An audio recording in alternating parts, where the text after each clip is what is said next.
Chapter 1 of The Clue of the Twisted Candle by Edgar Wallace.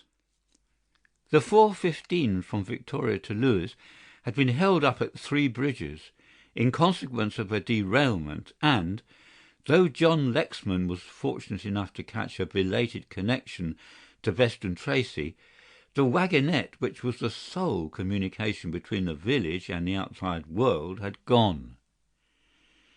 "If you can wait half an hour, Mr. Lexman," said the station master, "I will telephone up to the village and get Briggs to come down for you." John Lexman looked out upon the dripping landscape and shrugged his shoulders. "I'll walk," he said shortly, and, leaving his bag in the station master's care and buttoning his mackintosh to his chin, he stepped forth resolutely into the rain to negotiate the 2 miles which separated the tiny railway station from Little Tracy. The downpour was incessant and likely to last through the night. The high hedges on either side of the narrow road were so many leafy cascades. The road itself was in places ankle-deep in mud. He stopped under the protecting cover of a big tree to fill and light his pipe, and with its bowl turned downward continued his walk. But for the driving rain, which searched every crevice and found every chink in his waterproof armour, he preferred, indeed welcomed, the walk. The road from Beston Tracy to Little Beston was associated in his mind with some of the finest situations in his novels. It was on this road that he had conceived the Tilbury mystery. Between the station and the house he had woven the plot which had made Gregory Standish the most popular detective story of the year. For John Lexman was a maker of cunning plots. If in the literary world he was regarded by superior persons as a writer of shockers, he had a large and increasing public who were fascinated by the wholesome and thrilling stories he wrote, and who held on breathlessly to the skein of mystery until they came to the denouement he had planned. But no thought of books or plots or stories filled his troubled mind as he strode along the deserted road to Little Beston. He had had 2 interviews in London, one of which under ordinary circumstances would have filled him with joy. He had seen T.X., and T.X. was T.X. Meredith, who would one day be chief of the Criminal Investigation Department and was now an assistant commissioner of police, engaged in the more delicate work of that department. In his erratic, tempestuous way, T.X. had suggested the greatest idea for a plot that any author could desire. But it was not of T.X. that John Lexman thought as he breasted the hill on the slope of which was the tiny habitation known by the somewhat magnificent title of Beston Priory. It was the interview he had had with the Greek on the previous day which filled his mind, and he frowned as he recalled it. He opened the little wicket gate and went through the plantation to the house, doing his best to shake off the recollection of the remarkable and unedifying discussion he had had with the moneylender. Beston Priory was little more than a cottage, though one of its walls was an indubitable relic of that establishment which a pious Howard had erected in the 13th century. A small and unpretentious building, built in the Elizabethan style with quaint gables and high chimneys, its latticed windows and sunken gardens, its rosary and its tiny meadow, gave it a certain manorial completeness which was a source of great pride to its owner. He passed under the thatched porch and stood for a moment in the broad hallway as he stripped his drenching mackintosh. The hall was in darkness. Grace would probably be changing for dinner, and he decided that in his present mood he would not disturb her. He passed through the long passage which led to the big study at the back of the house.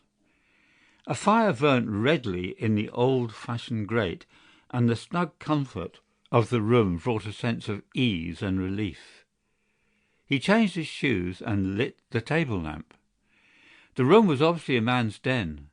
The leather-covered chairs, the big and well-filled bookcase which covered one wall of the room, the huge solid oak writing desk covered with books and half-finished manuscripts, spoke unmistakably of its owner's occupation. After he had changed his shoes, he refilled his pipe, walked over to the fire, and stood looking down into its glowing heart. He was a man a little above medium height, slimly built, with a breadth of shoulder which was suggestive of the athlete. He had indeed rowed 4 in his boat, and had fought his way into the semi-finals of the Amateur Boxing Championship of England. His face was strong, lean, yet well moulded. His eyes were grey and deep, his eyebrows straight and a little forbidding.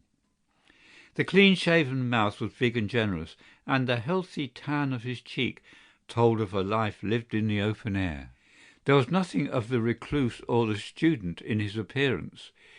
He was, in fact, a typical, healthy-looking Britisher, very much like any other man of his class whom one would meet in the mess-room of the British Army, in the wardrooms of the fleet, or in the far-off posts of the Empire, where the administrative cogs of the great machine are to be seen at work. There was a little tap at the door, and before he could say, "Come in," it was pushed open and Grace Lexman entered. If you described her as brave and sweet, you might secure from that brief description both her manner and her charm. He half crossed the room to meet her, and kissed her tenderly. "I didn't know you were back until," she said, linking her arm in his. "Until you saw the horrible mess my mackintosh has made," he smiled. "I know your methods, Watson." She laughed, but became serious again. "I'm very glad you've come back. We have a visitor," she said. He raised his eyebrows. "A visitor? Whoever came down on a day like this?" She looked at him a little strangely. "Mr. Kara," she said. "Kara? How long has he been here?" "He came at 4. There was nothing enthusiastic in her tone. "I can't understand why you don't like old Kara," rallied her husband. "There are very many reasons," she replied, a little curtly for her. "Anyway," said John Lexman, after a moment's thought, "his arrival is rather opportune. Where is he?" "He is in the drawing-room." The Priory drawing-room was a low-ceilinged, rambling apartment, all old print and chrysanthemums, to use Lexman's description. Cosy armchairs, a grand piano, an almost medieval open grate, faced with dull green tiles. A well-worn but cheerful carpet and 2 big silver candelabras were the principal features that attracted the newcomer. There was in this room a harmony, a quiet order, and a soothing quality which made it a haven of rest to a literary man with jagged nerves. 2 big bronze bowls were filled with early violets, another blazed like a pale sun with primroses, and the early woodland flowers filled the room with a faint fragrance. A man rose to his feet as John Lexman entered and crossed the room with an easy carriage. He was a man possessed of singular beauty of face and of figure. Half a head taller than the author, he carried himself with such a grace as to conceal his height. "I missed you in town," he said, "so I thought I'd run down on the off chance of seeing you." He spoke in the well-modulated tone of one who had had a long acquaintance with the public schools and universities of England. There was no trace of any foreign accent, yet Remington Kara was a Greek, and had been born and partly educated in the more turbulent area of Albania. The 2 men shook hands warmly. "You'll stay to dinner?" Kara glanced round with a smile at Grace Lexman.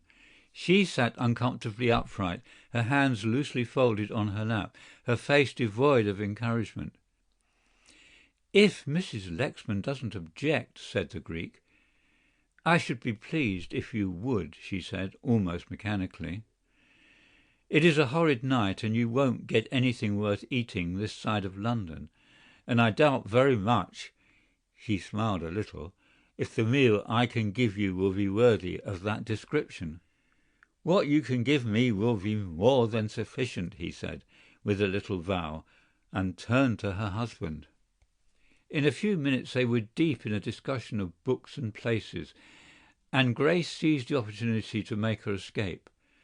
From books in general to Lexman's books in particular, the conversation flowed. "I've read every one of them, you know," said Kara. John made a little face. "Poor devil," he said sardonically. "On the contrary," said Kara, "I am not to be pitied.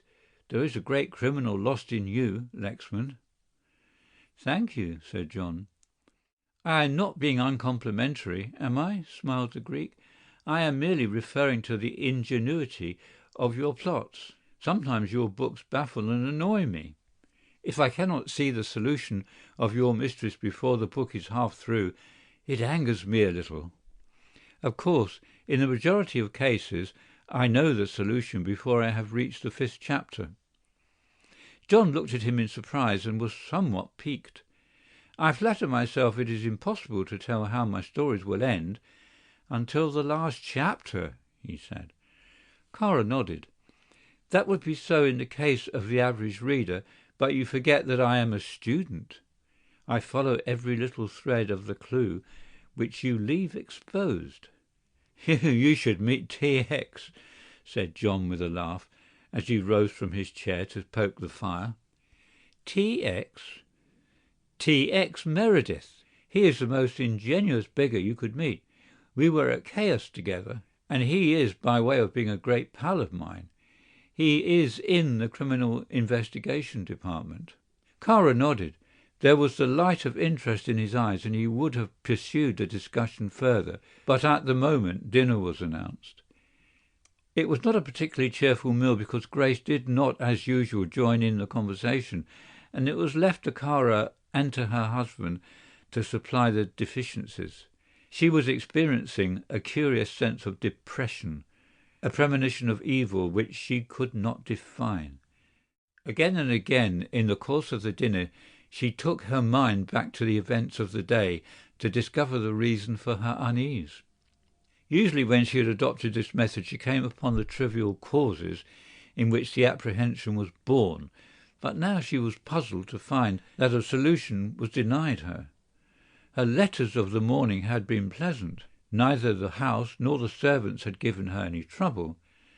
She was well herself, and though she knew John had a little money trouble since his unfortunate speculation in Romanian gold shares, and she half suspected that he had had to borrow money to make good his losses, yet his prospects were so excellent and the success of his last book so promising that she, probably seeing with a clearer vision the unimportance of those money worries, was less concerned about the problem than he.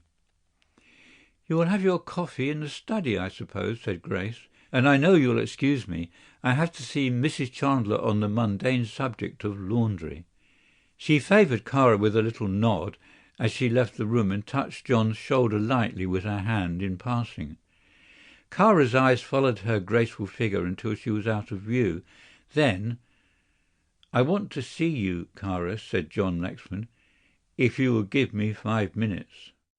"You can have 5 hours if you like," said the other easily. They went into the study together. The maid brought the coffee and liqueur and placed them on a little table near the fire and disappeared. For a time the conversation was general. Kara, who was a frank admirer of the comfort of the room and who lamented his own inability to secure with money the coziness which John had obtained at little cost, went on a foraging expedition whilst his host applied himself to a proof which needed correcting. "I suppose it is impossible for you to have electric light here?" Kara asked. "Quite," replied the other. "Why? I rather like the light of this lamp." "It isn't the lamp," drawled the Greek, and made a little grimace. "I hate these candles." He waved his hand to the mantel-shelf, where the 6 tall white waxen candles stood out from 2 wool sconces. "Why on earth do you hate candles?" asked the other in surprise. Kara made no reply for the moment, but shrugged his shoulders. Presently he spoke.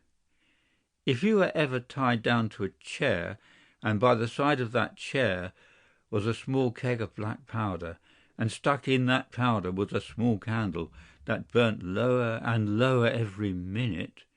My God! John was amazed to see the perspiration stand upon the forehead of his guest. "That sounds thrilling," he said. The Greek wiped his forehead with a silk handkerchief, and his hand shook a little. "It was something more than thrilling," he said. "And when did this occur?" asked the author curiously. "In Albania," replied the other. "It was many years ago, but the devils are always sending me reminders of the fact." He did not attempt to explain who the devils were, or under what circumstances he was brought to this unhappy pass, but changed the subject definitely. Sauntering round the cosy room, he followed the bookshelf which filled one wall and stopped now and again to examine some title. Presently he drew forth a stout volume. "Wild Brazil," he read, "by George Gathercole. Do you know Gathercole?" John was filling his pipe from a big blue jar on his desk and nodded.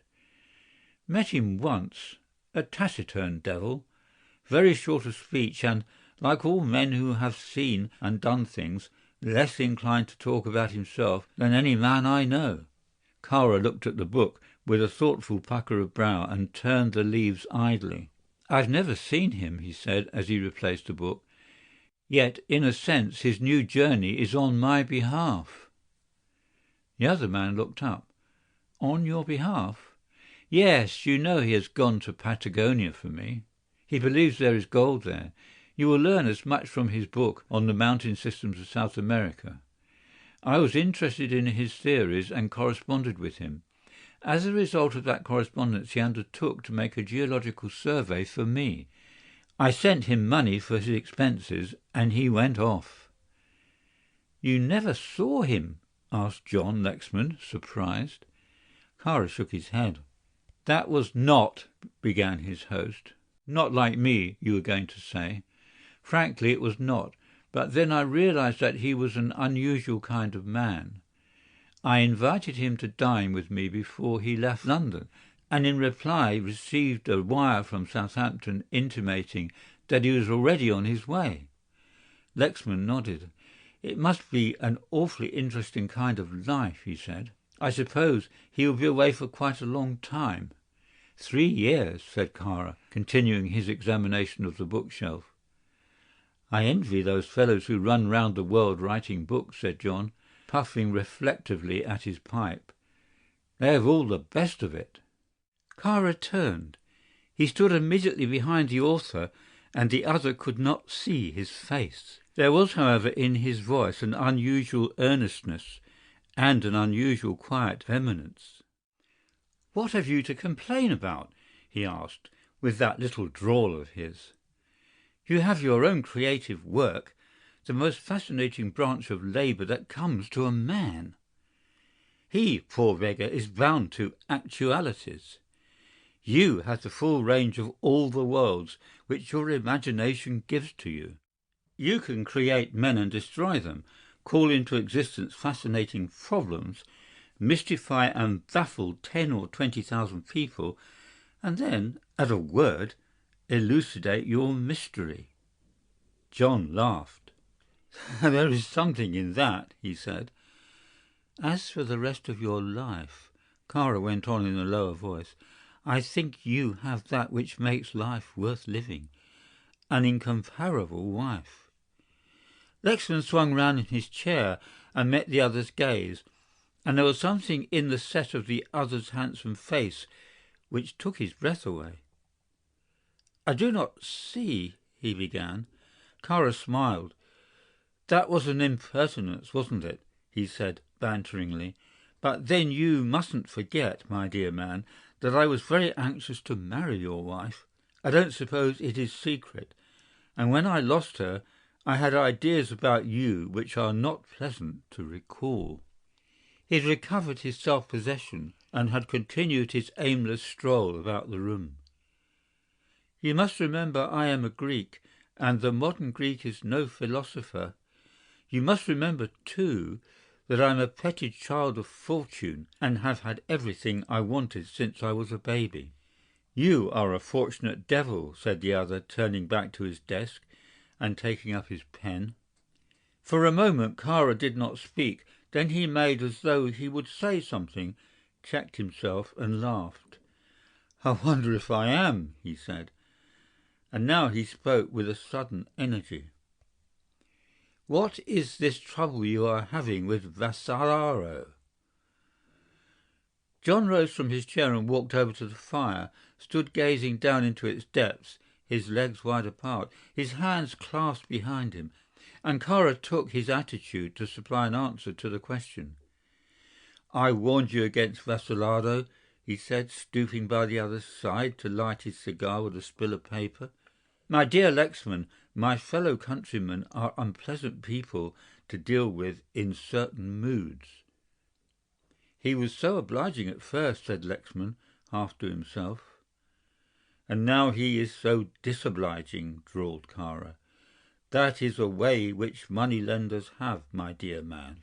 You were very foolish to go to him at all. I could have lent you the money." "There were reasons why I should not borrow money from you," said John quietly, "and I think you yourself have supplied the principal reason when you told me just now what I already knew, that you wanted to marry Grace." "How much is the amount?" asked Kara, examining his well-manicured fingernails. £2,500, replied John with a short laugh. "And I haven't 2,500 shillings at this moment." "Will he wait?" John Lexman shrugged his shoulders. "Look here, Kara," he said suddenly, "don't think I want to reproach you, but it was through you that I met Vassalaro, so you know the kind of man he is." Kara nodded. "Well, I can tell you he has been very unpleasant indeed," said John with a frown. "I had an interview with him yesterday in London, and it is clear that he is going to make a lot of trouble. I depended upon the success of my play in town giving me enough to pay him off, and I very foolishly made a lot of promises of repayment which I have been unable to keep." "I see," said Kara. "And then, does Mrs. Lexman know about this matter?" "A little," said the other. He paced restlessly up and down the room, his hands behind him and his chin upon his chest. "Naturally, I have not told her the worst, or how beastly unpleasant the man has been." He stopped and turned. "Do you know he threatened to kill me?" he asked. Kara smiled. "I can tell you it was no laughing matter," said the other angrily. "I nearly took the little whipper-snapper by the scruff of the neck and kicked him." Kara dropped his hand on the other's arm. "I am not laughing at you," he said.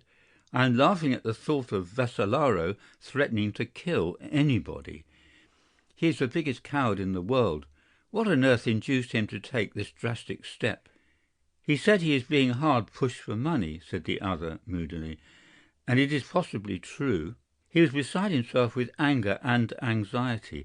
Otherwise I might have given the little blackguard the thrashing he deserved."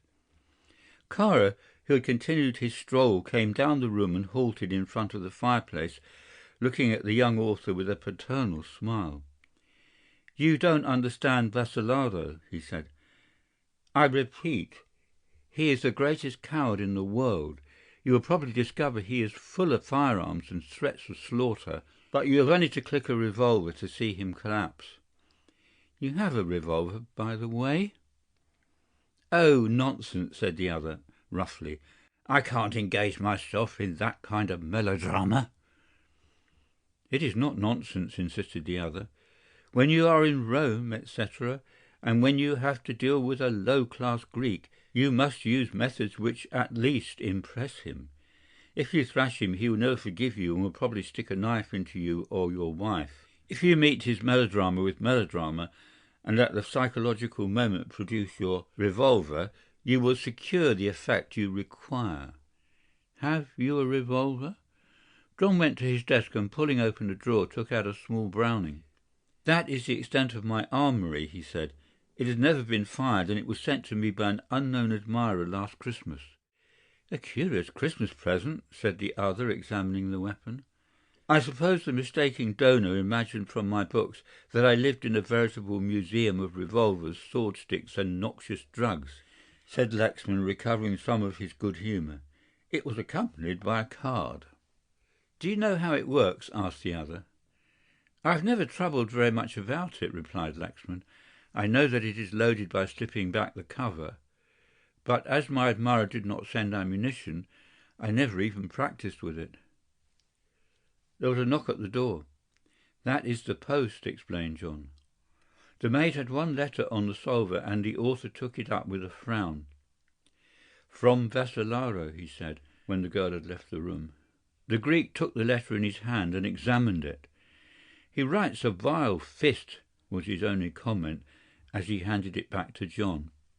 He slit open the thin buff envelope and took out half a dozen sheets of yellow paper, only a single sheet of which was written upon. The letter was brief. "I must see you tonight without fail," ran the scrawl. "Meet me at the crossroads between Beston Tracy and the Eastbourne Road. I shall be there at 11 o'clock, and if you want to preserve your life, you'd better bring me a substantial instalment." It was signed Vassalaro. John read the letter aloud. "He must be mad to write a letter like that," he said. "I'll meet the little devil and teach him such a lesson in politeness as he is never likely to forget." He handed the letter to the other, and Kara read in silence. "Better take your revolver," he said as he handed it back. John Lexman looked at his watch. "I have an hour yet, but it will take me the best part of 20 minutes to reach the Eastbourne Road." "Will you see him?" asked Kara in a tone of surprise.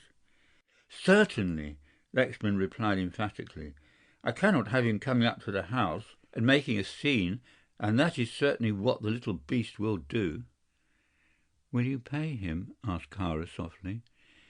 John made no answer. There was probably £10 in the house, and a cheque which was due on the morrow would bring him another £30. He looked at the letter again. It was written on paper of an unusual texture. The surface was rough, almost like blotting paper, and in some places the ink absorbed by the porous surface had run. The blank sheets had evidently been inserted by a man in so violent a hurry that he had not noticed the extravagance. "I shall keep this letter," said John. "I think you are well advised. Vassalaro probably does not know that he transgresses a law in writing threatening letters, and that should be a very strong weapon in your hand in certain eventualities." There was a tiny safe in one corner of the study, and this John opened with a key, which he took from his pocket. He pulled open one of the steel drawers, took out the papers which were in it, and put in their place the letter, pushed the drawer to, and locked it. All the time Kara was watching him intently as one who found more than an ordinary amount of interest in the novelty of the procedure. He took his leave soon afterwards. "I would like to come with you to your interesting meeting," he said, "but unfortunately I have business elsewhere. Let me enjoin you to take your revolver, and at the first sign of any bloodthirsty intention on the part of my admirable compatriot, produce it and click it once or twice. You won't have to do more." Grace rose from the piano as Kara entered the little drawing-room and murmured a few conventional expressions of regret that the visitor's stay had been so short. That there was no sincerity in that regret, Kara, for one, had no doubt. He was a man singularly free from illusions. They stayed talking a little while. "I will see if your chauffeur is asleep," said John, and went out of the room. There was a little silence after he had gone. "I don't think you are very glad to see me," said Kara. His frankness was a little embarrassing to the girl, and she flushed slightly. "I am always glad to see you, Mr. Kara, or any other of my husband's friends," she said steadily. He inclined his head. "To be a friend of your husband is something," he said, and then, as if remembering something, "I wanted to take a book away with me. I wonder if your husband would mind my getting it." "I will find it for you." "Don't let me bother you," he protested. "I know my way." Without waiting for her permission, he left the girl with the unpleasant feeling that he was taking rather much for granted. He was gone less than a minute and returned with the book under his arm. "I have not asked Lexman's permission to take it," he said, "but I am rather interested in the author. "Oh, here you are." He turned to John, who came in at that moment. "Might I take this book on Mexico?" he asked. "I will return it in the morning." They stood at the door, watching the tail light of the motor disappear down the drive, and returned in silence to the drawing-room. "You look worried, dear," she said, laying a hand on his shoulder. He smiled faintly. "Is it the money?" she asked anxiously. For a moment he was tempted to tell her of the letter. He stifled the temptation, realizing that she would not consent to his going out if she knew the truth. "It is nothing very much," he said. "I have to go down to Beston Tracy to meet the last train. I am expecting some proofs down." He hated lying to her, and even an innocuous lie of this character was repugnant to him. "I'm afraid you have had a dull evening," he said. "Kara was not very amusing." She looked at him thoughtfully. "He has not changed very much," she said slowly. "He is a wonderfully handsome chap, isn't he?" he asked in a tone of admiration. "I can't understand what you ever saw in a fellow like me when you had a man who was not only rich, but possibly the best-looking man in the world." She shivered a little. "I have seen a side of Mr. Kara that is not particularly beautiful," she said. "Oh, John, I am afraid of that man." He looked at her in astonishment. "Afraid?" he asked. "Good heavens, Grace, what a thing to say! Why, I believe he'd do anything for you." "That is exactly what I am afraid of," she said in a low voice. She had a reason, which she did not reveal. She had first met Remington Kara in Salonika 2 years before. She had been doing a tour through the Balkans with her father. It was the last tour the famous archaeologist made, and had met the man who was fated to have such an influence upon her life at a dinner given by the American consul. Many were the stories which were told about this Greek, with his Jove-like face, his handsome carriage, and his limitless wealth. It was said that his mother was an American lady who had been captured by Albanian brigands and who was sold to one of the Albanian chiefs, who fell in love with her and for her sake became a Protestant. He had been educated at Yale and at Oxford, and was known to be the possessor of vast wealth, and was virtually king of a hill district 40 miles out of Durazzo. Here he reigned supreme, occupying a beautiful house which he had built by an Italian architect, and the fittings and appointments of which had been imported from the luxurious centres of the world. In Albania they called him Kara Rumo, which meant the Black Roman, for no particular reason so far as anyone could judge, for his skin was as fair as the Saxons, and his close-cropped curls were almost golden. He had fallen in love with Grace Terrell. At first his attentions had amused her, and then there came a time when they frightened her, for the man's fire and passion had been unmistakable. She made it plain to him that he could base no hopes upon her returning his love, and in a scene which she even now shuddered to recall, he had revealed something of his wild and reckless nature. On the following day she did not see him, but 2 days later, when returning through the bazaar from a dance which had been given by the Governor-General, her carriage was stopped. She was forcibly dragged from its interior, and her cries were stifled with a cloth impregnated with a scent of a peculiar aromatic sweetness. Her assailants were about to thrust her into another carriage when a party of British bluejackets who had been on leave came upon the scene, and without knowing anything of the nationality of the girl, had rescued her. In her heart of hearts she did not doubt Kara's complicity in this medieval attempt to gain a wife, but of this adventure she had told her husband nothing. Until her marriage she was constantly receiving valuable presents which she as constantly returned to the only address she knew, Kara's estate at Limazo. A few months after her marriage she had learned through the newspapers that this leader of Greek society had purchased a big house near Cadogan Square, and then, to her amazement and to her dismay, Kara had scraped an acquaintance with her husband even before the honeymoon was over.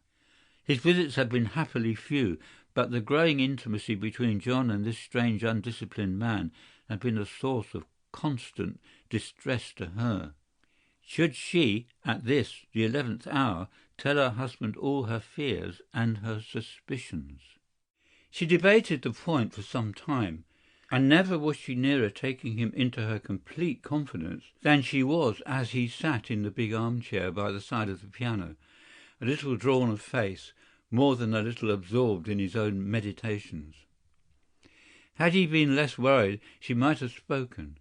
As it was, she turned the conversation to his last work, the big mystery story which, if it would not make his fortune, would mean a considerable increase to his income. At 11:15 he looked at his watch and rose. She helped him on with his coat. He stood for some time irresolutely. "Is there anything you have forgotten?" she asked. He asked himself whether he should follow Kara's advice. In any circumstance it was not a pleasant thing to meet a ferocious little man who had threatened his life, and to meet him unarmed was tempting Providence. The whole thing was of course ridiculous, but it was ridiculous that he should have borrowed, and it was ridiculous that the borrowing should have been necessary, and yet he had speculated on the best of advice.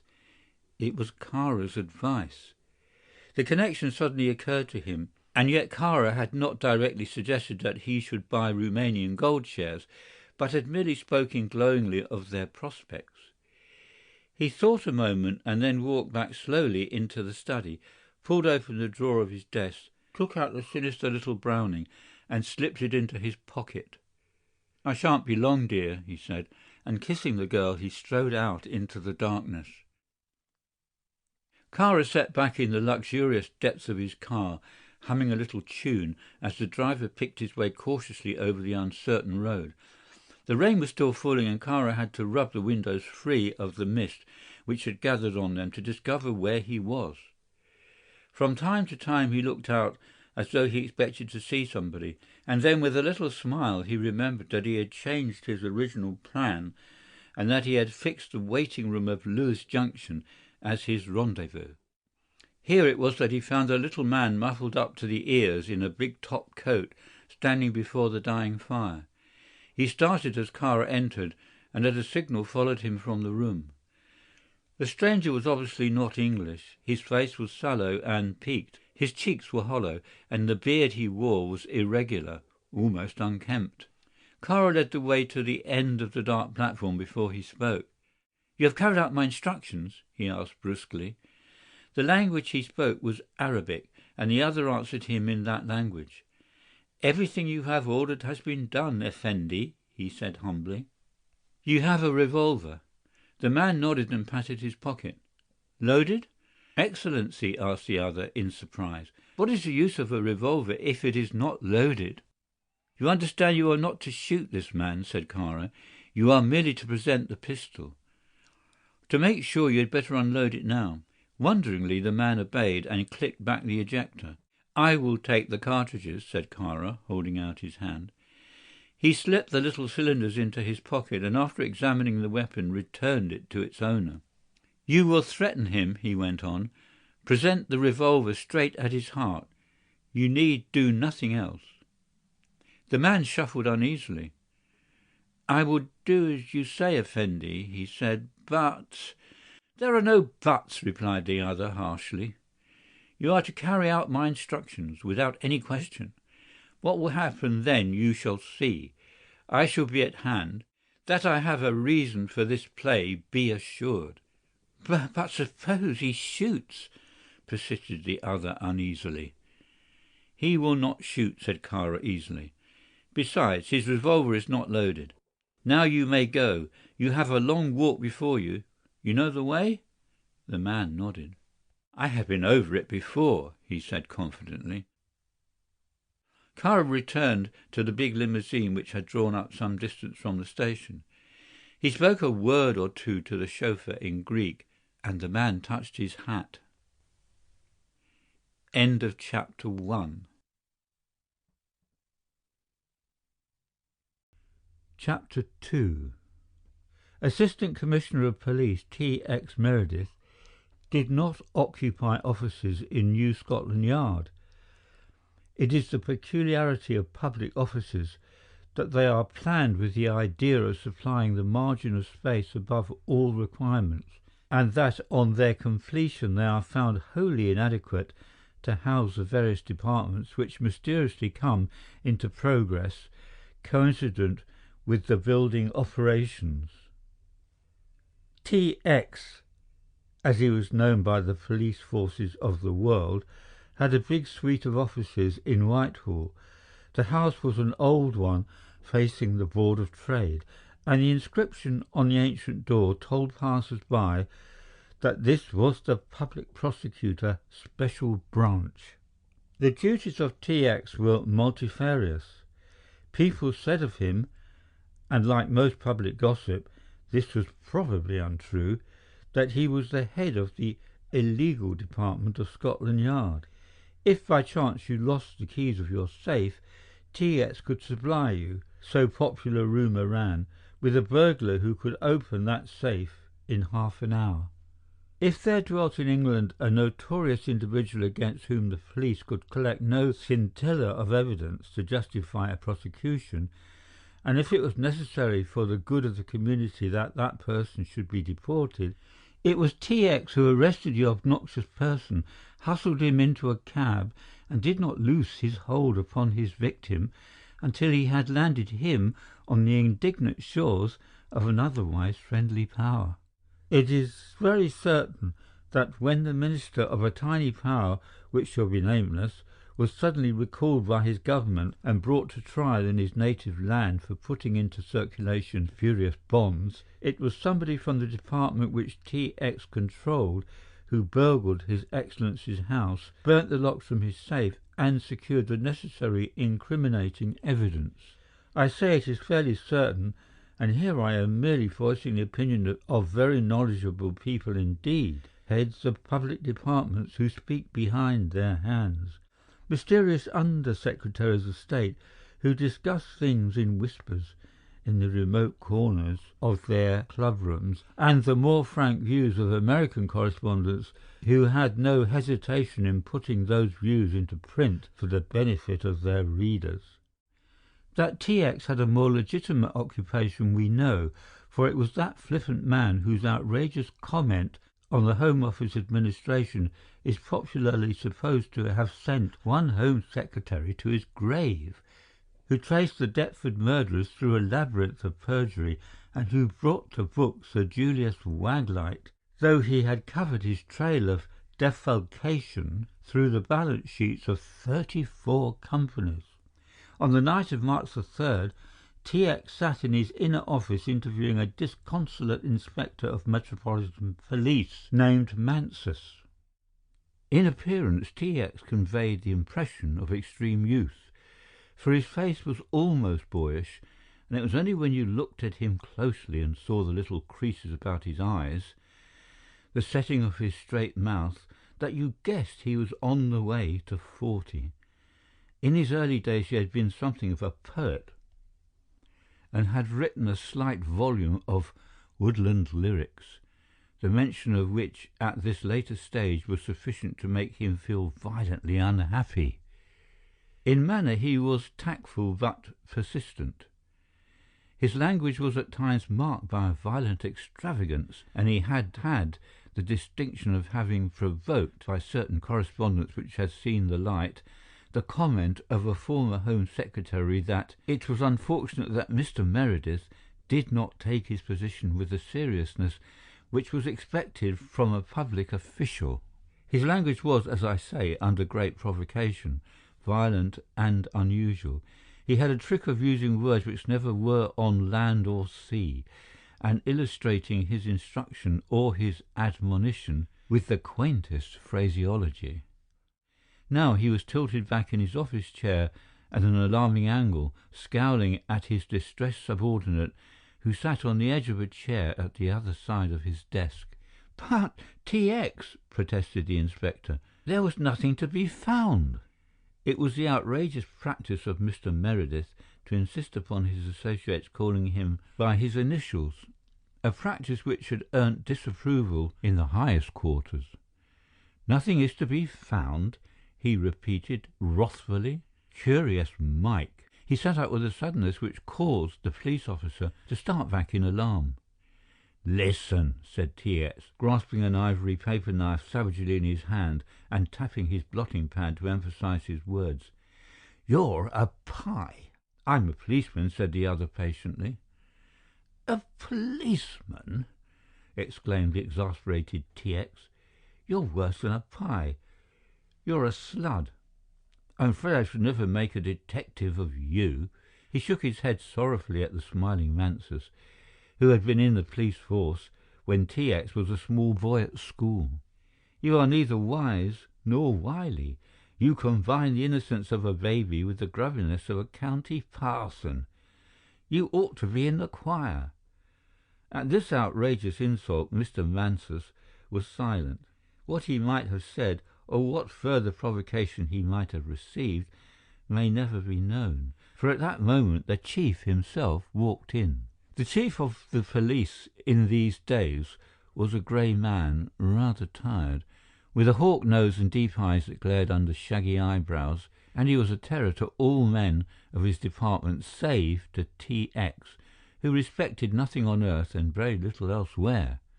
He nodded curtly to Mansus. "Well, T.X.," he said, "what have you discovered about our friend Kara?" He turned from T.X. to the discomfited inspector. "Very little," said T.X. "I've had Mansus on the job." "And you found nothing, eh?" growled the chief. "He has found all that it is possible to find," said T.X. "We do not perform miracles in this department, Sir George, nor can we pick up the threads of a case at 5 minutes' notice." Sir George Haley grunted. "Mansus has done his best," the other went on easily, "but it is rather absurd to talk about one's best when you know so little of what you want." Sir George dropped heavily into the armchair and stretched out his long, thin legs. "What I want," he said, looking up at the ceiling and putting his hands together, "is to discover something about one Remington Kara, a wealthy Greek, who has taken a house in Cadogan Square, who has no particular position in London society and therefore has no reason for coming here, who openly expresses his detestation of the climate, who has a magnificent estate in some wild place in the Balkans, who is an excellent horseman, a magnificent shot, and a passable aviator." T.X. nodded to Mansus, and with something of gratitude in his eyes the inspector took his leave. "Now Mansus has departed," said T.X., sitting himself on the edge of his desk and selecting with great care a cigarette from the case he took from his pocket, "let me know something of the reason for this sudden interest in the great ones of the earth." Sir George smiled grimly. "I have the interest which is the interest of my department," he said. "That is to say, I want to know a great deal about abnormal people. We have had an application from him," he went on, "which is rather unusual. Apparently he is in fear of his life from some cause or other, and wants to know if he can have a private telephone connection between his house and the central office. We told him that he could always get the nearest police station on the phone, but that doesn't satisfy him. He has made bad friends with some gentleman of his own country who sooner or later, he thinks, will cut his throat." T.X. nodded. "All this I know," he said patiently. "If you will further unfold the secret dossier, Sir George, I am prepared to be thrilled." "There is nothing thrilling about it," growled the older man, rising. "But I remember the Macedonian shooting case in South London, and I don't want a repetition of that sort of thing. If people want to have blood feuds, let them take them outside the metropolitan area." "By all means," said T.X., "let them. Personally, I don't care where they go. But if that is the extent of your information, I can supplement it. He has had extensive alterations made to the house he bought in Cadogan Square. The room in which he lives is practically a safe." Sir George raised his eyebrows. "A safe?" he repeated. T.X. nodded. "A safe," he said. "Its walls are burglar-proof. Floor and roof are reinforced concrete. There is one door which, in addition to its ordinary lock, is closed by a sort of steel latch which he lets fall when he retires for the night, and which he opens himself personally in the morning. The window is unreachable. There are no communicating doors, and altogether the room is planned to stand a siege." The Chief Commissioner was interested. "Any more?" he asked. "Let me think," said T.X., looking up at the ceiling. "Yes, the interior of his room is plainly furnished. There is a big fireplace, rather an ornate bed, a steel safe built into the wall and visible from its outer side to the policeman whose beat is in that neighbourhood." "How do you know all this?" asked the Chief Commissioner.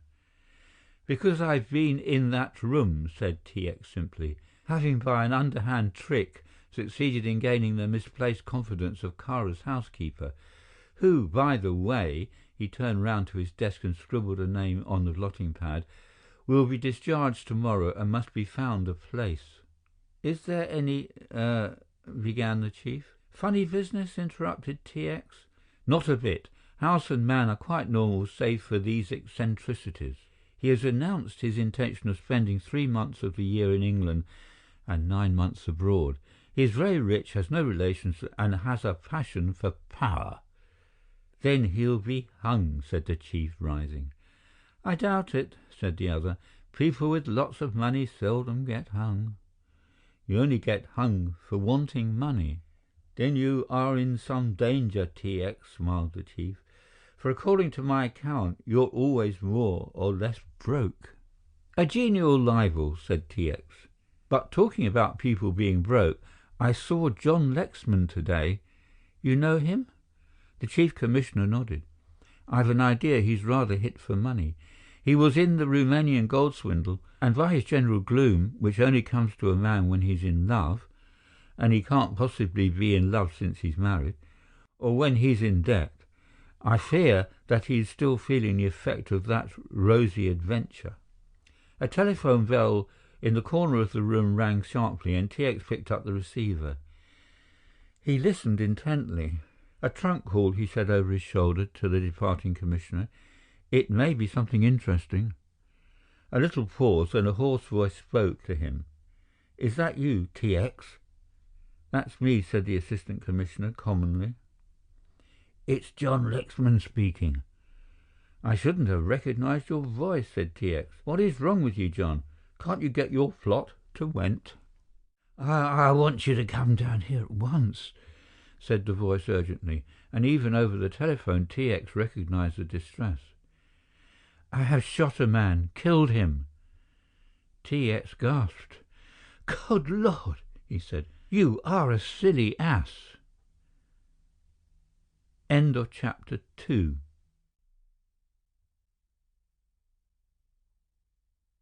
Chapter 3. In the early hours of the morning, a tragic little party was assembled in the study at Beston Priory. John Lexman, white and haggard, sat on the sofa with his wife by his side. Immediate authority, as represented by a village constable, was on duty in the passage outside, whilst T.X., sitting at the table with a writing pad and a pencil, was briefly noting evidence. The author had sketched the events of the day. He had described his interview with the moneylender the day before and the arrival of the letter. "You have the letter?" asked T.X. John Lexman nodded. "I'm glad of that," said the other with a sigh of relief. "That will save you from a great deal of unpleasantness, my poor old chap.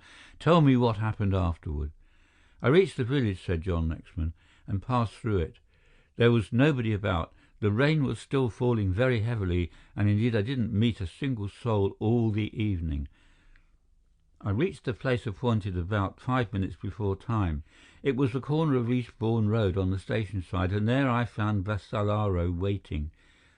I was rather ashamed of myself at meeting him at all under these conditions, but I was very keen on his not coming to the house, for I was afraid it would upset Grace.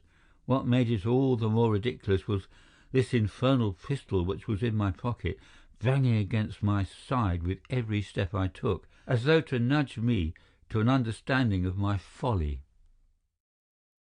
"Where did you meet Vassalaro?" asked T.X. "He was on the other side of the Eastbourne Road and crossed the road to meet me. At first he was very pleasant, though a little agitated. But afterward he began to behave in a most extraordinary manner, as though he was lashing himself up into a fury which he didn't feel. I promised him a substantial amount on account. But he grew worse and worse, and then suddenly, before I realized what he was doing, he was brandishing a revolver in my face and uttering the most extraordinary threats. Then it was I remembered Kara's warning. "Kara," said T.X. quickly, "a man I know and who is responsible for introducing me to Vassalaro. He is immensely wealthy." "I see," said T.X. "Go on." "I remembered this warning," the other proceeded, "and I thought it worthwhile trying it out to see if it had any effect upon the little man. I pulled the pistol from my pocket and pointed it at him, but that only seemed to make it, and then I pressed the trigger. To my horror, 4 shots exploded before I could recover sufficient self-possession to loosen my hold of the butt. He fell without a word. I dropped the revolver and knelt by his side. I could tell he was dangerously wounded, and indeed I knew at that moment that nothing would save him. My pistol had been pointed in the region of his heart. He shuddered, dropping his face into his hands, and the girl by his side, encircling his shoulder with a protecting arm, murmured something in his ear. Presently he recovered. He wasn't quite dead. I heard him murmur something, but I wasn't able to distinguish what he said. I went straight to the village and told the constable and had the body removed. T.X. rose from the table and walked to the door and opened it. "Come in, constable," he said, and when the man made his appearance, "I suppose you were very careful in removing this body, and you took everything which was lying about in the immediate vicinity?" "Yes, sir," replied the man. "I took his hat and his walking stick, if that's what you mean." "And the revolver?" asked T.X. The man shook his head. "There warn't any revolver, sir, except the pistol which Mr. Lexman had." He fumbled in his pocket and pulled it out gingerly, and T.X. took it from him.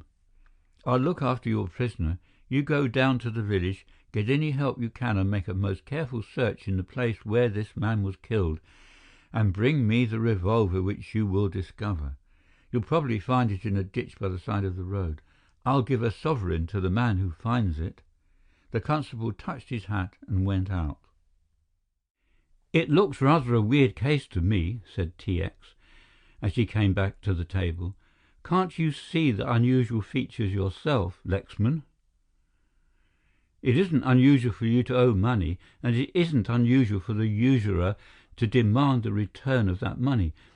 But in this case he is asking for it before it was due, and further than that, he was demanding it with threats.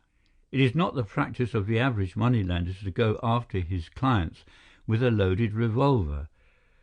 Another peculiar thing is that if he wished to blackmail you, that is to say, bring you into contempt in the eyes of your friends, why did he choose to meet you in a dark and unfrequented road, and not in your house, where the moral pressure would be greatest?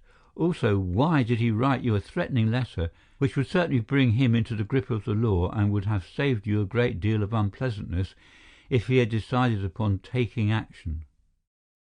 He tapped his white teeth with the end of his pencil, and then suddenly, "I think I'll see that letter," he said. John Lexman rose from the sofa, crossed to the safe, unlocked it, and was unlocking the steel drawer in which he had placed the incriminating document. His hand was on the key when T.X. noticed a look of surprise on his face. "What is it?" asked the detective suddenly. "This drawer feels very hot," said John. He looked round as though to measure the distance between the safe and the fire. T.X. laid his hand upon the front of the drawer. It was indeed warm. "Open it," said T.X., and Lexman turned the key and pulled the drawer open. As he did so, the whole contents burst up in a quick blaze of flame. It died down immediately and left only a little coil of smoke that flowed from the safe into the room. "Don't touch anything inside," said T.X. quickly. He lifted the drawer carefully and placed it under the light. In the bottom was no more than a few crumpled white ashes and a blister of paint where the flame had caught the side. "I see," said T.X. slowly. He saw something more than the handful of ashes. He saw the deadly peril in which his friend was standing. Here was one half of the evidence in Lexman's favour gone, irredeemably. The letter was written on a paper which was specially prepared by a chemical process which disintegrated the moment the paper was exposed to the air. Probably if you had delayed putting the letter in the drawer another 5 minutes, you would have seen it burn before your eyes. As it was, it smouldered before you had turned the key of the box. The envelope. Kara burnt it, said Lexman in a low voice. I remember seeing him take it from the table and throw it in the fire. T.X. nodded. There remains the other half of the evidence, he said grimly, and when an hour later the village constable returned to report that in spite of his most careful search he'd failed to discover the dead man's revolver, his anticipations were realized. The next morning John Lexman was lodged in Lewes jail on a charge of wilful murder. A telegram brought Mansus from London to Beston Tracy, and T.X. received him in the library. I sent for you, Mansus, because I suffer from the illusion that you have more brains than most of the people in my department, and that's not saying much. I am very grateful to you, sir, for putting me right with the Commissioner, began Mansus, but T.X. stopped him. It is the duty of every head of departments, he said oracularly, to shield the incompetence of his subordinates. It is only by the adoption of some such method that the decencies of the public life can be observed. Now get down to this. He gave a sketch of the case from start to finish in as brief a space of time as possible. The evidence against Mr. Lexman is very heavy, he said. He borrowed money from this man, and on the man's body were found particulars of the very promissory note which Lexman signed. Why he should have brought it with him I cannot say. Anyhow, I doubt very much whether Mr. Lexman will get a jury to accept his version. Our only chance is to find the Greek's revolver.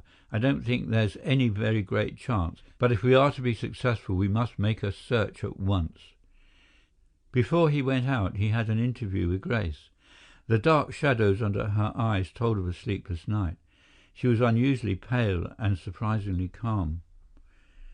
I think there are one or two things I ought to tell you, she said, as she led the way into the drawing-room, closing the door behind him. And they concern Mr. Kara, I think, said T.X. She looked at him, startled. How did you know that? I know nothing.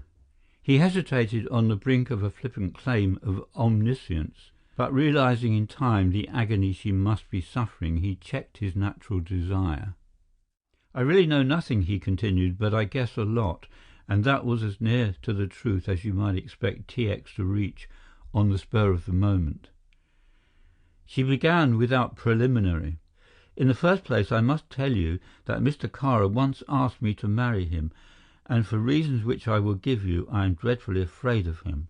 She described without reserve the meeting at Salonika and Kara's extravagant rage, and told of the attempt which had been made upon her. Does John know this? Asked T.X. She shook her head sadly. I wish I had told him now, she said. Oh, how I wish I had. She wrung her hands in an ecstasy of sorrow and remorse. T.X. looked at her sympathetically. Then he asked, Did Mr. Kara ever discuss your husband's financial position with you?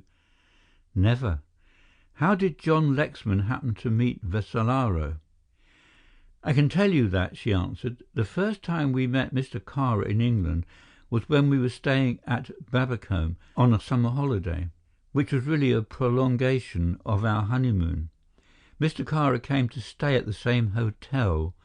I think Mr. Vassalaro must have been there before.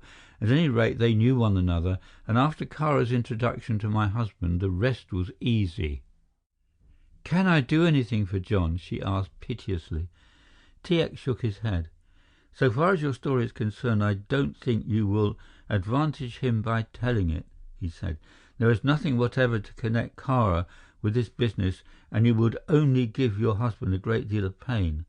I'll do the best I can.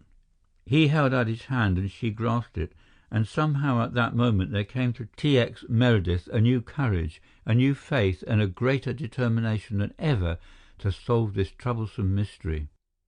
He found Mansus waiting for him in a car outside, and in a few minutes they were at the scene of the tragedy, A curious little knot of spectators had gathered, looking for morbid interest at the place where the body had been found. There was a local policeman on duty, and to him was deputed the ungracious task of warning his fellow villagers to keep their distance. The ground had already been searched very carefully. The two roads crossed almost at right angles, and at one corner of the cross thus formed, the hedges were broken, admitting to a field which had evidently been used as a pasture by an adjoining dairy farm. Some rough attempts had been made to close the gap with barbed wire, but it was possible to step over the drooping strands with little or no difficulty. It was to this gap that T.X. devoted his principal attention. All the fields had been carefully examined without result. The 4 drains, which were merely the connecting pipes between ditches at the sides of the crossroads, had been swept out, and only the broken hedge and its tangle of bushes behind offered any prospect of the new search being rewarded. "Hello," said Mansus suddenly, and stooping down he picked up something from the ground. T.X. took it in his hand. It was unmistakably a revolver cartridge. He marked the spot where it had been found by jamming his walking stick into the ground, and continued his search, but without success. "I am afraid we shall find nothing more here," said T.X. after half an hour's further search. He stood with his chin in his hand, a frown on his face. "Mansus," he said, "suppose there were 3 people here, Lexman, the moneylender, and a 3rd witness. And suppose this 3rd person, for some reason unknown, was interested in what took place between the 2 men, and he wanted to watch unobserved. Isn't it likely that if he, as I think, instigated the meeting, he would have chosen this place because this particular hedge gave him a chance of seeing without being seen?" Mansus thought. "He could have seen just as well from either of the other hedges with less chance of detection," he said after a long pause. T.X. grinned. "You have the makings of a brain," he said admiringly. "I agree with you. Always remember that, Mansus, that there was one occasion in your life when T.X. Meredith and you thought alike." Mansus smiled a little feebly. Of course, from the point of view of the observer, this was the worst place possible. So whoever came here, if they did come here, dropping revolver bullets about, must have chosen the spot because it was get-atable from another direction. Obviously, he couldn't come down the road and climb in without attracting the attention of the Greek who was waiting for Mr. Lexman. We may suppose there is a gate farther along the road. We may suppose that he entered that gate, came along the field by the side of the hedge, and that somewhere between here and the gate he threw away his cigar." "His cigar?" said Mansus in surprise. "His cigar," repeated T.X. "If he was alone, he would keep his cigar alight until the very last moment." "He might have thrown it into the road," said Mansus. "Don't gibber," said T.X. and led the way along the hedge. From where they stood they could see the gate which led onto the road about 100 yards further on. Within a dozen yards of that gate, T.X. found what he had been searching for, a half-smoked cigar. It was sodden with rain, and he picked it up tenderly. "A good cigar, if I am any judge," he said, "cut with a penknife and smoked through a holder." They reached the gate and passed through. Here they were on the road again, and this they followed until they reached another crossroad, that to the left, inclining southwards to the new Eastbourne Road, and that to the westward, looking back to the Lewes Eastbourne Railway. The rain had obliterated much that T.X. was looking for, but presently he found a faint indication of a car wheel. "This is where she turned and backed," he said, and walked slowly to the road on the left. "And this is where she stood. There is the grease from her engine."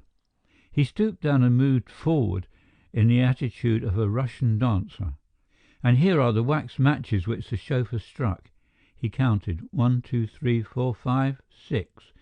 "Allow 3 for each cigarette. On a boisterous night like last night, that makes 3 cigarettes. Here is a cigarette end, Mansus, Goldflake brand," he said, as he examined it carefully. "And a Goldflake brand smokes for 12 minutes in normal weather, but about 8 minutes in gusty weather. A car was here for about 24 minutes. What do you think of that, Mansus?" "A good bit of reasoning, T.X.," said the other calmly. "If it happens to be the car you're looking for—" "I am looking for any old car," said T.X. He found no other trace of car wheels, though he carefully followed up the little lane until it reached the main road. After that it was hopeless to search because rain had fallen in the night and in the early hours of the morning. He drove his assistant to the railway station in time to catch the train at 1 o'clock to London. "You will go straight to Cadogan Square and arrest the chauffeur of Mr. Kara," he said. "Upon what charge?" asked Mansus hurriedly. When it came to the step which T.X. thought fit to take in the pursuance of his duty, Mansus was beyond surprise. "You can charge him with anything you like," said T.X. with fine carelessness. "Probably something will occur to you on your way up to town.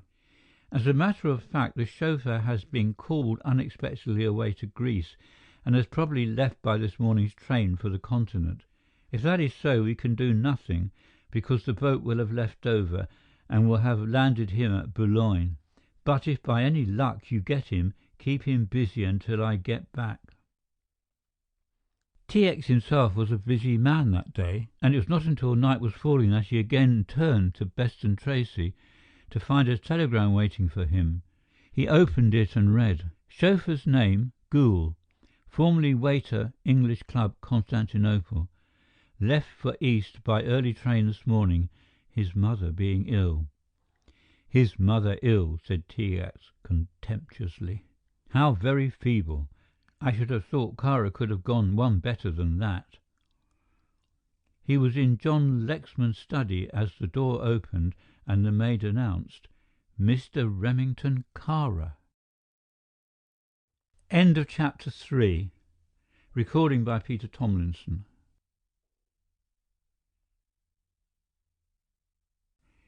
Chapter 4. T.X. folded the telegram very carefully and slipped it into his waistcoat pocket. He favoured the newcomer with a little bow and, taking upon himself the honours of the establishment, pushed a chair to his visitor. "I think you know my name," said Kara easily. "I am a friend of poor Lexman's." "So I am told," said T.X. "But don't let your friendship for Lexman prevent your sitting down." For a moment the Greek was nonplussed, and then, with a little smile and bow, he seated himself by the writing table. "I am very distressed at this happening," he went on, "and I am more distressed because I feel that as I introduced Lexman to this unfortunate man, I am in a sense responsible." "If I were you," said T.X., leaning back in the chair and looking half questioningly and half earnestly into the face of the other, "I shouldn't let that fact keep me awake at night. Most people are murdered as a result of an introduction. The cases where people murder total strangers are singularly rare. That, I think, is due to the insularity of our national character." Again the other was taken aback and puzzled by the flippancy of the man from whom he had expected at least the official manner. "When did you see Mr. Vassalaro last?" asked T.X. pleasantly. Kara raised his eyes as though considering. "I think it must have been nearly a week ago." "Think again," said T.X. For a second the Greek started and again relaxed into a smile. "I'm afraid," he began. "Don't worry about that," said T.X., "but let me ask you this question. You were here last night when Mr. Lexman received the letter." "That he did receive a letter, there is considerable evidence," he said as he saw the other hesitate, "because we have the supporting statements of the servant and the postman." "I was here," said the other, deliberately. "And I was present when Mr. Lexman received the letter." T.X. nodded. "A letter written on some brownish paper and rather bulky," he suggested. Again there was that momentary hesitation. "I would not swear to the colour of the paper or as to the bulk of the letter," he said. "I should have thought you would," suggested T.X., "because, you see, you burnt the envelope, and I presumed you would have noticed that." "I have no recollection of burning any envelope," said the other easily. "At any rate," T.X. went on, "when Mr. Lexman read this letter out to you—" "To which letter are you referring?" asked the other, with a lift of his eyebrows. "Mr. Lexman received a threatening letter," repeated T.X. patiently, "which he read out to you, and which was addressed to him by Vassalaro. This letter was handed to you, and you also read it. Mr. Lexman, to your knowledge, put the letter in his safe in a steel drawer." The other shook his head, smiling gently. "I'm afraid you've made a great mistake," he said almost apologetically. "Though I have a recollection of him receiving a letter, I did not read it, nor was it read to me." The eyes of T.X. narrowed to the very slits, and his voice became metallic and hard. "And if I put you into the box, will you swear that you did not see that letter, nor read it, nor have it read to you, and that you have no knowledge whatever of such a letter having been received by Mr. Lexman?" "Most certainly," said the other coolly. "Would you swear that you have not seen Vassalaro for a week?" "Certainly," smiled the Greek. "That you did not in fact see him last night?" persisted T.X. "And interview him on the station platform at Lewes? That you did not, after leaving him, continue on your way to London and then turn your car and return to the neighbourhood of Beston Tracy?" The Greek was white to the lips, but not a muscle of his face moved. "Will you also swear," continued T.X. inexorably, "that you did not stand at the corner of what is known as Mitres Lot and re-enter a gate near to the side where your car was, and that you did not watch the whole tragedy?" "I'd swear to that." Kāra's voice was strained and cracked. "Would you also swear as to the hour of your arrival in London?" "Somewhere in the region of 10 or 11, said the Greek. T.X. smiled. "Would you swear that you did not go through Guildford at 12:30 and pull up to replenish your petrol?" The Greek had now recovered his self-possession and rose. "You are a very clever man, Mr. Meredith. I think that is your name?" "That is my name," said T.X. calmly. "There has been no need for me to change it as often as you have found the necessity." He saw the fire blazing in the other's eyes and knew that his shot had gone home. "I am afraid I must go," said Kāra. "I came here intending to see Mrs. Lexman, and I had no idea that I should meet a policeman." "My dear Mr. Kāra," said T.X., rising and lighting a cigarette, "you will go through life enduring that unhappy experience." "What do you mean?" "Just what I say. You will always be expecting to meet one person and meeting another, and unless you are very fortunate indeed, that other will always be a policeman." His eyes twinkled, for he had recovered from the gust of anger which had swept through him. "There are two pieces of evidence I require to save Mr. Lexman from very serious trouble," he said. "The first of these is the letter which was burnt, as you know." "Yes," said Kāra. T.X. leant across the desk. "How did you know?" he snapped. "Somebody told me. I don't know who it was." "That's not true," replied T.X. "Nobody knows except myself and Mrs. Lexman." "But, my dear good fellow," said Kāra, pulling on his gloves, "you have already asked me whether I didn't burn the letter." "I said envelope," said T.X. with a little laugh. "And you were going to say something about the other clue?" "The other is the revolver," said T.X. "Mr. Lexman's revolver?" drawled the Greek. "That we have," said T.X. shortly. "What we want is the weapon which the Greek had when he had threatened Mr. Lexman. There, I'm afraid I cannot help you." Kāra walked to the door and T.X. followed. "I think I will see Mrs. Lexman." "I think not," said T.X. The other turned with a sneer. "Have you arrested her too?" he asked. "Pull yourself together," said T.X. coarsely. He escorted Kāra to his waiting limousine. "You have a new chauffeur tonight, I observe," he said. Kāra, towering with rage, stepped daintily into the car. "If you are writing to the other, you might give him my love," said T.X., "and make most tender inquiries after his mother. I particularly ask this." Kāra said nothing until the car was out of earshot. Then he lay back on the down cushions and abandoned himself to a paroxysm of rage and blasphemy. End of chapter 4. Recording by Peter Thomlinson.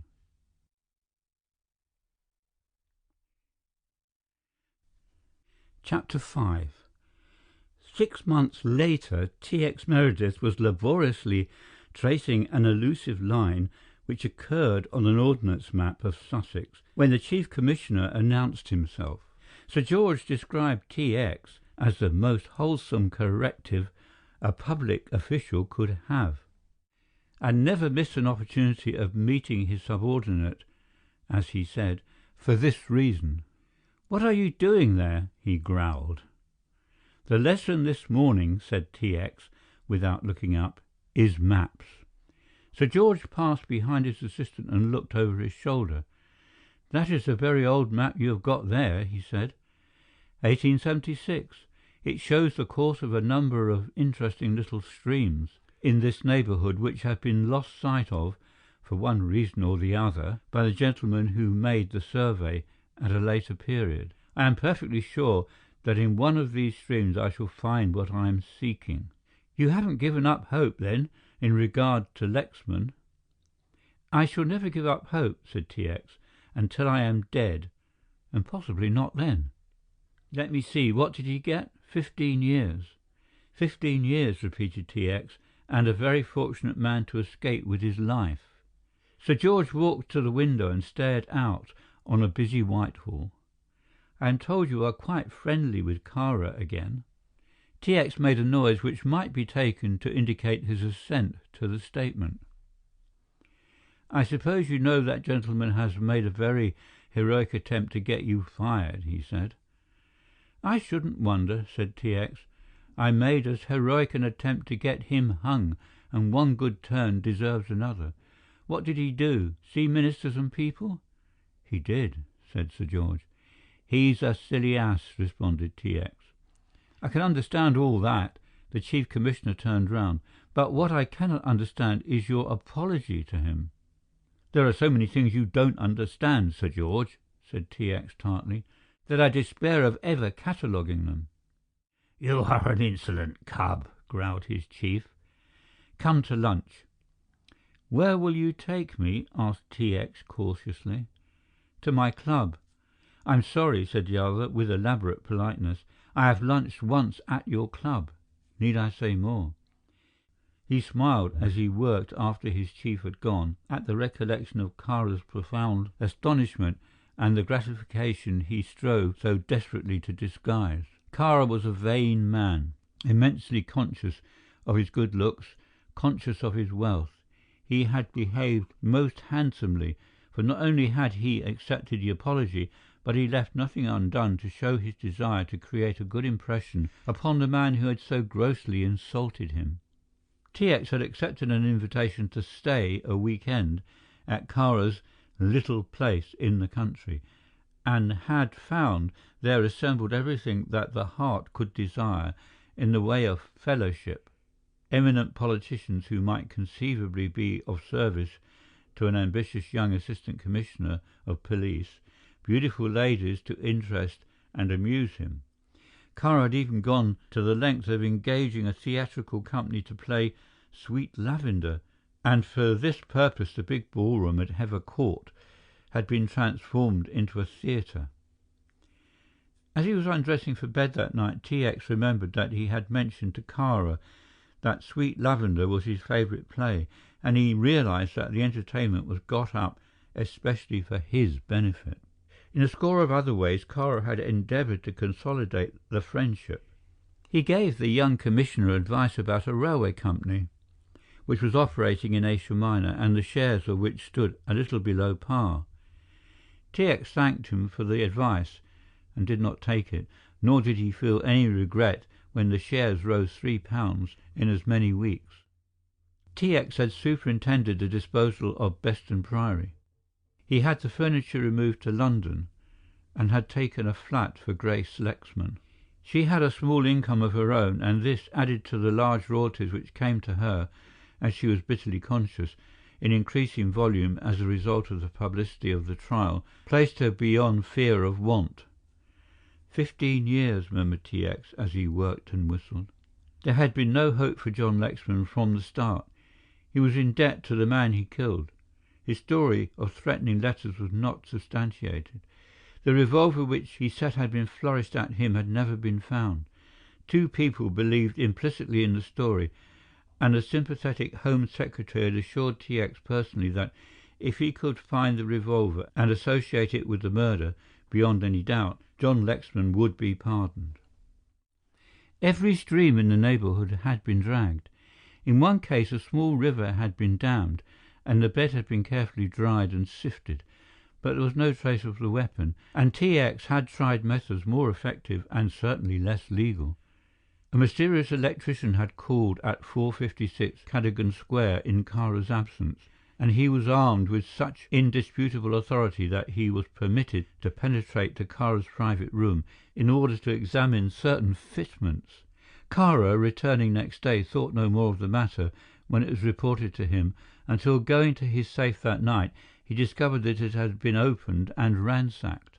As it happened, most of Kara's valuable and confidential possessions were at the bank. In a fret of panic, and at considerable cost, he had the safe removed and another put in its place of such potency that the makers offered to indemnify him against any loss from burglary. T.X. finished his work, washed his hands, and was drying them when Mansus came bursting into the room. It was not unusual for Mansus to burst into anywhere. He was a slow, methodical, painstaking man, with a deliberate and an official manner. "What's the matter?" asked T.X. quickly. "We didn't search Vassillaro's lodgings," cried Manus breathlessly. "It just occurred to me as I was coming over Westminster Bridge. I was on top of a bus." "Wake up," said T.X. "You're amongst friends, and cut all this bus stuff out. Of course we searched Vassillaro's lodgings." "No, we didn't, sir," said the other triumphantly. "He lived in Great James Street." "He lived in the Adelphi," corrected T.X. "There were 2 places where he lived," said Mansus. "When did you learn this?" asked the chief, dropping his flippancy. "This morning. I was on a bus coming across Westminster Bridge, and there were 2 men in front of me, and I heard the word Vassillaro, and naturally I pricked up my ears." "It was very unnatural, but proceed," said T.X. "One of the men, a very respectable person, said, 'That chap Vassillaro used to lodge in my place, and I still got a lot of his things. What do you think I ought to do?' "And you said," suggested the other. "I nearly frightened his life out of him," said Mansus. "I said, 'I am a police officer and I want you to come along with me.'" "And of course he shut up and would not say another word," said T.X. "That's true," said Mansus, "but after a while I got him to talk. Vassillaro lived in Great James Street, 604, on the 3rd floor. In fact, some of his furniture is still there. He had a good reason for keeping 2 addresses by all accounts." T.X. nodded wisely. "What was her name?" he asked. "He had a wife," said the other, "but she left him about 4 months before he was killed. He used the Adelphi address for business purposes, and apparently he slept 2 or 3 nights of the week at Great James Street. I have told the man to leave everything as it is, and that we will come round." 10 minutes later the 2 officers were in the somewhat gloomy apartments which Vassillaro had occupied. The landlord explained that most of the furniture was his, but there were certain articles which were the property of the deceased man. He added, somewhat unnecessarily, that the late tenant owed him 6 months' rent. The articles which had been the property of Vassillaro included a tin trunk, a small writing bureau, a secretaire bookcase, and a few clothes. The secretaire was locked, as was the writing bureau. The tin box, which had little or nothing of interest, was unfastened. The other locks needed very little attention. Without any difficulty, Mansus opened both. The leaf of the bureau, when let down, formed the desk, and piled up inside was a whole mass of letters, opened and unopened, accounts, notebooks, and all the paraphernalia which an untidy man collects. Letter by letter, T.X. went through the accumulation without finding anything to help him. Then his eye was attracted to a small tin case thrust into one of the oblong pigeonholes at the back of the desk. This he pulled out and opened and found a small wad of paper wrapped in tin foil. "Hello, hello," said T.X., and he was pardonably exhilarated. End of chapter 5. Recording by Peter Thomlinson. Chapter 6.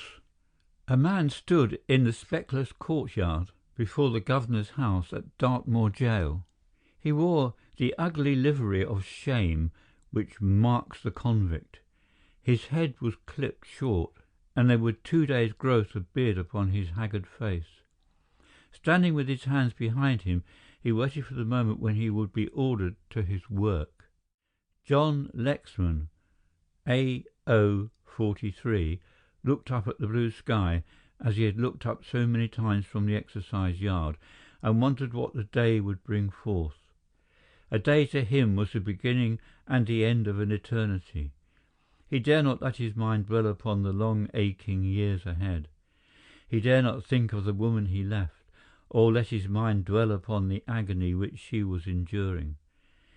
He had disappeared from the world he loved, and the world that knew him, and all that there was in life. All that was worthwhile had been crushed and obliterated into the granite of the Princetown quarries, and its wide horizon shrunken by the gaunt moorland with its menacing tors. New interests made up his existence. The quality of the food was one. The character of the book he would receive from the prison library another. The future meant Sunday chapel, the present whatever task they found him. For the day he was to paint some doors and windows of an outlying cottage, a cottage occupied by a warder who, for some reason, on the day previous had spoken to him with a certain kindness and a certain respect which was unusual. "Face the wall," growled a voice, and mechanically he turned, his hands still behind him, and stood staring at the grey wall of the prison storehouse. He heard the shuffling feet of the quarry gang. His ears caught the clink of the chains which bound them together. They were desperate men, peculiarly interested in him, and he had watched their faces furtively in the early period of his imprisonment. He'd been sent to Dartmoor after spending 3 months in Wormwood Scrubs. Old Hans had told him variously that he was fortunate or unlucky. It was usual to have 12 months at the Scrubs before testing the life of a convict establishment. He believed there was some talk of sending him to Parkhurst, and here he traced the influence which T.X. would exercise, for Parkhurst was the prisoner's paradise. He heard his warder's voice behind him. "Right turn, 43, quick march." He walked ahead of the armed guard, through the great and gloomy gates of the prison, turned sharply to the right, and walked up the village street towards the moors, beyond the village of Princetown, and on the Tavistock Road, where were 2 or 3 cottages which had been lately taken by the prison staff, and it was to the decoration of one of these that A.O. 43 had been sent. The house was as yet without a tenant. A paper hanger under the charge of another warder was waiting for the arrival of the painter. The 2 warders exchanged greetings, and the first went off, leaving the other in charge of both men. For an hour they worked in silence under the eyes of the guard. Presently the warder went outside, and John Lexman had an opportunity of examining his fellow sufferer. He was a man of 24 or 25, lithe and alert, by no means bad-looking. He lacked the indefinable suggestion of animalism which distinguished the majority of the inhabitants at Dartmoor. They waited until they heard the warder's step clear the passage, and until the iron-shod boots were tramping over the cobbled path which led from the door, through the tiny garden to the road, before the second man spoke. "What are you in for?" he asked in a low voice. "Murder," said John Lexman laconically. He had answered the question before, and had noticed with a little amusement the look of respect which came into the eyes of the questioner. "What have you got?" 15 years, said the other. "That means 11 years and 9 months, said the first man. "You've never been here before, I suppose?" "Hardly," said Lexman dryly. "I was here when I was a kid," confessed the paper hanger. "I am going out next week." John Lexman looked at him enviously. Had the man told him that he had inherited a great fortune and a greater title, his envy would not have been so genuine. Going out!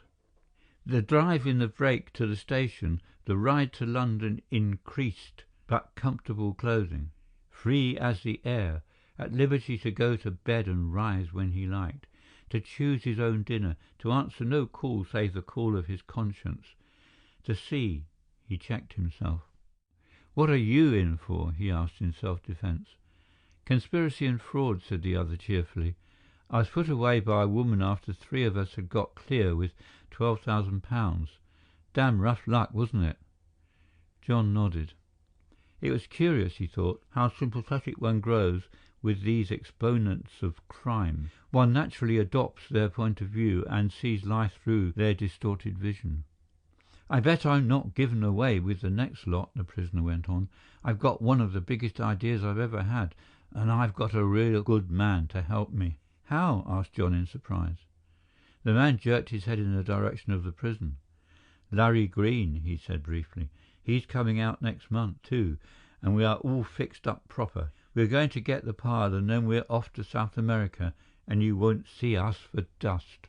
Though he employed all the colloquialisms which were common, his tone was that of a man of education, and yet there was something in his address which told John as clearly as though the man had confessed as much that he had never occupied any social position in life. The warder's step on the stones outside reduced them to silence. Suddenly his voice came up the stairs. 43, he called sharply. "I want you down here." John took his paint pot and brush and went clattering down the uncarpeted stairs. "Where's the other man?" asked the warder in a low voice. "He's upstairs in the back room." The warder stepped out of the door and looked left and right. Coming up from Princetown was a big grey car. "Put down your paint pot," he said. His voice was shaking with excitement. "I am going upstairs. When that car comes abreast of the gate, ask no questions and jump into it. Get down into the bottom and pull a sack over you, and do not get up until the car stops." The blood rushed to John Lexman's head, and he staggered. "My God!" he whispered. "Do as I tell you," hissed the warder.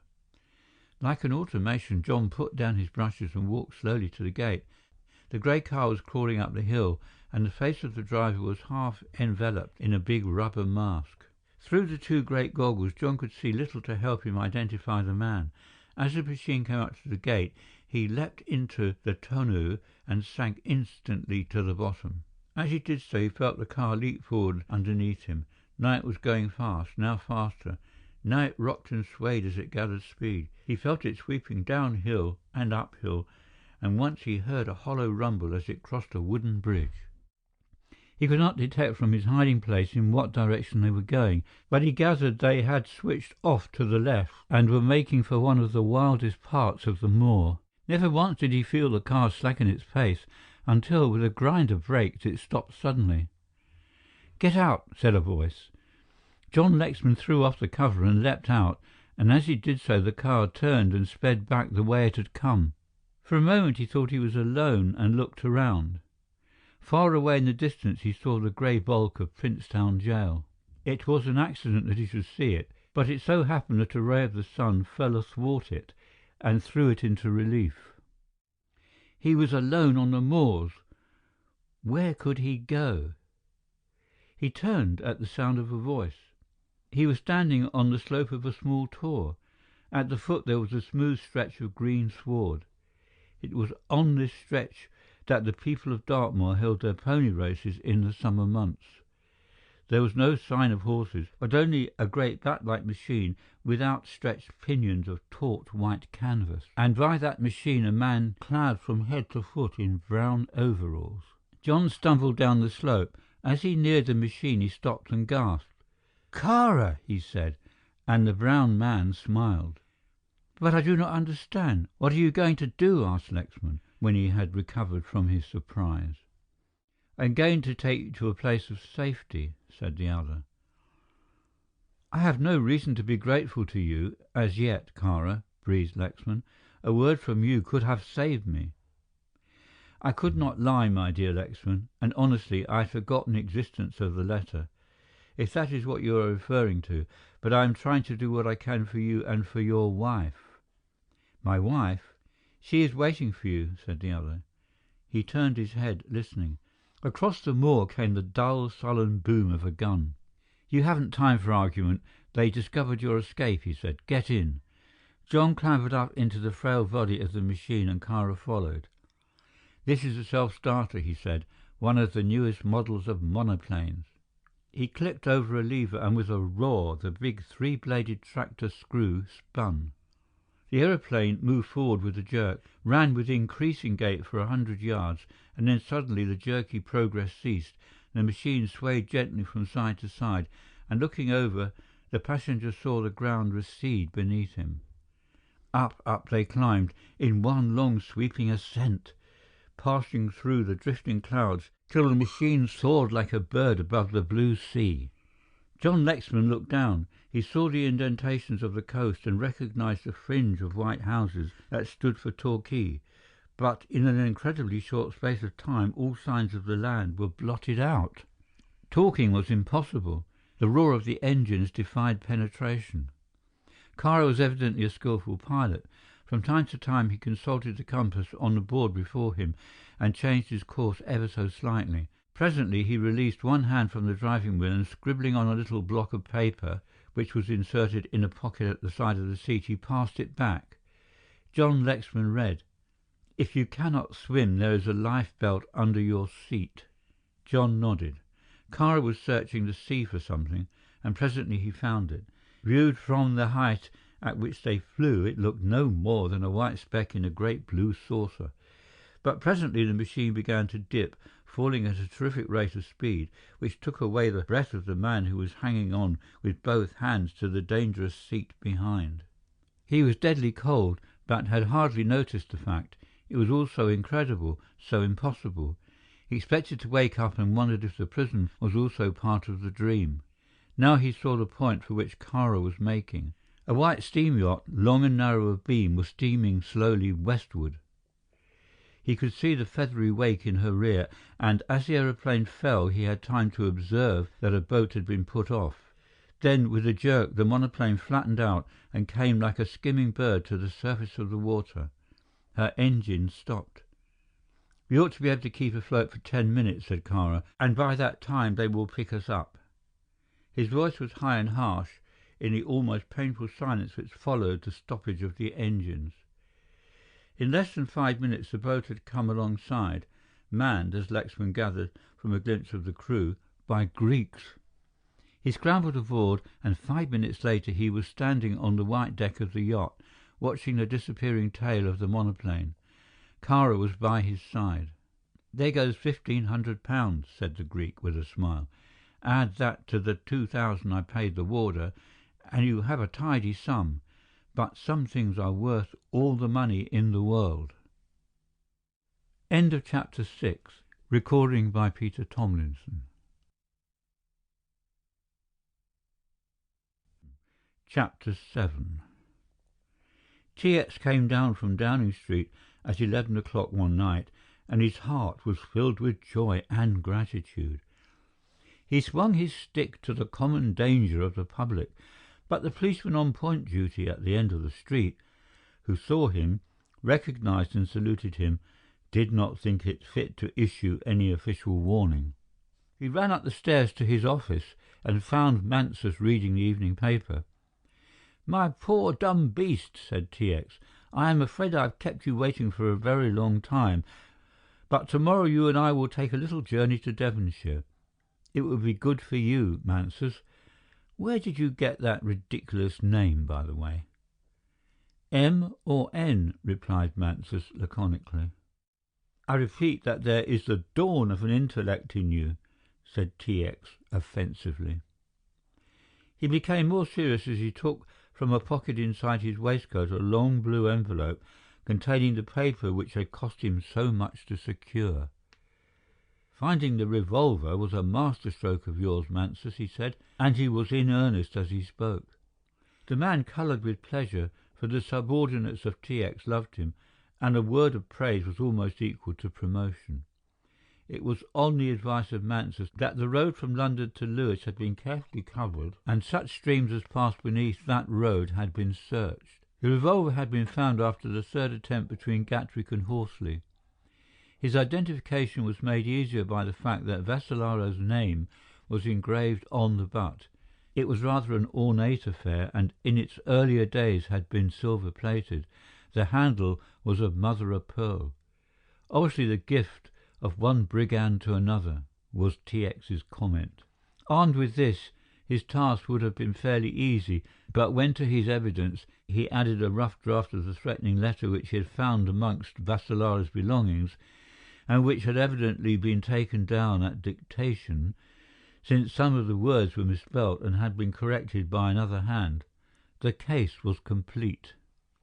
But what clinched the matter was the finding of a wad of that peculiar chemical paper, a number of sheets of which T.X. had ignited for the information of the Chief Commissioner and the Home Secretary by simply exposing them for a few seconds to the light of an electric lamp.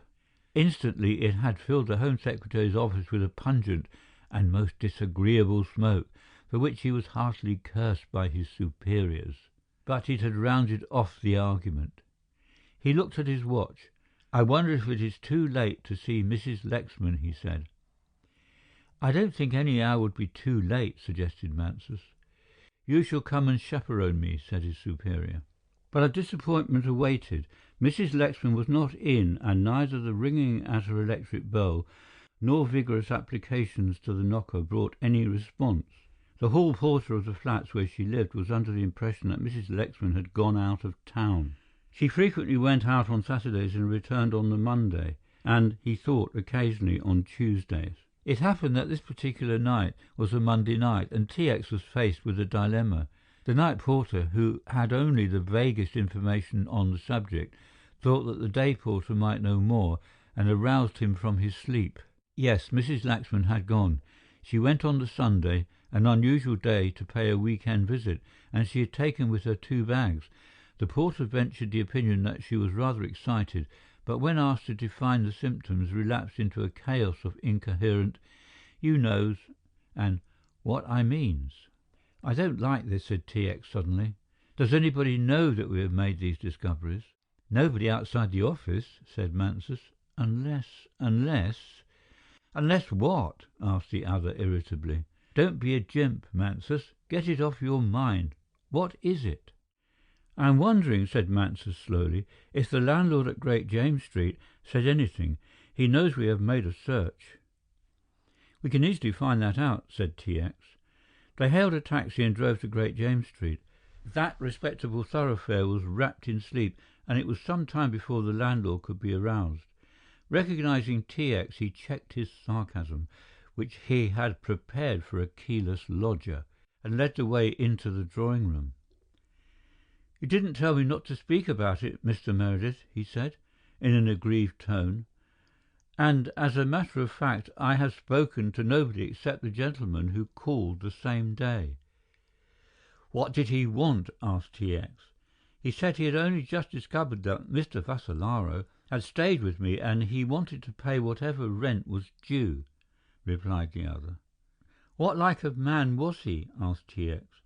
The brief description that the man gave sent a cold chill to the Commissioner's heart. "Kara for a ducat," he said, and swore long and variously. "Cadogan Square," he ordered. His ring was answered promptly. Mr. Kara was out of town, had indeed been out of town since Saturday. This much the manservant explained with a suspicious eye upon his visitors, remembering that his predecessor had lost his job from a too confiding friendliness with spurious electric fitters. He did not know when Mr. Kara would return. Perhaps it would be a long time and perhaps a short time. He might come back that night, or he might not. "You are wasting your young life," said T.X. bitterly. "You ought to be a fortune-teller." "This settles the matter," he said, in the cab on the way back. "Find out the first train for Tavistock in the morning and wire the George Hotel to have a car waiting." "Why not go tonight?" suggested the other. "There is the midnight train. It is rather slow, but it will get you there by 6 or 7 in the morning." Too late, he said, unless you can invent a method of getting from here to Paddington in about 50 seconds. The morning journey to Devonshire was a dispiriting one, despite the fineness of the day. T.X. had an uncomfortable sense that something distressing had happened. The run across the moor in the fresh spring air revived him a little. As they spun down to the valley of the Dart, Mansus touched his arm. "Look at that," he said, and pointed to the blue heavens where, a mile above their heads, a white-winged aeroplane, looking no larger than a very distant dragonfly, shimmered in the sunlight. "By Jove," said T.X., "what an excellent way for a man to escape." "It's about the only way," said Mansus. The significance of the aeroplane was borne in upon T.X. a few minutes later when he was held up by an armed guard. A glance at his card was enough to pass him. "What is the matter?" he asked. "A prisoner has escaped," said the sentry. "Escaped by aeroplane?" asked T.X. "I don't know anything about aeroplanes, sir. All I know is that one of the working party got away." The car came to the gates of the prison and T.X. sprang out, followed by his assistant. He had no difficulty in finding the governor, a greatly perturbed man, for an escape is a very serious matter. The official was inclined to be brusque in his manner, but again the magic card produced a soothing effect. "I am rather rattled," said the governor. "One of my men has got away. I suppose you know that." "And I am afraid another of your men is going away, sir," said T.X., who had a curious reverence for military authority. He produced his paper and laid it on the governor's table. "This is an order for the release of John Lexman, convicted under sentence of 15 years' penal servitude." The governor looked at it. "Dated last night," he said, and breathed a long sigh of relief. "Thank the Lord, that is the man who escaped." End of chapter 7. Recording by Peter Thomlinson.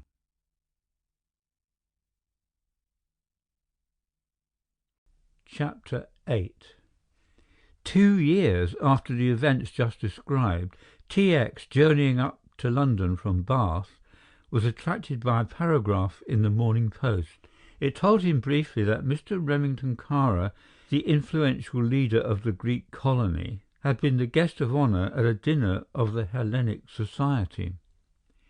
T.X. had only seen Kara for a brief space of time following that tragic morning, when he had discovered not only that his best friend had escaped from Dartmoor prison and disappeared, as it were, from the world at a moment when his pardon had been signed, but that that friend's wife had also vanished from the face of the earth.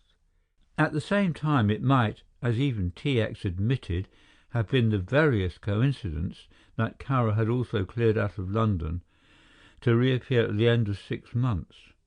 Any question addressed to him concerning the whereabouts of the two unhappy people was met with a bland expression of ignorance as to their whereabouts.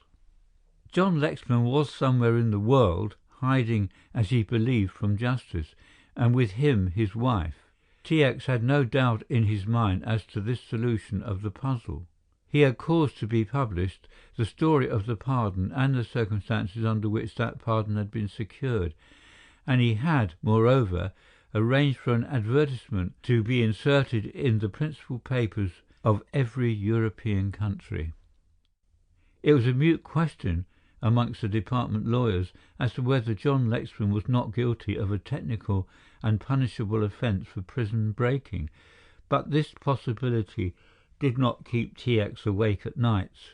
The circumstances of the escape had been carefully examined. The warder responsible had been discharged from the service, and had almost immediately purchased for himself a beer-house in Falmouth for a sum which left no doubt in the official mind that he had been the recipient of a heavy bribe. Who had been the guiding spirit in that escape, Mrs. Lexman or Kara? It was impossible to connect Kara with the event. The motor car had been traced to Exeter, where it had been hired by a foreign-looking gentleman, but the chauffeur, whoever he was, had made good his escape.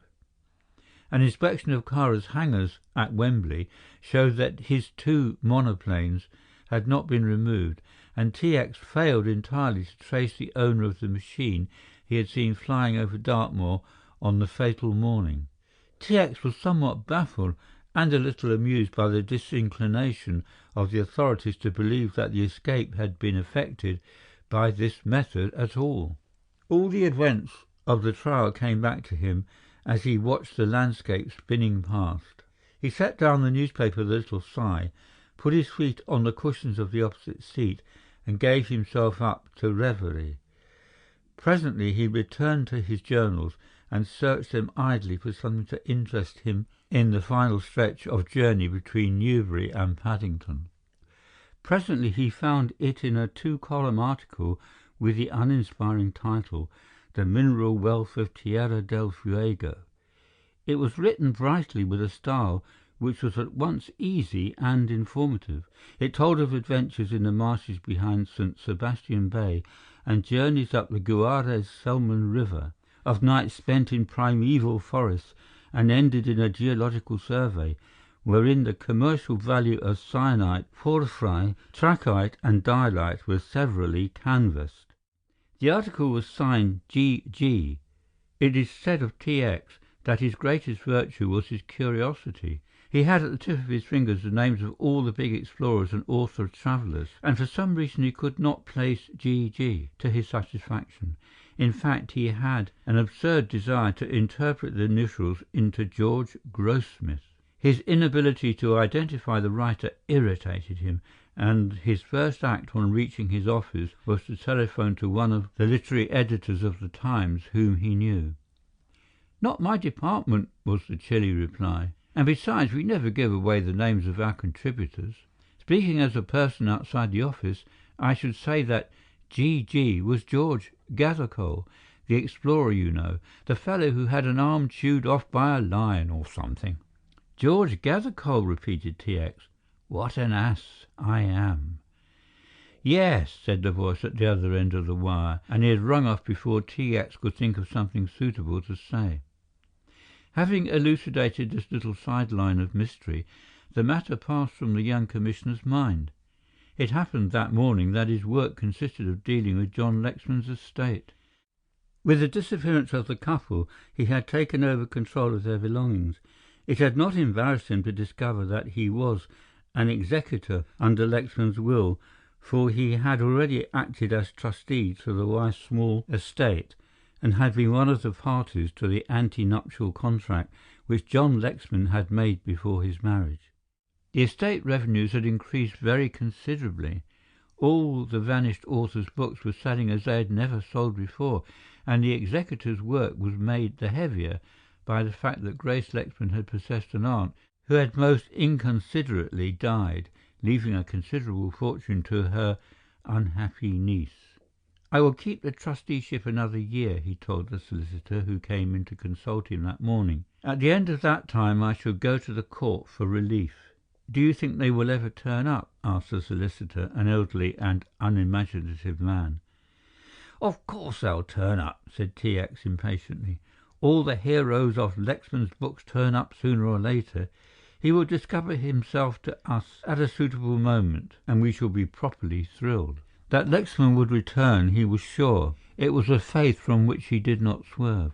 He had as implicit a confidence that one day or other Kara, the Magnificent, would play into his hands.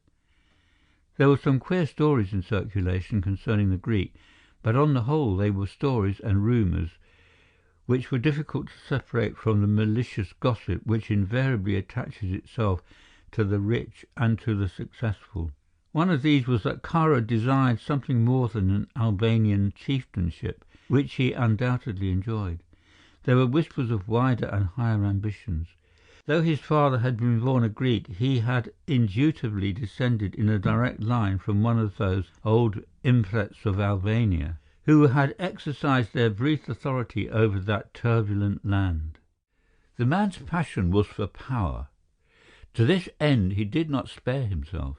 It was said that he utilized his vast wealth for this reason, and none other, and that whatever might have been the irregularities of his youth, and there were adduced concrete instances, he was working toward an end with a singleness of purpose from which it was difficult to withhold admiration. T.X. kept in his locked desk a little red book, steel-bound and triple-locked, which he called his Scandalaria. In this he inscribed in his own irregular writing the titbits which might not be published, and which often helped an investigator to light upon the missing threads of a problem. In truth, he scorned no sort of information, and was conscientious in the compilation of this somewhat chaotic record. The affairs of John Lexman recalled Cara, and Cara's great reception. Mansus would have made arrangements to secure a verbatim report of the speeches which were made, and these would be in his hands by the night. Mansus did not tell him that Cara was financing some very influential people indeed, that a certain Under-Secretary of State with a great number of very influential relations had been saved from bankruptcy by the timely advances which Cara had made. This T.X. had obtained through sources which might be hastily described as discreditable.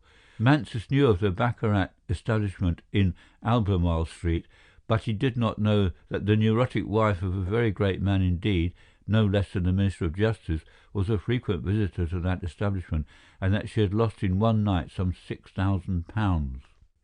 In these circumstances it was remarkable, thought T.X., that she should report to the police so small a matter as the petty pilfering of servants.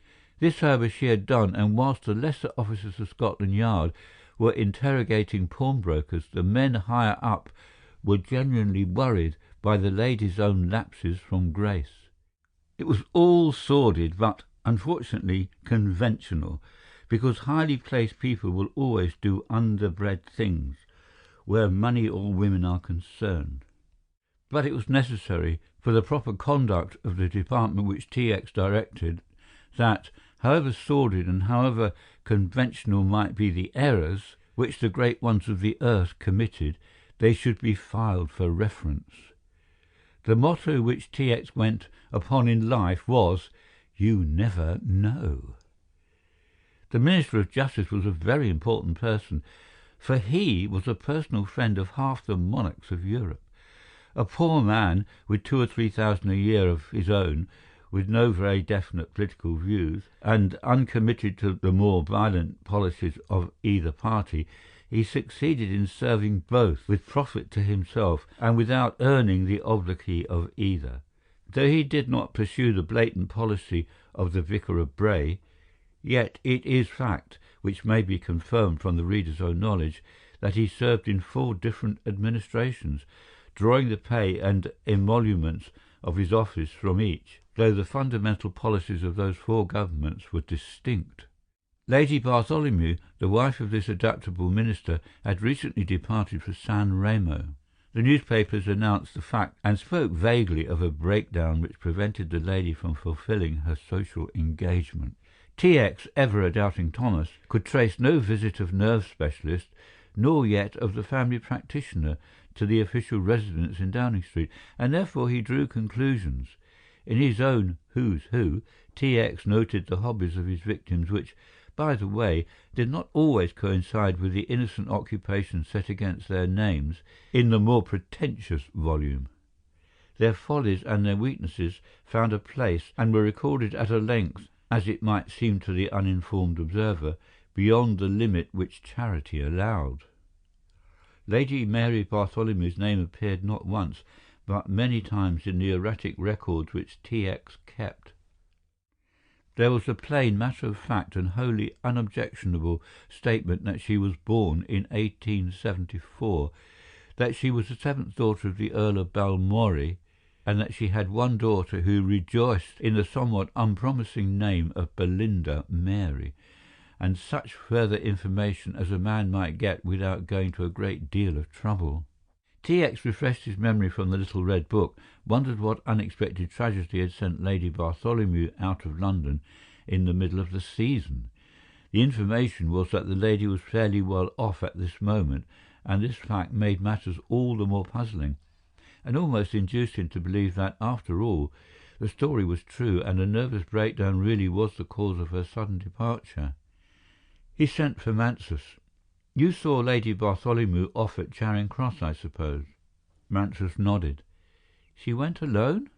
She took her maid, but otherwise she was alone. I thought she looked ill." "She has been looking ill for months past," said T.X. without any visible expression of sympathy. "Did she take Belinda Mary?" Mansus was puzzled. "Belinda Mary?" he repeated slowly. "Oh, you mean the daughter? No, she's at a school somewhere in France." T.X. whistled a snatch of a popular song, closed the little red book with a snap, and replaced it in his desk. "I wonder where on earth people dig up names like Belinda Mary," he mused. "Belinda Mary must be rather a weird little animal. The Lord forgive me for speaking so about my betters. If heredity counts for anything, she ought to be something between a head waiter and a pack of cards. Have you lost anything?" Mansus was searching his pockets. "I made a few notes. Some questions I wanted to ask you about, and Lady Bartholomew was the subject of one of them. I have had her under observation for 6 months. Do you want it kept up?" T.X. thought a while, then shook his head. "I'm only interested in Lady Bartholomew in so far as Kara is interested in her. There is a criminal for you, my friend," he added admiringly. Mansus, busily engaged in going through the bundles of letters, slips of papers and little notebooks he had taken from his pocket, sniffed audibly. "Have you a cold?" asked T.X. politely. "No, sir," was the reply, "only I haven't much opinion of Kara as a criminal. Besides, what has he got to be a criminal about? He has all that he requires in the money department. He's one of the most popular people in London, and certainly one of the best-looking men I've ever seen in my life. He needs nothing." T.X. regarded him scornfully. "You're a poor blind brute," he said, shaking his head. "Don't you know that great criminals are never influenced by material desires or by the prospect of concrete gains? The man who robs his employer's till in order to give the girl of his heart the 25 pearl and ruby brooch her soul desires gains nothing but the glow of satisfaction which comes to the man who is thought well of. The majority of crimes in the world are committed by people for the same reason. They want to be thought well of. Here is Dr. X, who murdered his wife because she was a drunkard and a slut, and he dared not leave her for fear the neighbours would have doubts as to his respectability. Here is another gentleman who murders his wives in their baths in order that he should keep up some sort of position and earn the respect of his friends and his associates. Nothing roused him more quickly to a frenzy of passion than the suggestion that he was not respectable. Here is the great financier who has embezzled 1.25 million, not because he needed money, but because people looked up to him. Therefore he must build great mansions, submarine pleasure courts, and must lay out huge estates, because he wished that he should be thought well of." Mansus sniffed again. "What about the man who half murders his wife? Does he do that to be well thought of?" he asked, with a tinge of sarcasm. T.X. looked at him pityingly. "The lowbrow who beats his wife, my poor Mansus," he said, "does so because she doesn't think well of him. That is our ruling passion, our national characteristic, the primary cause of most crimes, big or little. That is why Kara is a bad criminal and will, as I say, end his life very violently." He took down his glossy silk hat from the peg and slipped into his overcoat. "I am going down to see my friend Kara," he said. "I have a feeling that I should like to talk with him. He might tell me something." His acquaintance with Kara's menage had been mere hearsay. He had interviewed the Greek once after his return, but since all his efforts to secure information concerning the whereabouts of John Lexman and his wife, the main reason for his visit, had been in vain, he had not repeated his visit. The house in Cadogan Square was a large one occupying a corner site. It was peculiarly English in appearance, with its window boxes, its discreet curtains, its polished brass and enamelled doorway. It had been the town house of Lord Henry Gratham, that eccentric connoisseur of wine and follower of witless pleasure.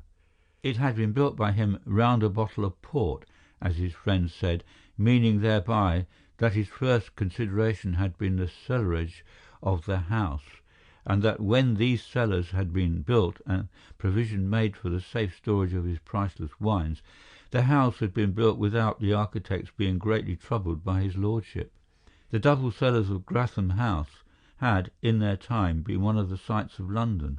When Henry Gratham lay under 8 feet of Congo earth (he was killed by an elephant whilst on a hunting trip), his executors had been singularly fortunate in finding an immediate purchaser.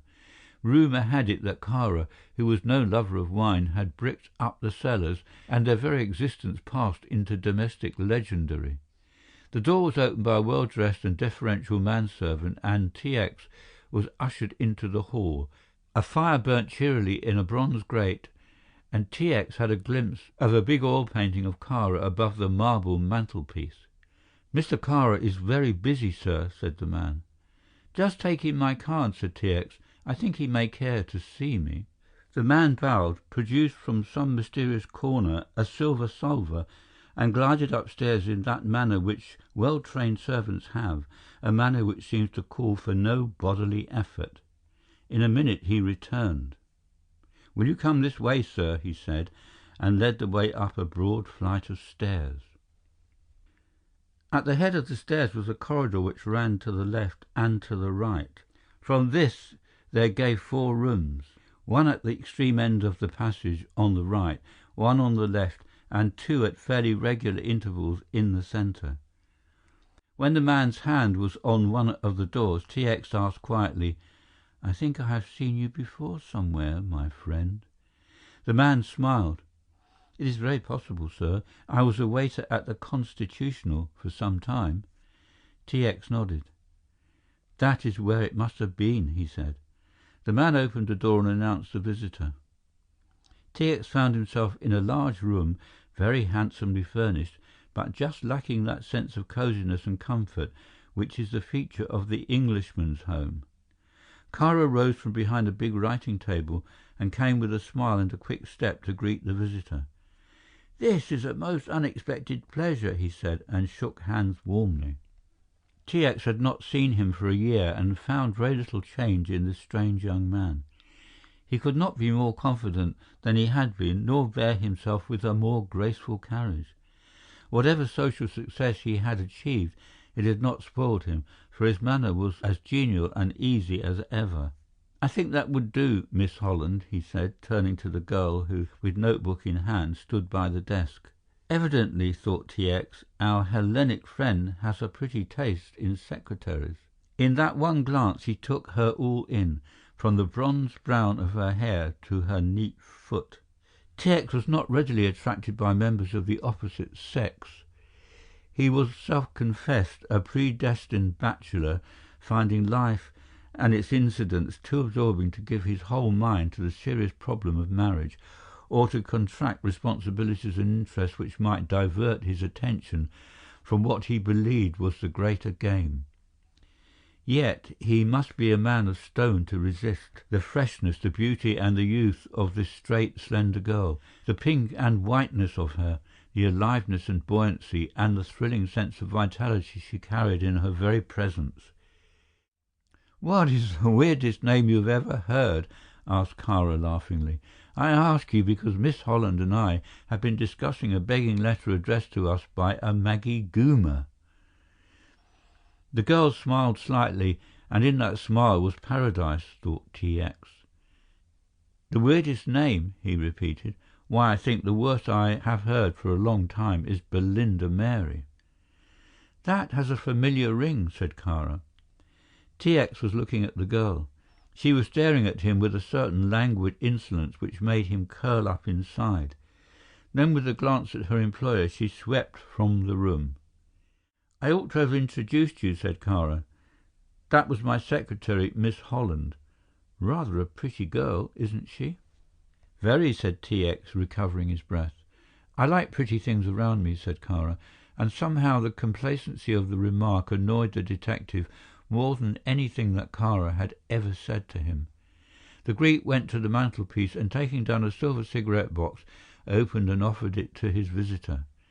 Kara was wearing a grey lounge suit, and although grey is a very trying colour for a foreigner to wear, this suit fitted his splendid figure and gave him just that bulk which he needed. "You are a most suspicious man, Mr. Meredith," he smiled. "Suspicious? I?" asked the innocent T.X. Kara nodded. "I am sure you want to inquire into the character of all my present staff.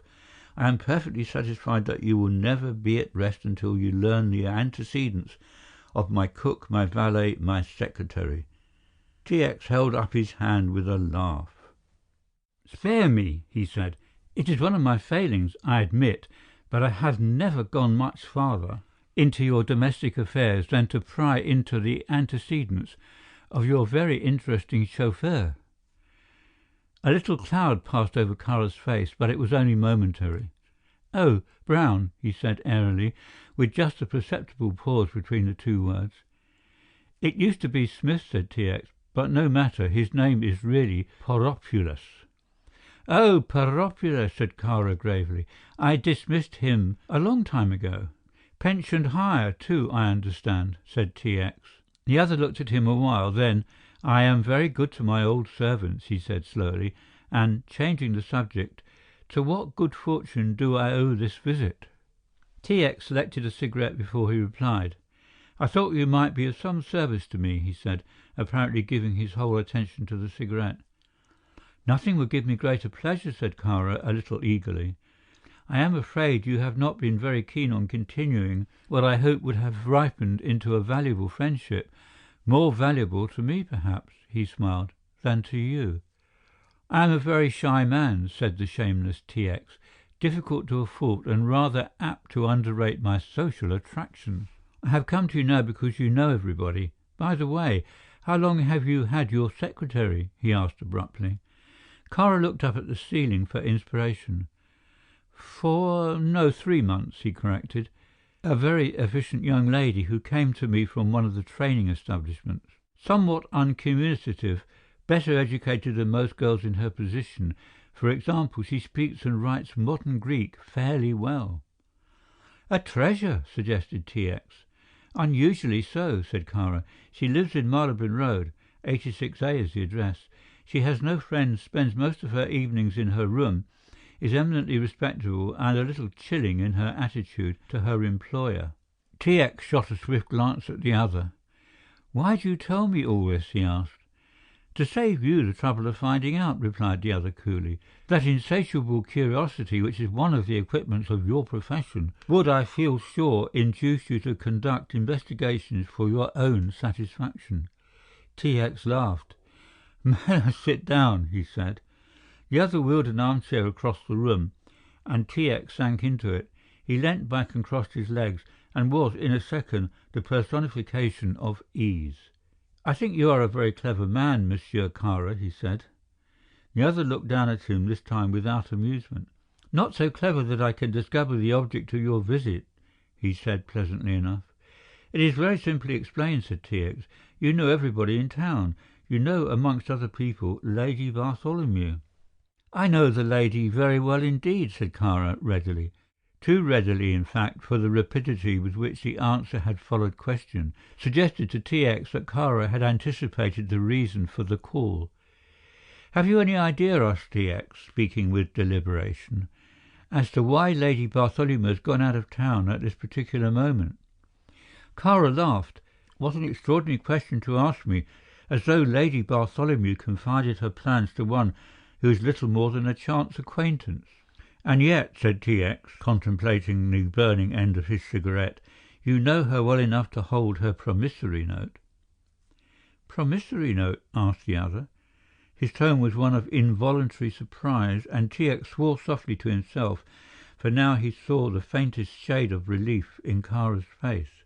The Commissioner realized that he had committed an error. He had been far too definite. "When I say promissory note," he went on easily, as though he had noticed nothing, "I mean, of course, the securities which the debtor invariably gives to one from whom he or she has borrowed large sums of money." Kara made no answer, but opening a drawer of his desk, he took out a key and brought it across to where T.X. was sitting. "Here is the key of my safe," he said quietly. "You are at liberty to go carefully through its contents and discover for yourself any promissory note which I hold from Lady Bartholomew." "My dear fellow, you don't imagine I am a moneylender, do you?" he said in an injured tone. "Nothing was further from my thoughts," said T.X. untruthfully. But the other pressed the key upon him. "I should be awfully glad if you would look for yourself," he said earnestly. "I feel that in some way you associate Lady Bartholomew's illness with some horrible act of usury on my part. Will you satisfy yourself, and in doing so satisfy me?" Now any ordinary man, and possibly any ordinary detective, would have made the conventional answer. He would have protested that he had no intention of doing anything of the sort. He would have uttered, if he were a man in the position which T.X. occupied, the conventional statement that he had no authority to search the private papers, and that he would certainly not avail himself of the other's kindness. But T.X. was not an ordinary person. He took the key and balanced it lightly in the palm of his hand. "Is this the key of the famous bedroom safe?" he said banteringly. Kara was looking down at him with a quizzical smile. "It isn't the safe you opened in my absence on one memorable occasion, Mr. Meredith," he said. "As you probably know, I have changed that safe, but perhaps you don't feel equal to the task." "On the contrary," said T.X. calmly, and rising from the chair, "I'm going to put your good faith to the test." For answer, Kara walked to the door and opened it. "Let me show you the way," he said politely. He passed along the corridor and entered the apartment at the end. The room was a large one and lighted by one big square window which was protected by steel bars. In the grate, which was broad and high, a huge fire was burning, and the temperature of the room was unpleasantly close, despite the coldness of the day. "That is one of the eccentricities which you, as an Englishman, will never excuse in me," said Kara. Near the foot of the bed, let into and flush with the wall, was a big green door of the safe. "Here you are, Mr. Meredith," said Kara. "All the precious secrets of Remington Kara are yours for the seeking." "I am afraid I've had my trouble for nothing," said T.X., making no attempt to use the key. "That is an opinion which I share," said Kara with a smile. "Curiously enough," said T.X., "I mean just what you mean." He handed the key to Kara. "Won't you open it?" asked the Greek. T.X. shook his head. "The safe, as far as I can see, is a Magnus. The key which you have been kind enough to give me is legibly inscribed upon the handle, Chubb. My experience as a police officer has taught me that Chubb keys very rarely open Magnus safes." Kara uttered an exclamation of annoyance. "How stupid of me," he said. "Yet now I remember, I sent the key to my bankers before I went out of town. I only came back this morning, you know. I will send for it at once." "Pray don't trouble," murmured T.X. politely. He took from his pocket a little flat leather case and opened it. It contained a number of steel implements of curious shape, which were held in position by a leather loop along the centre of the case. From one of these loops he extracted a handle and deftly fitted something that looked like a steel awl to the socket in the handle. Looking in wonder and with no little apprehension, Kara saw that the awl was bent at the head. "What are you going to do?" he asked, a little alarmed. "I'll show you," said T.X. pleasantly. Very gingerly he inserted the instrument in the small keyhole and turned it cautiously first one way and then the other. There was a sharp click followed by another. He turned the handle and the door of the safe swung open. "Simple, isn't it?" he asked politely. In that second of time Kara's face had undergone a transformation. The eyes which met T.X. Meredith's blazed with an almost insane fury. With a quick stride, Kara placed himself before the open safe. "I think this has gone far enough, Mr. Meredith," he said harshly. "If you wish to search my safe, you must get a warrant." T.X. shrugged his shoulders, and carefully unscrewing the instrument he had employed and replacing it in the case, he returned it to his inside pocket. "It was at your invitation, my dear Monsieur Kara," he said suavely. "Of course I knew that you were putting a bluff up on me with the key, and that you had no more intention of letting me see the inside of your safe than you had of telling me exactly what happened to John Lexman." The shot went home. The face that was thrust into the commissioner's was ridged and veined with passion. The lips were turned back to show the big white even teeth, the eyes were narrowed to slits, the jaw thrust out, and almost every semblance of humanity had vanished from his face. "You," he hissed, and his clawing hands moved suspiciously backward. "Put up your hand," said T.X. sharply, "and be damned quick about it." In a flash the hands went up, for the revolver which T.X. held was pressed uncomfortably against the third button of the Greek's waistcoat. "That's not the first time you've been asked to put up your hands, I think," said T.X. pleasantly. His own left hand slipped round to Kāra's hip pocket. He found something in the shape of a cylinder and drew it out from the pocket. To his surprise, it was not a revolver and not even a knife. It looked like a small electric torch, though instead of a bulb and a bull's-eye glass, there was a pepper-box perforation at one end. He handled it carefully and was about to press the small nickel knob when a strangled cry of horror broke from Kāra. "For God's sake, be careful!" he gasped. "You're pointing it at me. Don't press that lever, I beg." "Will it explode?" asked T.X. curiously. "No, no." T.X. pointed the thing downward to the carpet and pressed the knob cautiously. As he did so, there was a sharp hiss and the floor was stained with the liquid which the instrument contained. Just one gush of fluid and no more. T.X. looked down. The bright carpet had already changed colour and was smoking. The room was filled with a pungent and disagreeable scent. T.X. looked from the floor to the white-faced man. "Vitriol, I believe," he said, shaking his head admiringly. "What a dear little fellow you are." The man, big as he was on the point of collapse and mumbled something about self-defence and listened without a word, whilst T.X., labouring under an emotion which was perfectly pardonable, described Kāra, his ancestors, and the possibilities of his future estate. Very slowly the Greek recovered his self-possession. "I didn't intend using it on you, I swear I didn't," he pleaded. "I'm surrounded by enemies, Meredith. I had to carry some means of protection. It is because my enemies know I carry this that they fight shy of me. I'll swear I had no intention of using it on you. The idea is too preposterous. I am sorry I fooled you about the safe." "Don't let that worry you," said T.X. "I am afraid I did all the fooling. No, I cannot let you have this back again," he said, as the Greek put out his hand to take the infernal little instrument. "I must take this back to Scotland Yard. It's quite a long time since we had anything new in this shape. Compressed air, I presume." Kāra nodded solemnly. "Very ingenious indeed," said T.X. "If I had a brain like yours," he paused, "I should do something with it. With a gun," he added, as he passed out of the room. End of Chapter 8. Recording by Peter Thomlinson. Chapter 9. My dear Mr. Meredith, I cannot tell you how unhappy and humiliated I feel that my little joke with you should have had such an uncomfortable ending. As you know, and as I have given you proof, I have the greatest admiration in the world for one whose work for humanity has won such universal recognition.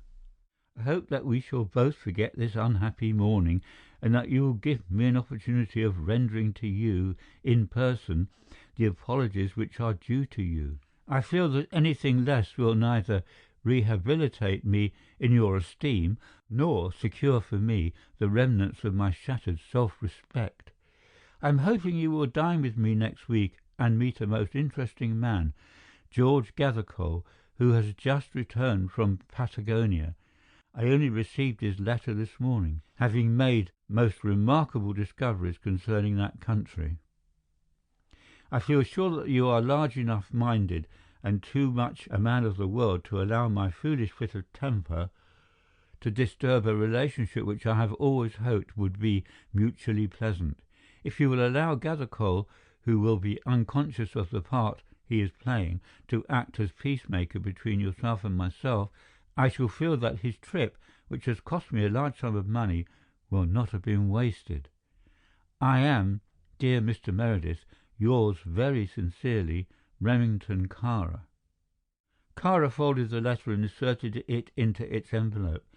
He rang a bell on his table, and the girl who had so filled T.X. with a sense of awe came from an adjoining room. "You will see that this is delivered, Miss Holland." She inclined her head and stood waiting. Kāra rose from his desk and began to pace the room. "Do you know T.X. Meredith?" he asked suddenly. "I have heard of him," said the girl. "A man with a singular mind," said Kāra. "A man against whom my favourite weapon would fail." She looked at him with interest in her eyes. "What is your favourite weapon, Mr. Kara?" she asked. "Fear," he said. If he expected her to give him any encouragement to proceed, he was disappointed. Probably he required no such encouragement, for in the presence of his social inferiors he was somewhat monopolizing. "Cut a man's flesh and it heals," he said. "Whip a man and the memory of it passes. Frighten him, fill him with a sense of foreboding and apprehension, and let him believe that something dreadful is going to happen either to himself or to someone he loves, better the latter, and you will hurt him beyond forgetfulness. Fear is a tyrant and a despot, more terrible than the rack, more potent than the stake. Fear is many-eyed and sees horrors where normal vision only sees the ridiculous." "Is that your creed?" she asked quietly. "Part of it, Miss Holland," he smiled. She played idly with the letter she held in her hand, balancing it on the edge of the desk, her eyes downcast. "What would justify the use of such an awful weapon?" she asked. "It is amply justified to secure an end," he said blandly. "For example, I want something. I cannot obtain that something through the ordinary channel or by the employment of ordinary means.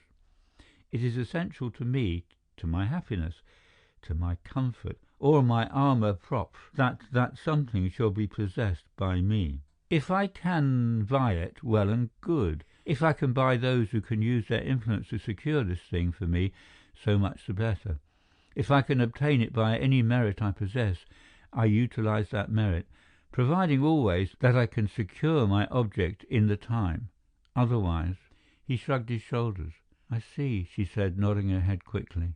"I suppose that is how blackmailers feel." He frowned. "That is a word I never use, nor do I like to hear it employed," he said. "Blackmail suggests to me a vulgar attempt to obtain money." "Which is generally very badly wanted by the people who use it," said the girl, with a little smile. "And according to your argument, they are also justified." "It is a matter of plain," he said airily. "Viewed from my standpoint, they are sordid criminals, the sort of person that T.X. meets, I presume, in the course of his daily work. T.X.," he went on somewhat oracularly, "is a man whom I have a great deal of respect.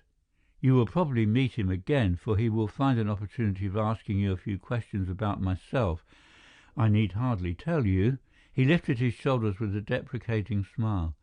"I shall certainly not discuss your business with any person," said the girl coldly. "I am paying you £3 a week, I think," he said. "I intend increasing that to £5, because you suit me most admirably." "Thank you," said the girl quietly, "but I am already being paid quite sufficient." She left him a little astonished and not a little ruffled.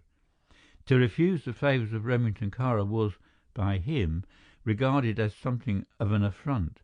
Half his quarrel with T.X. was that gentleman's curious indifference to the benevolent attitude which Kara had persistently adopted in his dealings with the detective. He rang the bell, this time for his valet. "Fisher," he said, "I'm expecting a visit from a gentleman named Gathercole, a one-armed gentleman whom you must look after if he comes. Detain him on some pretext or other, because he is rather difficult to get hold of, and I want to see him. I'm going out now and I shall be back at 6:30. Do whatever you can to prevent him going away until I return. He will probably be interested if you take him into the library." "Very good, sir," said the urbane Fisher. "Will you change before you go out?" Kara shook his head. "I think I will go as I am," he said. "Get me my fur coat. This beastly cold kills me." He shivered as he glanced into the bleak street. "Keep my fire going, put all my private letters in my bedroom, and see that Miss Holland has her lunch." Fisher followed him to his car, wrapped the fur rug about his legs, closed the door carefully and returned to the house.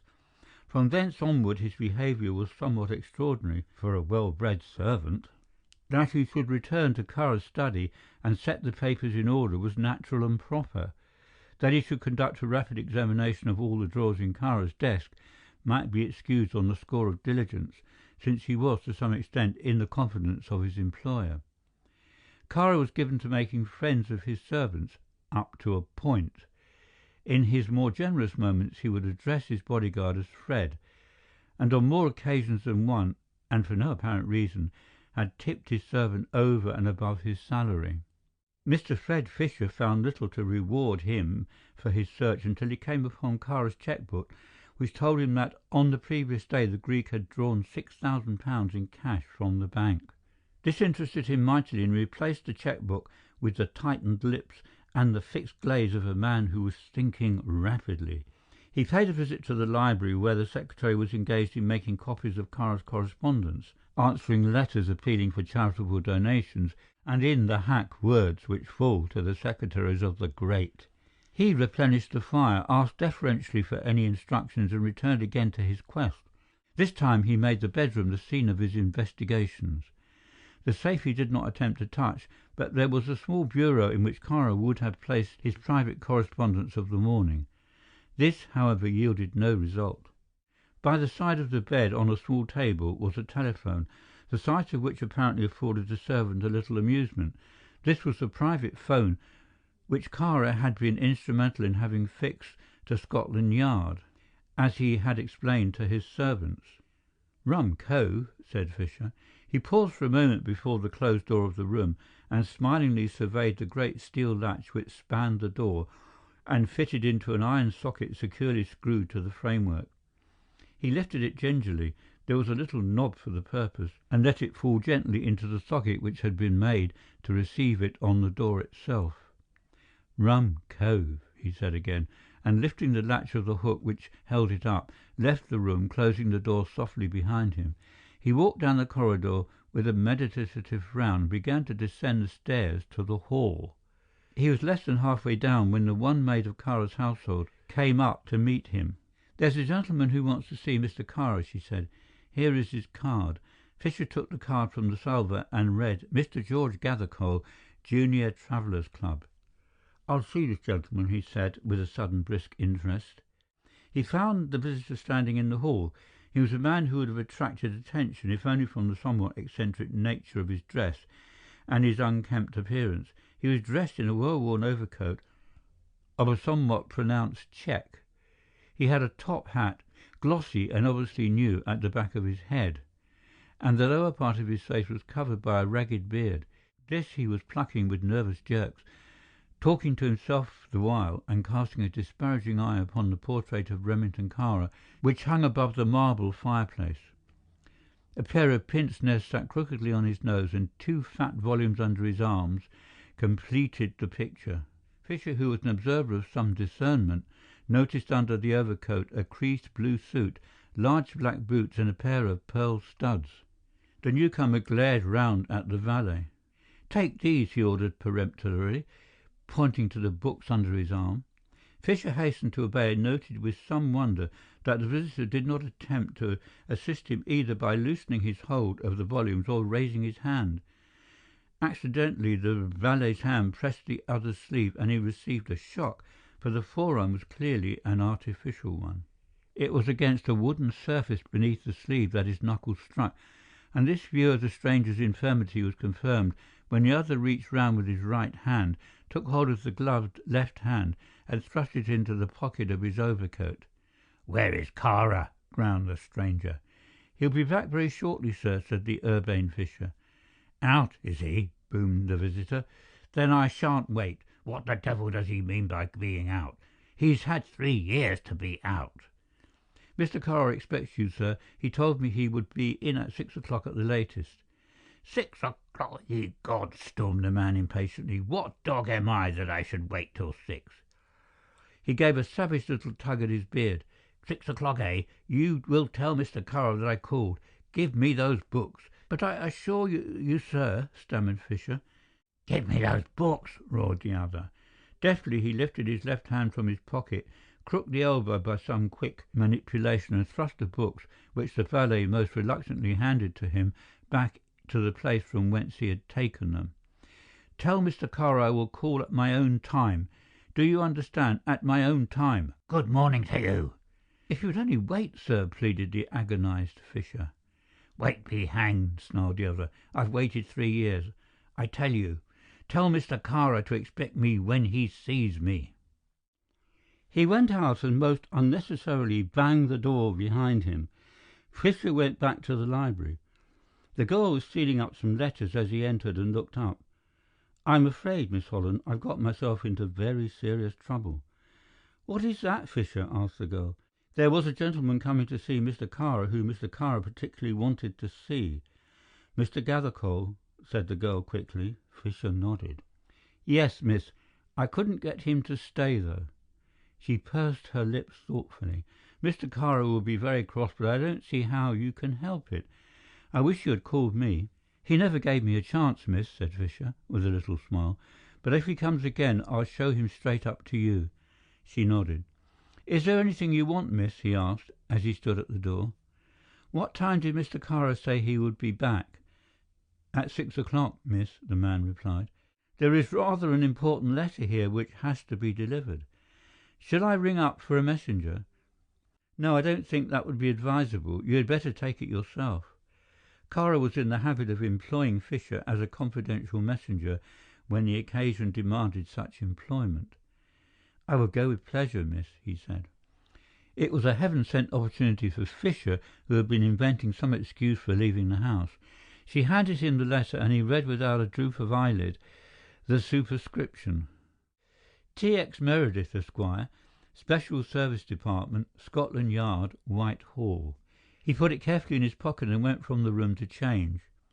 Large as the house was, Kara did not employ a regular staff of servants. A maid and a valet comprised the whole of the indoor staff. His cook and the other domestics necessary for conducting an establishment of that size were engaged by the day. Kara had returned from the country earlier than had been anticipated, and save for Fisher, the only other person in the house beside the girl was the middle-aged domestic who was parlour-maid, serving-maid and housekeeper in one. Miss Holland sat at her desk, to all appearance reading over the letters she had typed that afternoon, but her mind was very far from the correspondence before her. She heard the soft thud of the front door closing, and rising she crossed the room rapidly and looked down through the window to the street. She watched Fisher until he was out of sight. Then she descended to the hall and to the kitchen. It was not the first visit she had made to the big underground room with its vaulted roof and its great ranges, which were seldom used nowadays, for Kara gave no dinners. The maid, who was also cook, arose up as the girl entered. "It's a sight for sore eyes to see you in my kitchen, miss," she smiled. "I'm afraid you're rather lonely, Mrs. Beale," said the girl sympathetically. "Lonely, miss," cried the maid. "I fairly get the creeps sitting here hour after hour. It's that door that gives me the hump." She pointed to the far end of the kitchen, to a soiled-looking door of unpainted wood. "That's Mr. Kara's wine cellar. Nobody's been in it but him. I know he goes in sometimes because I tried a dodge that my brother, who's a policeman, taught me. I stretched a bit of white cotton across it, and it was broke the next morning." "Mr. Kara keeps some of his private papers in there," said the girl quietly. "He has told me so himself." Said the woman doubtfully. "I wish he'd brick it up, the same as he has the lower cellar. I get the horrors sitting here at night expecting the door to open and the ghost of the mad lord to come out. Him that was killed in Africa." Miss Holland laughed. "I want you to go out now," she said. "I have no stamps." Mrs. Beale obeyed with alacrity, and while she was assuming a hat, being desirous of maintaining her prestige as housekeeper in the eyes of Cadogan Square, the girl ascended to the upper floor. Again she watched from the window the disappearing figure. Once out of sight, Miss Holland went to work with a remarkable deliberation and thoroughness. From her bag she produced a small purse and opened it. In that case was a new steel key. She passed swiftly down the corridor to Kara's room and made straight for the safe. In 2 seconds it was open and she was examining the contents. It was a large safe of the usual type. There were 4 steel drawers fitted at the back and at the bottom of the strong box. 2 of these were unlocked and contained nothing more interesting than accounts relating to Kara's estate in Albania. The top pair were locked. She was prepared for this contingency, and the second key was as efficacious as the first. An examination of the first drawer did not produce all that she had expected. She returned the papers to the drawer, pushed it to and locked it. She gave her attention to the second drawer. Her hand shook a little as she pulled it open. It was her last chance, her last hope.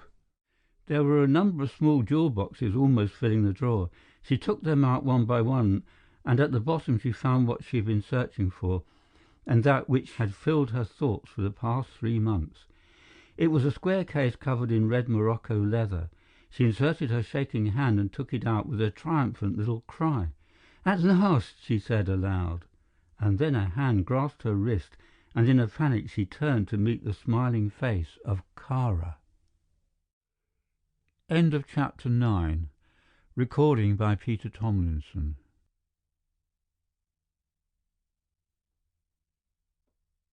Chapter 10. She felt her knees shake under her and thought she was going to swoon. She put out her disengaged hand to steady herself, and if the face which was turned to him was pale, there was a steadfast resolution in her dark eyes. "Let me relieve you of that, Miss Holland," said Kara in his silkiest tones. He wrenched rather than took the box from her hand, replaced it carefully in the drawer, pushed the drawer to and locked it, examining the key as he withdrew it. Then he closed the safe and locked that. "Obviously," he said presently, "I must get a new safe." He had not released his hold of her wrist, nor did he until he had led her from the room back to the library. Then he released the girl, standing between her and the door, with folded arms and that cynical, quiet, contemptuous smile of his upon his handsome face. "There are many courses which I can adopt," he said slowly. "I can send for the police when my servants whom you have dispatched so thoughtfully have returned, or I can take your punishment into my own hands." "So far as I am concerned," said the girl coolly, "you may send for the police." She leant back against the edge of the desk, her hands holding the edge, and faced him without so much as a quaver. "I do not like the police," mused Kara, when there came a knock at the door. Kara turned and opened it, and after a low, strained conversation he returned, closing the door, and laid a paper of stamps on the girl's table. "As I was saying, I do not care for the police, and I prefer my own method. In this particular instance the police obviously would not serve me because you are not afraid of them, and in all probability you are in their pay. Am I right in supposing that you are one of Mr. T.X. Meredith's accomplices?" "I do not know Mr. T.X. Meredith," she replied calmly, "and I am not in any way associated with the police." "Nevertheless," he persisted, "you do not seem to be very scared of them, and that removes any temptation I might have to place you in the hands of the law. Let me see." He pursed his lips as he applied his mind to the problem. She half sat, half stood, watching him without any evidence of apprehension, but with a heart which began to quake a little. For 3 months she had played her part, and the strain had been greater than she had confessed to herself. Now the great moment had come and she had failed. That was the sickening, maddening thing about it all. It was not the fear of arrest or of conviction which brought a sinking to her heart. It was a despair of failure, added to a sense of her helplessness against this man. "If I had you arrested, your name would appear in all the papers, of course," he said narrowly, "and your photograph would probably adorn the Sunday journals," he added expectantly.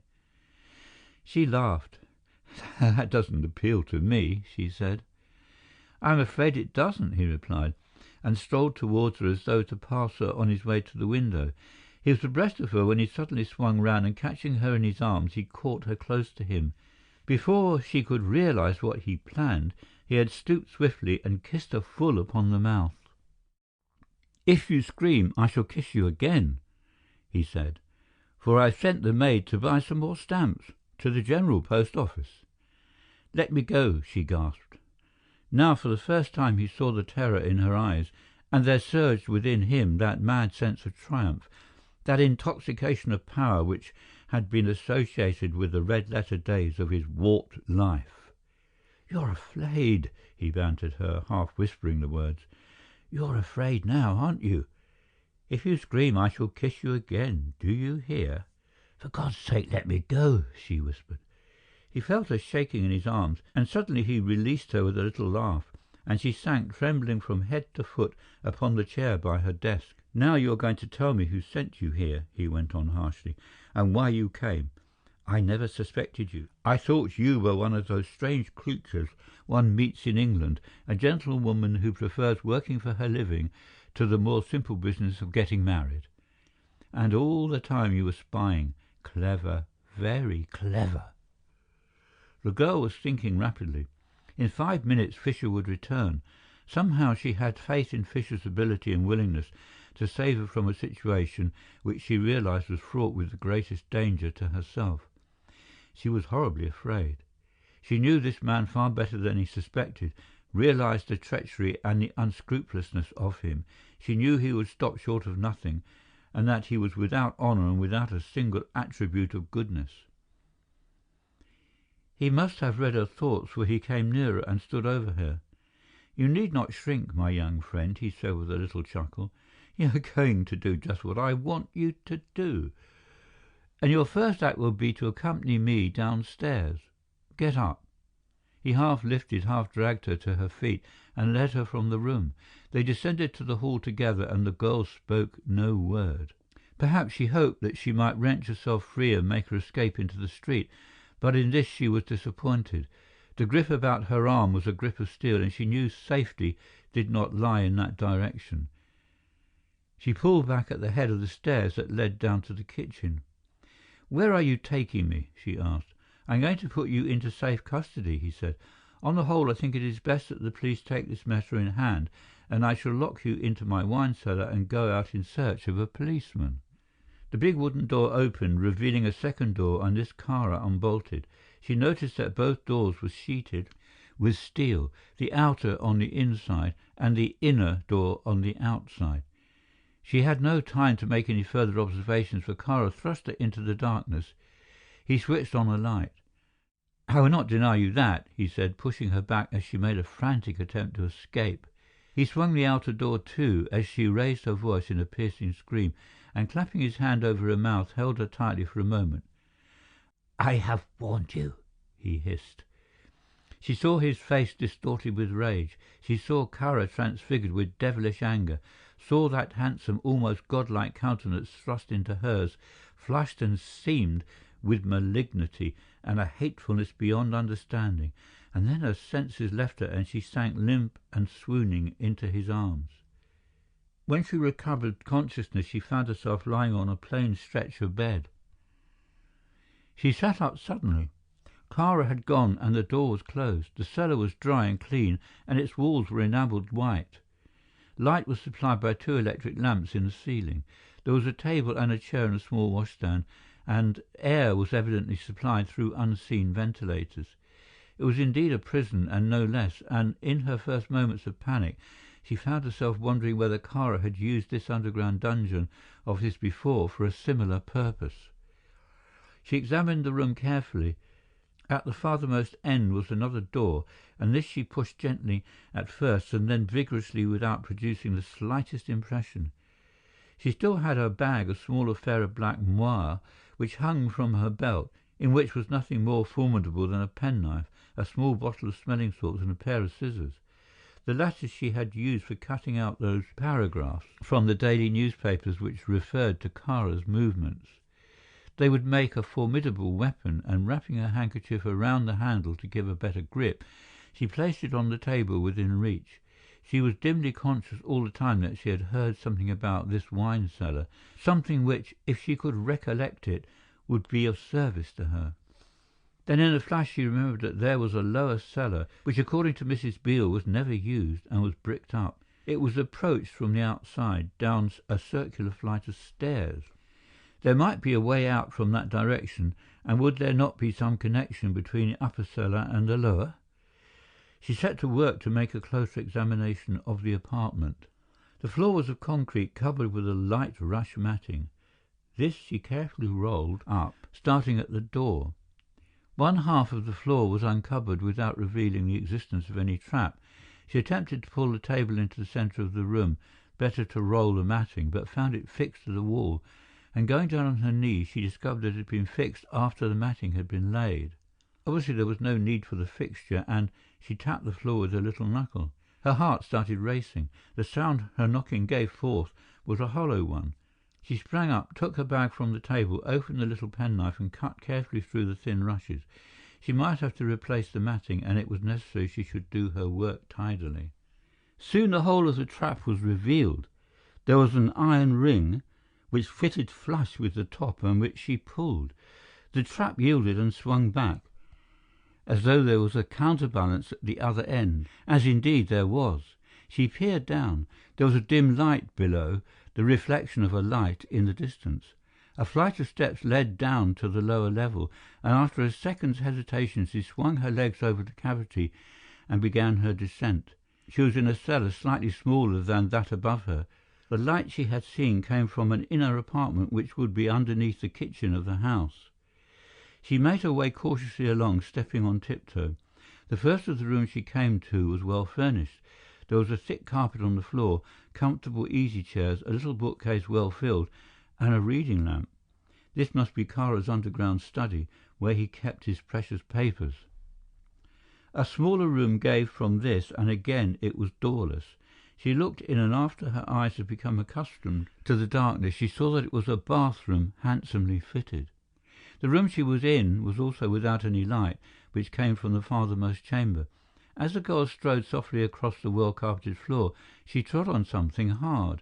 She stooped and felt along the floor, and her fingers encountered a thin steel chain. The girl was bewildered, almost panic-stricken. She shrunk back from the entrance of the inner room, fearful of what she would see.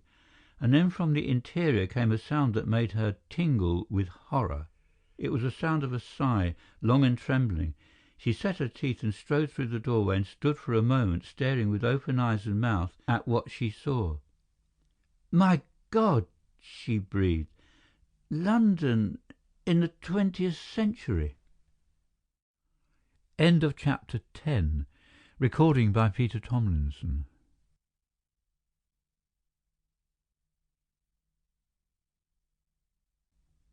Chapter 11. Superintendent Mansus had a little office in Scotland Yard proper, which he complained was not so much a private bureau as a waiting room, to which repaired every official of the police service who found time hanging on his hands.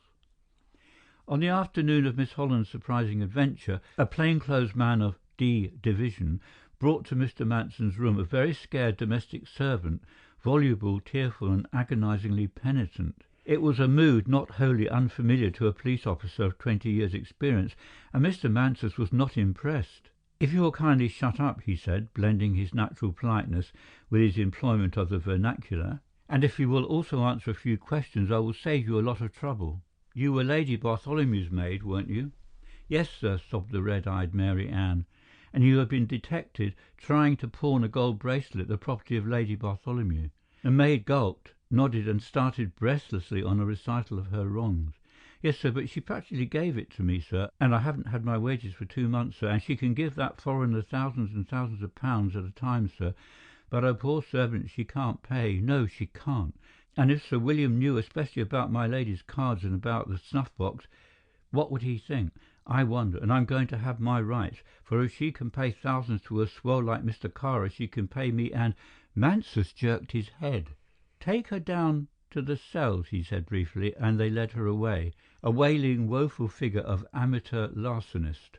In 3 minutes Mansus was with T.X. and had reduced the girl's incoherence to something like order. "This is important," said T.X. "Produce the Abigail." "The—" asked the puzzled officer. "The skivvy, slavey, hired help. Get busy," said T.X. impatiently. They brought her to T.X. in a condition bordering upon collapse. "Get her a cup of tea," said the wise chief. "Sit down, Mary Ann, and forget all your troubles." "Oh, sir, I've never been in this position before," she began, as she flopped into the chair they put before her. "Then you've had a very tiring time," said T.X. "Now listen." "I've been respectable." "Forget it," said T.X. wearily. "Listen. If you tell me the truth about Lady Bartholomew and the money she paid to Mr. Kara, £2,000, 2 separate thousand, and by all accounts. If you will tell me the truth, I'll compound a felony and let you go free." It was a long time before he could prevail upon her to clear her speech of the ego which insisted upon intruding. There were gaps in her narrative which he bridged. In the main it was a believable story. Lady Bartholomew had lost money and had borrowed from Cara. She had given as security the snuff-box presented to her husband's father, a doctor, by one of the Tsars for services rendered, and was all blue enamel and gold, and foreign words in diamonds. On the question of the amount Lady Bartholomew had borrowed, Abigail was very vague. All that she knew was that my lady had paid back £2,000 and that she was still very distressed, in a fit was the phrase the girl used, because apparently Cara refused to restore the box. There had evidently been terrible scenes in the Bartholomew menage, hysterics and what not, the principal breakdown having occurred when Belinda Mary came home from school in France. "Miss Bartholomew is home, then? Where is she?" asked T.X. Here the girl was more vague than ever. She thought the young lady had gone back again. Anyway, Miss Belinda had been very much upset. Miss Belinda had seen Dr. Williams and advised that her mother should go away for a change. "Miss Belinda seems to be a precocious young person," said T.X. "Did she by any chance see Mr. Cara?" "Oh, no," explained the girl. "Miss Belinda was above that sort of person. Miss Belinda was a lady, if ever there was one." "And how old is this interesting young woman?" asked T.X. curiously. "She is 19," said the girl, and the commissioner, who had pictured Belinda in short plaid frocks and long pigtails, and had moreover visualized her as a freckled little girl with thin legs and snub nose, was abashed. He had delivered a short lecture on the sacred rights of property, paid the girl the 3 months' wages which were due to her, he had no doubt as to the legality of her claim, and dismissed her with instructions to go back to the house, pack a box and clear out. After the girl had gone, T.X. sat down to consider the position. He might see Cara, and since Cara had expressed his contrition and was probably in a more humble state of mind, he might make reparation. Then again he might not. Mansus was waiting, and T.X. walked back with him to his little office. "I hardly know what to make of it," he said in despair. "If you can give me Cara's motives, sir, I can give you a solution," said Mansus. T.X. shook his head. "That is exactly what I am unable to give you," he said. He perched himself on Mansus's desk and lit a cigar. "I've a good mind to go round and see him," he said after a while. "Why not telephone to him?" asked Mansus. "There is his phone straight into his boudoir." He pointed to a small telephone in a corner of the room. "Oh, he persuaded the commissioner to run the wire, did he?" said T.X., interested. I walked over to the telephone. He fingered the receiver for a little while and was about to take it off, but changed his mind. "I think not," he said. "I'll go round and see him tomorrow. I don't hope to succeed in extracting the confidence in the case of Lady Bartholomew, which he denied me over poor Lexman." "I suppose you'll never give up hope of seeing Mr. Lexman again," smiled Mansus, busily arranging a new blotting pad. Before T.X. could answer, there came a knock at the door, and a uniformed policeman entered. He saluted T.X. "They've just sent an urgent letter across from your office, sir. I said I thought you were here." He handed the missive to the commissioner. T.X. took it and glanced at the typewritten address. It was marked urgent and by hand. He took up the thin steel paper knife from the desk and slit open the envelope. The letter consisted of 3 or 4 pages of manuscript, and unlike the envelope, it was handwritten. "My dear T.X.," it began, and the handwriting was familiar. Mansus, watching the commissioner, saw the puzzled frown gather on his superior's forehead, saw the eyebrows arch and the mouth open in astonishment, saw him hastily turn to the last page to read the signature, and then— "Howling apples!" gasped T.X. "It's from John Lexman." His hand shook as he turned the closely written pages. The letter was dated that afternoon. There was no other address than London. "My dear T.X.," it began, "I do not doubt that this letter will give you a little shock, because most of my friends will have believed that I am gone beyond return. Fortunately or unfortunately, that is not so. For myself, I could wish, but I am not going to make a very gloomy view, since I am genuinely pleased at the thought that I shall be meeting you again. Forgive this letter if it is incoherent, but I have only this moment returned, and I am writing at the Charing Cross Hotel. I'm not staying here, but I will let you have my address later. The crossing has been a very severe one, so you must forgive me if my letter sounds a little disjointed. You will be sorry to hear that my dear wife is dead. She died abroad about 6 months ago. I do not wish to talk very much about it, so you will forgive me if I do not tell you any more. My principal object in writing to you at the moment is an official one. I suppose I am still amenable to punishment and I have decided to surrender myself to the authorities tonight. You used to have a most excellent assistant in Superintendent Mansus, and if it is convenient to you, as I hope it will be, I will report myself to him at 10:15. At any rate, my dear T.X., I do not wish to mix you up in my affairs, and if you will let me do this business through Mansus, I shall be very much obliged to you. I know there is no great punishment awaiting me because my pardon was apparently signed on the night before my escape. I shall not have much to tell you, because there is not much in the past 2 years that I would care to recall. We endured a great deal of unhappiness, and death was very merciful when it took my beloved from me. Do you ever see Kara in these days? Will you tell Mansus to expect me at between 10 and half past, and if he will give instruction to the officer on duty in the hall, I will come straight up to his room. With affectionate regards, my dear fellow, I am yours sincerely, John Lexman. T.X. read the letter over twice, and his eyes were troubled. Poor girl, he said softly, and handed the letter to Mansus. He evidently wants to see you because he is afraid of using my friendship to his advantage. I shall be here, nevertheless. What will be the formality? Asked Mansus. There will be no formality, said the other briskly. I will secure the necessary pardon from the Home Secretary, and in point of fact I have it already promised in writing. He walked back to Whitehall, his mind fully occupied with the momentous events of the day. It was a raw February evening. Sleet was falling in the street. A piercing easterly wind drove even through his thick overcoat. In such doorways as offered protection from the bitter elements, the wreckage of humanity which clings to the West End of London, as the singed moth flutters about the flame that destroys it, were huddled for warmth. T.X. was a man of vast human sympathies. All his experience with the criminal world, all his disappointments, all his disillusions had failed to quench the pity for his unfortunate fellows. He made it a rule on such nights as these that if, by chance, returning late to his office, he should find such a shivering piece of jetsam sheltering in his own doorway, he would give him or her the price of a bed. In his own quaint way he derived a certain speculative excitement from this practice. If the doorway was empty, he regarded himself as a winner. If someone stood sheltered in the deep recess which is a feature of the old Georgian houses in this historic thoroughfare, he would lose to the extent of a shilling. He peered forward through the semi-darkness as he neared the door of his offices. "I've lost," he said, and stripped his gloves preparatory to groping in his pocket for a coin. Somebody was standing in the entrance, but it was obviously a very respectable somebody. A dumpy, motherly somebody in a sealskin coat and a preposterous bonnet. "Hello," said T.X. in surprise. "Are you trying to get in here?"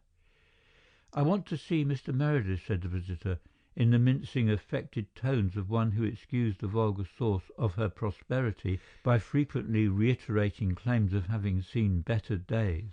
"Your longing shall be gratified," said T.X. gravely. He unlocked the heavy door, passed through the uncarpeted passage — there are no frills on government offices — and led the way up the stairs to the suite on the first floor which constituted his bureau. He switched on all the lights and surveyed his visitor, a comfortable person of the landlady type. A good sort, thought T.X., but somewhat overweighted with lorgnettes and sealskin. "You will pardon my coming to see you at this hour of the night," she began deprecatingly, "but as my dear father used to say, hopi soit qui mal y pense." "Your dear father being in the garter business," suggested T.X. humorously. "Won't you sit down, Mrs. Castley," beamed the lady as she seated herself. "He was in the paper hanging business, but needs must, when the devil drives, as the saying goes." "What particular devil is driving you, Mrs. Castley?" asked T.X., somewhat at a loss to understand the object of this visit. "I may be doing wrong," began the lady, pursing her lips, "and two blacks will never make a white." "And all that glitters is not gold," suggested T.X. a little wearily. "Will you please tell me your business, Mrs. Castley? I am a very hungry man." "Well, it's like this, sir," said Mrs. Castley, dropping her erudition and coming down to bedrock homeliness. "I've got a young lady stopping with me, as respectable a girl as I've had to deal with, And I know what respectability is, I might tell you, for I've taken professional boarders and I have been housekeeper to a doctor." "You are well qualified to speak," said T.X. with a smile. "And what about this particular young lady of yours? By the way, what is your address?" 86A Marylebone Road," said the lady. T.X. sat up. "Yes," he said quickly. "What about your young lady?" "She works as far as I can understand," said the loquacious landlady, "with a certain Mr. Kara in the typewriting line. She came to me 4 months ago." "Never mind when she came to you," said T.X. impatiently. "Have you a message from the lady?" "Well, it's like this, sir," said Mrs. Castley, leaning forward confidentially and speaking in the hollow tone which she had decided should accompany any revelation to a police officer. "This young lady said to me, if I don't come home any night by 8 o'clock, you must go to T.X. and tell him." She paused dramatically. "Yes, yes," said T.X. quickly. "For heaven's sake, go on, woman." "Tell him," said Mrs. Castley, "that Belinda Mary—" He sprang to his feet. "Belinda Mary!" he breathed. "Belinda Mary!" In a flash he saw it all. This girl, with a knowledge of modern Greek, who was working in Kara's house, was there for a purpose. Kara had something of her mother's, something that was vital and which he would not part with, and she had adopted this method of securing that something. Mrs. Castley was prattling on, but her voice was merely a haze of sound to him. It brought a strange glow to his heart that Belinda Mary should have thought of him. "Only as a policeman, of course," said the still, small voice of his official self. "Perhaps," said the human T.X. defiantly. He got on the telephone to Mansus and gave a few instructions. "You stay here," he ordered the astounded Mrs. Castley. "I'm going to make a few investigations." Kara was at home, but was in bed. T.X. remembered that this extraordinary man invariably went to bed early, and that it was his practice to receive visitors in this guarded room of his. He was admitted almost at once and found Kara in his silk dressing gown lying on the bed smoking. The heat of the room was unbearable even on that bleak February night. "This is a pleasant surprise," said Kara, sitting up. "I hope you don't mind my dishabille." T.X. came straight to the point. "Where is Miss Holland?" he asked. "Miss Holland?" Kara's eyebrows advertised his astonishment. "What an extraordinary question to ask me, my dear man. At her home or at the theatre or in a cinema place, I don't know how these people employ their evenings." "She is not at home," said T.X., "and I have reason to believe that she has not left this house." "What a suspicious person you are, Mr. Meredith." Kara rang the bell and Fisher came in with a cup of coffee on a tray. "Fisher," drawled Kara, "Mr. Meredith is anxious to know where Miss Holland is. Will you be good enough to tell him? You know more about her movements than I do." "As far as I know, sir," said Fisher deferentially, "she left the house about 5:30, her usual hour. She sent me out a little before 5 on a message, and when I came back her hat and her coat had gone, so I presume she had gone also." "Did you see her go?" asked T.X. The man shook his head. "No, sir. I very seldom see the lady come or go. There has been no restrictions placed upon the young lady, and she has been at liberty to move about as she likes. I think I am correct in saying that, sir." He turned to Kara. Kara nodded. "You will probably find her at home." He shook his finger waggishly at T.X. "What a dog you are," he jibed. "I ought to keep the beauties of my household veiled, as we do in the East, and especially when I have a susceptible policeman wandering at large." T.X. gave jest for jest. There was nothing to be gained by making trouble here. After a few amiable commonplaces, he took his departure. He found Mrs. Castley being entertained by Mansus with a wholly fictitious description of the famous criminals he had arrested. "I can only suggest that you go home," said T.X. "I will send a police officer with you to report to me, but in all probability you will find the lady has returned. She may have had a difficulty in getting a bus on a night like this." A detective was summoned from Scotland Yard, and accompanied by him, Mrs. Castley returned to her domicile with a certain importance. T.X. looked at his watch. It was 10:15. "Whatever happens, I must see old Lexman," he said. "Tell the best men we've got in the department to stand by for eventualities. This is going to be one of my busy days." End of Chapter 11. Recording by Peter Thomlinson. Chapter 12. Kara laid back on his down pillows with a sneer on his face and his brain very busy. What started the train of thought he did not know, but at that moment his mind was very far away.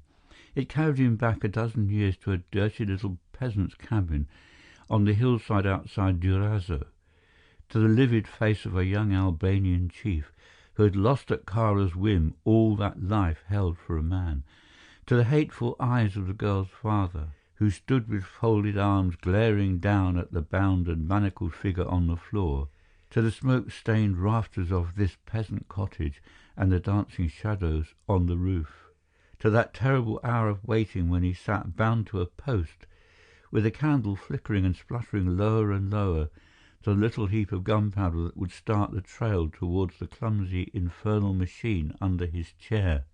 He remembered the day well because it was Candlemas Day, and this was the anniversary. He remembered other things more pleasant.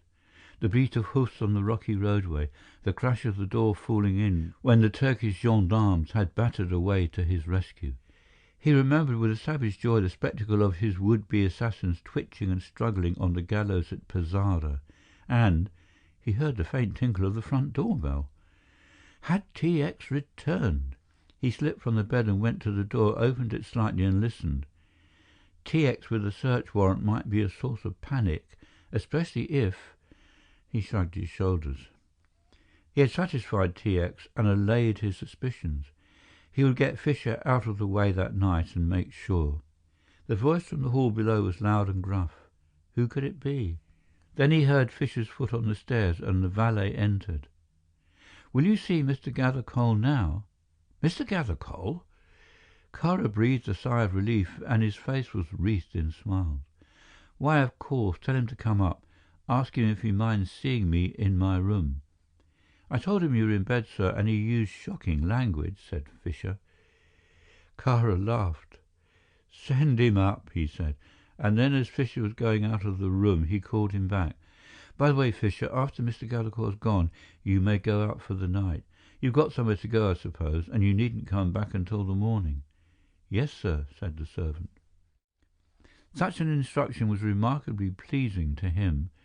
There was much that he had to do, and that night's freedom would assist him materially. "Perhaps," Kara hesitated, "perhaps you had better wait until 11 o'clock. Bring me up some sandwiches and a large glass of milk, or better still, place them on a plate in the hall." "Very good, sir," said the man, and withdrew. Down below, that grotesque figure, with his shiny hat and his ragged beard, was walking up and down the tessellated hallway, muttering to himself and staring at the various objects in the hall with a certain amused antagonism. "Mr. Kara will see you, sir," said Fisher. "Oh," said the other, glaring at the unoffending Fisher. "That's very good of him. Very good of this person to see a scholar and a gentleman who's been about his dirty business for 3 years, grown grey in his service. Do you understand that, my man?" "Yes, sir," said Fisher. "Look here." The man thrust out his face. "Do you see those grey hairs in my beard?" The embarrassed Fisher grinned. "Is it grey?" challenged the visitor with a roar. "Yes, sir," said the valet hastily. "Is it real grey?" insisted the visitor. "Pull one out and see." The startled Fisher drew back with an apologetic smile. "I couldn't think of doing a thing like that, sir." "Oh, you couldn't," sneered the visitor. "Then lead on." Fisher showed the way up the stairs. This time the traveller carried no books. His left arm hung limply by his side, and Fisher privately gathered that the hand had got loose from the detaining pocket without its owner being aware of the fact. He pushed open the door and announced, "Mr. Gathercole," and Kara came forward with a smile to meet his agent, who, with top hat still on top of his head and his overcoat dangling about his heels, must have made a remarkable picture. Fisher closed the door behind them and returned to his duties in the hall below. 10 minutes later he heard the door opened and the booming voice of the stranger came down to him. Fisher went up the stairs to meet him and found him addressing the occupant of the room in his own eccentric fashion. "No more Patagonia!" he roared. "No more Tierra del Fuego!" He paused. "Certainly," he replied to some question, "but not Patagonia." He paused again, and Fisher, standing at the foot of the stairs, wondered what had occurred to make the visitor so genial. "I suppose your cheque will be honoured all right?" asked the visitor sardonically, and then burst into a little chuckle of laughter as he carefully closed the door. He came down the corridor talking to himself and greeted Fisher. "Damn all Greeks," he said jovially, and Fisher could do no more than smile reproachfully, the smile being his very own, the reproach being on behalf of the master who paid him. The traveller touched the other on his chest with his right hand. "Never trust a Greek," he said. "Always get your money in advance. Is that clear to you?" "Yes, sir," said Fisher, "but I think you will always find that Mr. Carew is always most generous about money." "Don't you believe it? Don't you believe it, my poor man?" said the other. "You—" At that moment there came from Carew's room a faint clang. "What's that?" asked the visitor, a little startled. "Mr. Carr has put down his steel latch," said Fisher with a smile, "which means that he is not to be disturbed until—" he looked at his watch, "until 11 o'clock at any rate." "He's a funk," snapped the other. "A beastly funk." He stamped down the stairs as though testing the weight of every tread, opened the front door without assistance, slammed it behind him and disappeared into the night. Fisher, his hands in his pockets, looked after the departing stranger, nodding his head in reprobation. "You are a queer old devil," he said, and looked at his watch again. It wanted 5 minutes to 10. End of chapter 12. Recording by Peter Thomlinson.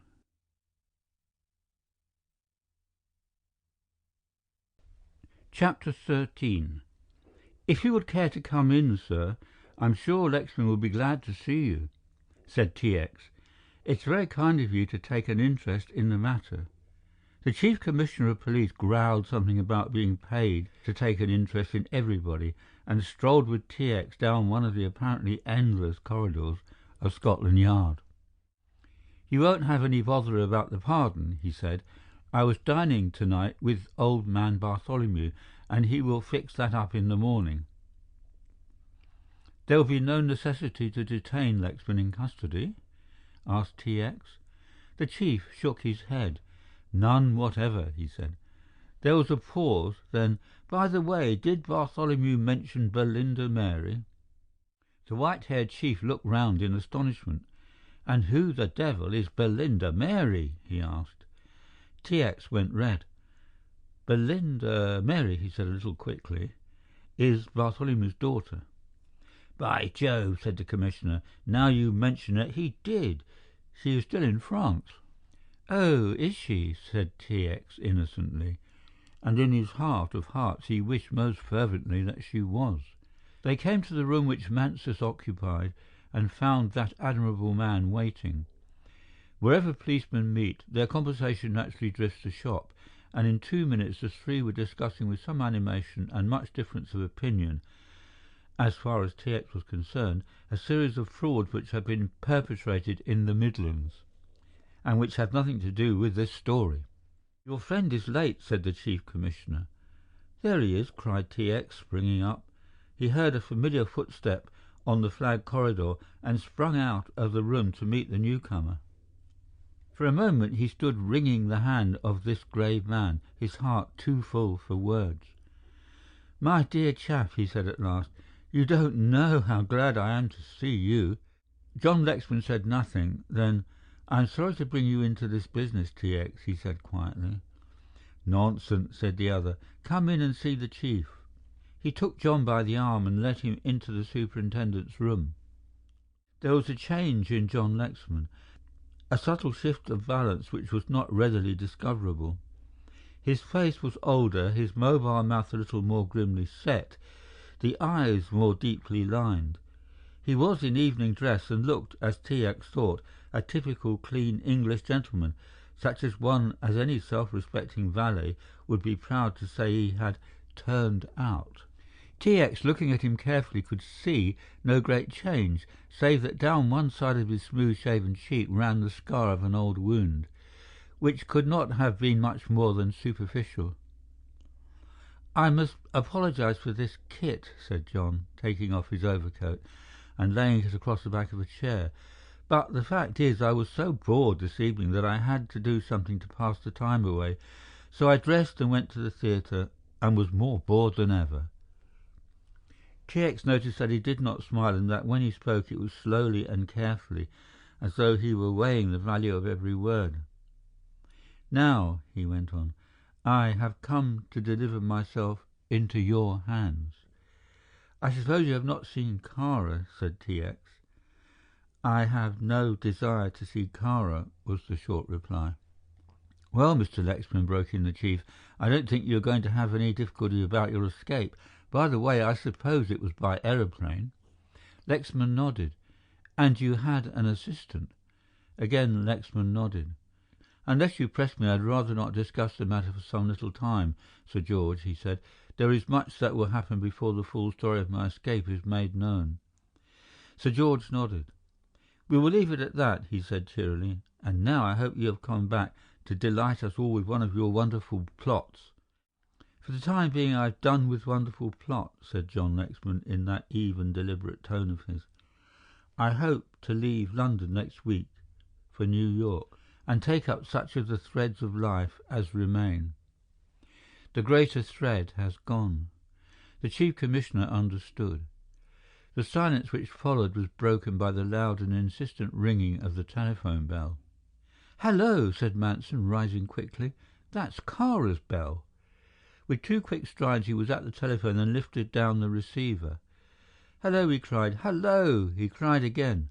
There was no reply, only the continuous buzzing, and when he hung up the receiver again the bell continued ringing. The three policemen looked at one another. "There's trouble there," said Mansus. "Take off the receiver," said T.X., "and try again." Mansus obeyed, but there was no response. "I'm afraid this is not my affair," said John Lexman, gathering up his coat. "What do you wish me to do, Sir George?" "Come along tomorrow morning and see us, Lexman," said Sir George, offering his hand. "Where are you staying?" asked T.X. "At the Great Midland," replied the other. "At least my bags have gone on there." "I'll come along and see you tomorrow morning.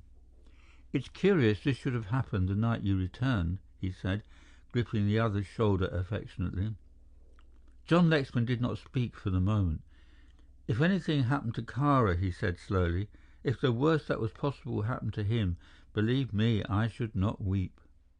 T.X. looked down into the other's eyes sympathetically. "I think he has hurt you pretty badly, old man," he said gently. John Lexman nodded. "He has, damn him," he said between his teeth. The Chief Commissioner's motor car was waiting outside, and in this, T.X., Mansus and a detective sergeant were whirled off to Cadogan Square. Fisher was in the hall when they rung the bell, and opened the door instantly. He was frankly surprised to see his visitors. Mr. Kara was in his room, he explained resentfully, as though T.X. should have been aware of the fact without being told. He had heard no bell ringing, and indeed had not been summoned to the room. "I have to see him at 11 o'clock," he said, "and I have had standing instructions not to go to him unless I am sent for." T.X. led the way upstairs and went through to Kara's room. He knocked, but there was no reply. He knocked again, and on this failing to evoke any response, kicked heavily at the door. "Have you a telephone downstairs?" he asked. "Yes, sir," replied Fisher. T.X. turned to the detective sergeant. "Phone to the Yard," he said, "and get a man up with a bag of tools. We shall have to pick this lock, and I haven't got my case with me." "Picking the lock would be no good, sir," said Fisher, an interested spectator. "Mr. Kara's got the latch down." "I forgot that," said T.X. "Tell him to bring his saw. We'll have to cut through the panel here." While they were waiting for the arrival of the police officer, T.X. strove to attract the attention of the inmates of the room, but without success. "Does he take opium or anything?" asked Mansus. Fisher shook his head. "I've never known him to take any of that kind of stuff," he said. T.X. made a rapid survey of the other rooms on that floor. The room next to Kara's was the library. Beyond that was a dressing room which, according to Fisher, Miss Holland had used, and at the furthermost end of the corridor was the dining room. Facing the dining room was a small service lift, and by its side a storeroom in which were a number of trunks, including a very large one smothered in injunctions in 3 different languages to handle with care. There was nothing else of interest on this floor, and the upper and lower floors could wait. In a quarter of an hour the carpenter had arrived from Scotland Yard and had bored a hole in the rosewood panel of Kara's room and was busily applying his slender saw. Through the hole he cut, T.X. could see no more than that the room was in darkness save for the glow of a blazing fire. He inserted his hand, groped for the knob of the steel latch, which he had remarked on his previous visit to the room, lifted it, and the door swung open. "Keep outside, everybody," he ordered. He felt for the switch of the electric, found it, and instantly the room was flooded with light. The bed was hidden by the open door. T.X. took one stride into the room and saw enough. Kara was lying half on and half off the bed. He was quite dead, and the blood-stained patch above his heart told its own story. T.X. stood looking down at him, saw the frozen horror on the dead man's face, then drew his eyes away and slowly surveyed the room. There, in the middle of the carpet, he found his clue, a bent and twisted little candle, such as you find on children's Christmas trees. End of chapter 13.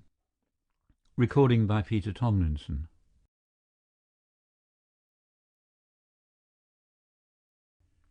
Chapter 14. It was Mansus who found the second candle, a stouter affair. It lay underneath the bed. The telephone, which stood on a fairly large-sized table by the side of the bed, was overturned and the receiver was on the floor. By its side were two books, one being the Balkan Question by Villari, and the other Travels and Politics in the Near East by Miller.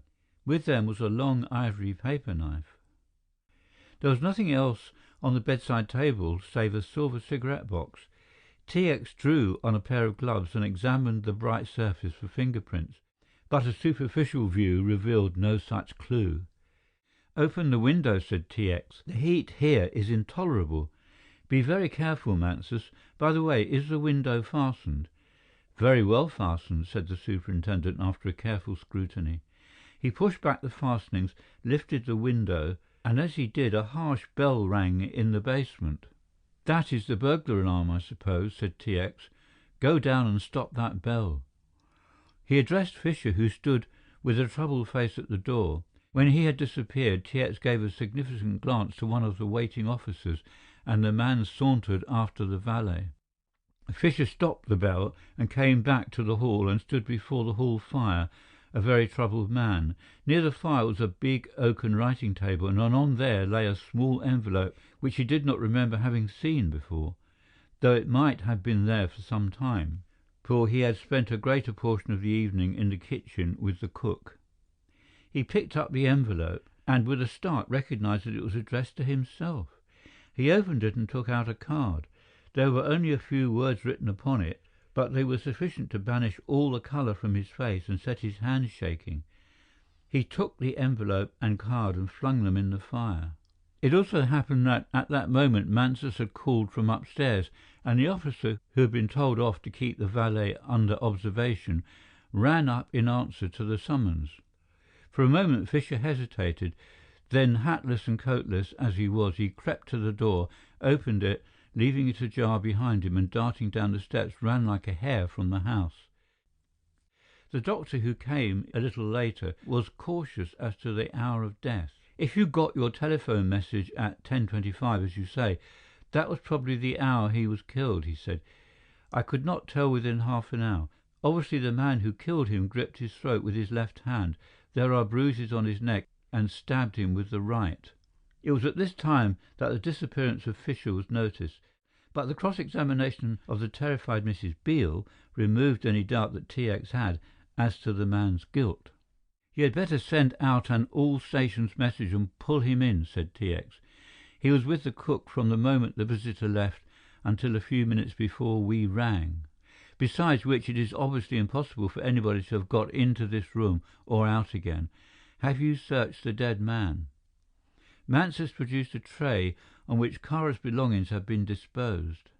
The ordinary keys Mrs. Beale was able to identify. There were one or two which were beyond her. T.X. recognized one of these as the key of the safe, but the two smaller keys baffled him not a little, and Mrs. Beale was at first unable to assist him. "The only thing I can think of, sir," she said, "is the wine cellar." "The wine cellar," said T.X. slowly. "That must be—" He stopped. The greater tragedy of the evening, with all its mystifying aspects, had not banished from his mind the thought of the girl, that Belinda Mary, who had called upon him at her hour of danger, as he divined. Perhaps. He descended into the kitchen and was brought face to face with the unpainted door. "It looks more like a prison than a wine cellar," he said. "That's what I've always thought, sir," said Mrs. Beale, "and sometimes I've had a horrible feeling of fear." He cut short her loquacity by inserting one of the keys in the lock. It did not turn, but he had more success with the second. The lock snapped back easily, and he pulled the door back. He found the inner door bolted top and bottom. The bolts slipped back in their well-oiled sockets without any effort. Evidently Kara used this place pretty frequently, thought T.X. He pushed the door open and stopped with an exclamation of surprise. The cellar apartment was brilliantly lit, but it was unoccupied. "This beats the band," said T.X. He saw something on the table and lifted it up. It was a pair of long-bladed scissors, and about the handle was wound a handkerchief. It was not this fact which startled him, but that the scissors' blades were dappled with blood, and blood, too, was on the handkerchief. He unwound the flimsy piece of cambric and stared at the monogram, B.M.B. He looked around. Nobody had seen the weapon, and he dropped it in his overcoat pocket and walked from the cellar to the kitchen where Mrs. Beale and Mansus awaited him. "There is a lower cellar, is there not?" he asked in a strained voice. "That was bricked up when Mr. Kara took the house," explained the woman. "There is nothing more to look for here," he said. He walked slowly up the stairs to the library, his mind in a whirl. That he, an accredited officer of police, sworn to the business of criminal detection, should attempt to screen one who was conceivably a criminal was inexplicable. But if the girl had committed this crime, how had she reached Kara's room, and why had she returned to the locked cellar? He sent for Mrs. Beale to interrogate her. She had heard nothing, and she had been in the kitchen all the evening. One fact she did reveal, however, that Fisher had gone from the kitchen and had been absent a quarter of an hour and had returned a little agitated. "Stay here," said T.X., and went down again to the cellar to make a further search. Probably there is some way out of this subterranean jail, he thought, and a diligent search of the room soon revealed it. He found the iron trap, pulled it open, and slipped down the stairs. He too was puzzled by the luxurious character of the vault. He passed from room to room and finally came to the inner chamber where a light was burning. The light, as he discovered, proceeded from a small reading lamp which stood by the side of a small brass bedstead. The bed had recently been slept in, but there was no sign of any occupant. T.X. conducted a very careful search and had no difficulty in finding the bricked-up door. Other exits there were none. The floor was of wood block and laid on concrete. The ventilation was excellent, and in one of the recesses, which had evidently held, at some time or other, a large wine bin, there was a perfect electrical cooking plant. In a small larder were a number of baskets, bearing the name of a well-known caterer, one of them containing an excellent assortment of cold and potted meats, preserves, etc. T.X. went back to the bedroom and took the little lamp from the table by the side of the bed and began a more careful examination. Presently he found traces of blood and followed an irregular trail to the outer room. He lost it suddenly at the foot of the stairs leading down from the upper cellar. Then he struck it again. He had reached the end of his electric cord and was now depending upon an electric torch he had taken from his pocket. There were indications of something heavy having been dragged across the room, and he saw that it led to a small bathroom. He had made a cursory examination of this well-appointed apartment, and now he proceeded to make a close investigation and was well rewarded.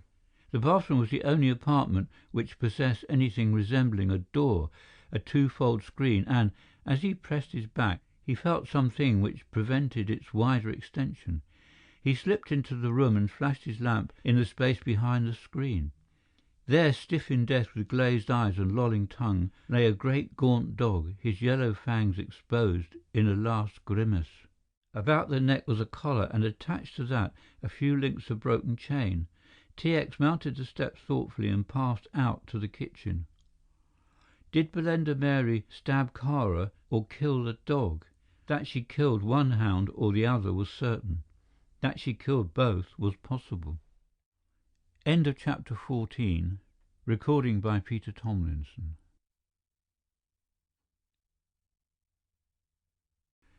Chapter 15. After a busy and sleepless night, he came down to report to the Chief Commissioner the next morning. The evening newspaper bills were filled with the Chelsea sensation, but the information given was of a meagre character. Since Fisher had disappeared, many of the details which could have been secured by the enterprising pressman were missing. There was no reference to the visit of Mr. Gathercole, and in self-defence the press had fallen back upon a statement which at an earlier period had crept into the newspapers in one of those chatty paragraphs which begin, "I saw my friend Kara at Giro's," and end with a brief but inaccurate summary of his hobbies. The paragraph had been to the effect that Mr. Kara had been in fear of his life for some time, as a result of a blood feud which existed between himself and another Albanian family. Small wonder, therefore, the murder was everywhere referred to as the political crime of the century. "So far," reported T.X. to his superior, "I have been unable to trace either Gathercole or the valet. The only thing we know about Gathercole is that he sent his article to the Times with his card.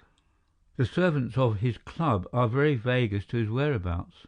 He is a very eccentric man, who only comes in occasionally, and the steward whom I interviewed says that it frequently happened that Gathercole arrived and departed without anybody being aware of the fact. We have been to his old lodgings in Lincoln's Inn, but apparently he sold up there before he went away to the wilds of Patagonia and relinquished his tenancy. The only clue I have is that a man answering to some extent to his description left by the 11 o'clock train for Paris last night."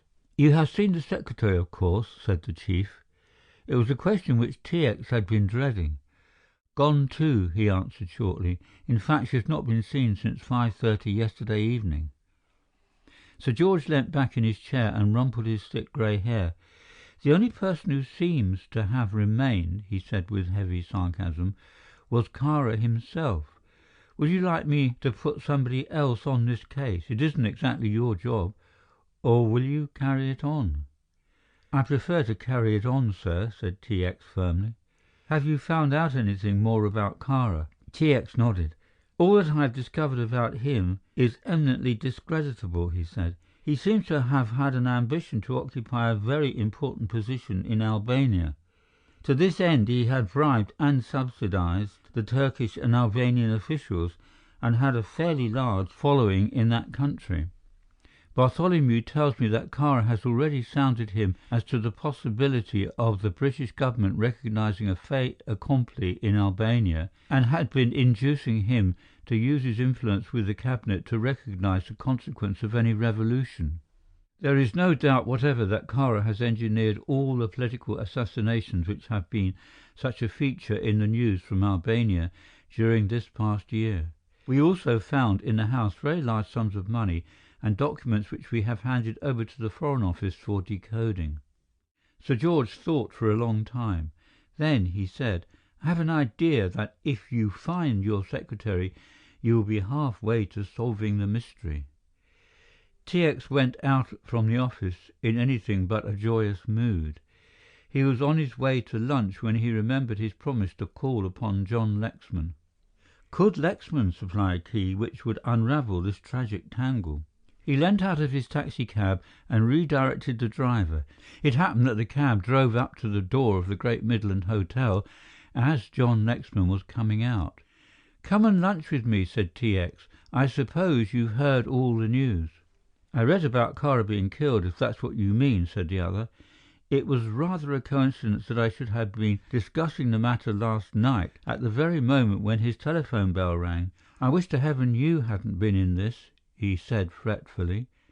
"Why?" asked the astonished Assistant Commissioner.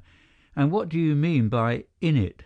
"In the concrete sense I wish you had not been present when I returned," said the other moodily. "I wanted to be finished with the whole sordid business without in any way involving my friends." "I think you're too sensitive," laughed the other, clapping him on the shoulder. "I want you to unburden yourself to me, my dear chap, and tell me anything you can that will help me to clear up this mystery." John Lexman looked straight ahead with a worried frown.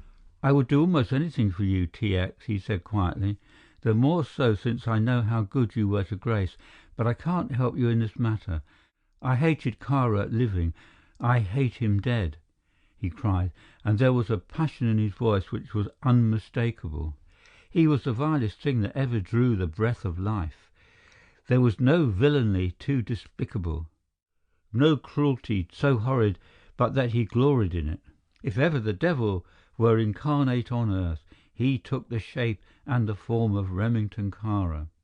He died too merciful a death by all accounts, but if there is a God, this man will suffer for his crimes in hell through all eternity." T.X. looked at him in astonishment. The hate in the man's face took his breath away. Never before had he experienced or witnessed such a vehemence of loathing. "What did Kara do to you?" he demanded. The other looked out of the window. "I am sorry," he said in a milder tone. "That is my weakness. Some day I will tell you the whole story, but for the moment it were better that it were not told. I will tell you this." He turned round and faced the detective squarely. "Kara tortured and killed my wife." T.X. said no more. Halfway through lunch he returned indirectly to the subject. "Do you know Gathercole?" he asked. T.X. nodded. "I think you asked me that question once before, or perhaps it was somebody else. Yes, I know him, rather an eccentric man with an artificial arm." "That's the cove," said T.X. with a little sigh. "He's one of the few men I want to meet just now." "Why?" "Because he was apparently the last man to see Kara alive." John Lexman looked at the other with an impatient jerk of his shoulders. "You don't suspect Gathercole, do you?" he asked. "Hardly," said the other dryly. "In the first place, the man that committed this murder had two hands, and needed them both. Now, I only want to ask that gentleman the subject of his conversation. I also want to know who was in the room with Kara when Gathercole went in." Said John Lexman. "Even if I found who the third person was, I am still puzzled as to how they got out and fastened the heavy latch behind them. Now, in the old days, Lexman," he said good-humouredly, "you would have made a fine mystery story out of this. How would you have made your man escape?" Lexman thought for a while. "Have you examined the safe?" he asked. "Yes," said the other. "Was there much in it?" T.X. looked at him in astonishment. "Just the ordinary books and things. Why do you ask?" "Suppose there were two doors to that safe, one on the outside of the room and one on the inside. Would it be possible to pass through the safe and go down the wall?" "I have thought of that," said T.X. "Of course," said Lexman, leaning back and toying with a salt spoon. "In writing a story where one hasn't got to deal with the absolute possibilities, one could always have made Kara have a safe in that character in order to make his escape in the event of danger. He might keep a rope ladder stored inside, open the back door, throw out his ladder to a friend, and by some trick arrangement could detach the ladder and allow the door to swing to again." "A very ingenious idea," said T.X., "but unfortunately it doesn't work in this case. I've seen the makers of the safe, and there is nothing very eccentric about it except the fact that it is mounted as it is." "Can you offer another suggestion?" John Lexman thought again. "I would not suggest trapdoors or secret panels or anything so banal," he said, "nor mysterious springs in the wall which, when touched, reveal secret staircases." He smiled slightly. "In my early days, I must confess, I was rather keen on that sort of thing, but age has brought experience, and I have discovered the impossibility of bringing an architect to one's way of thinking, even in so commonplace a matter as the position of a scullery. It would be much more difficult to induce him to construct a house with double walls and secret chambers." T.X. waited patiently. "There is a possibility, of course," said Lexman slowly, "that the steel latch may have been raised by somebody outside by some ingenious magnetic arrangement and lowered in a similar manner." "I have thought about it," said T. X. triumphantly, "and I have made the most elaborate tests only this morning. It is quite impossible to raise the steel latch because once it is dropped it cannot be raised again except by means of the knob, the pulling of which releases the catch which holds the bar securely in its place. Try another one, John." John Lexman threw back his head in a noiseless laugh. "Why should I be helping you to discover the murderer of Kara is beyond my understanding," he said, "but I will give you another theory, at the same time warning you that I may be putting you off the track. For God knows I have more reason to murder Kara than any man in the world." He thought a while. "The chimney was of course impossible?" "There was a big fire burning in the grate," explained T. X., "so big indeed that the room was stifling." John Lexman nodded. "That was Kara's way," he said. "As a matter of fact, I know the suggestion about magnetism in the steel bar was impossible, because I was friendly with Kara when he had that bar put in, and pretty well know the mechanism, although I had forgotten it for the moment. What is your own theory, by the way?" T. X. pursed his lips.